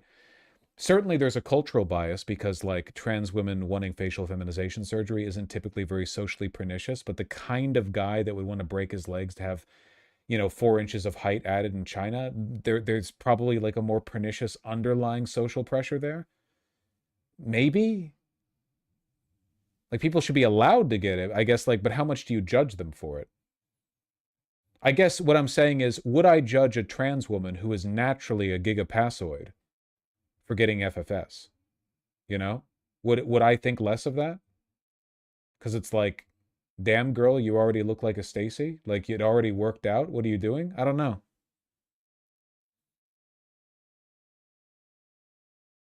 It's not like they're greedily hogging a finite resource. Them getting FFS doesn't mean that like another chick can't get FFS. I don't know. I don't know. It's tough. Eat enough calories.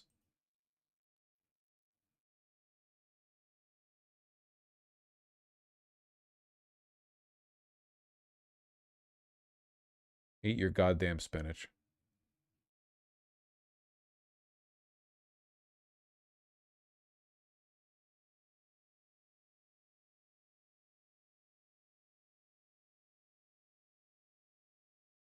Right, donuts.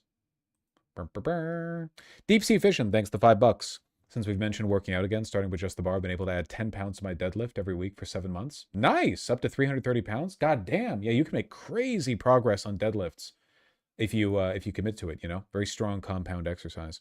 Sake, thanks to 5 tier 1 subs. Can't wait for the day when a candidate is asked, do you condemn Hassan Piker? And he says, why would I? I don't get my positions from him. I'm a Vashite. Well, we'll see if we get to that point. It's a wide open future, but I think it's going to be quite a while before I'm even in the same remote ballpark of electoral viability, associative electoral viability, as Hassan.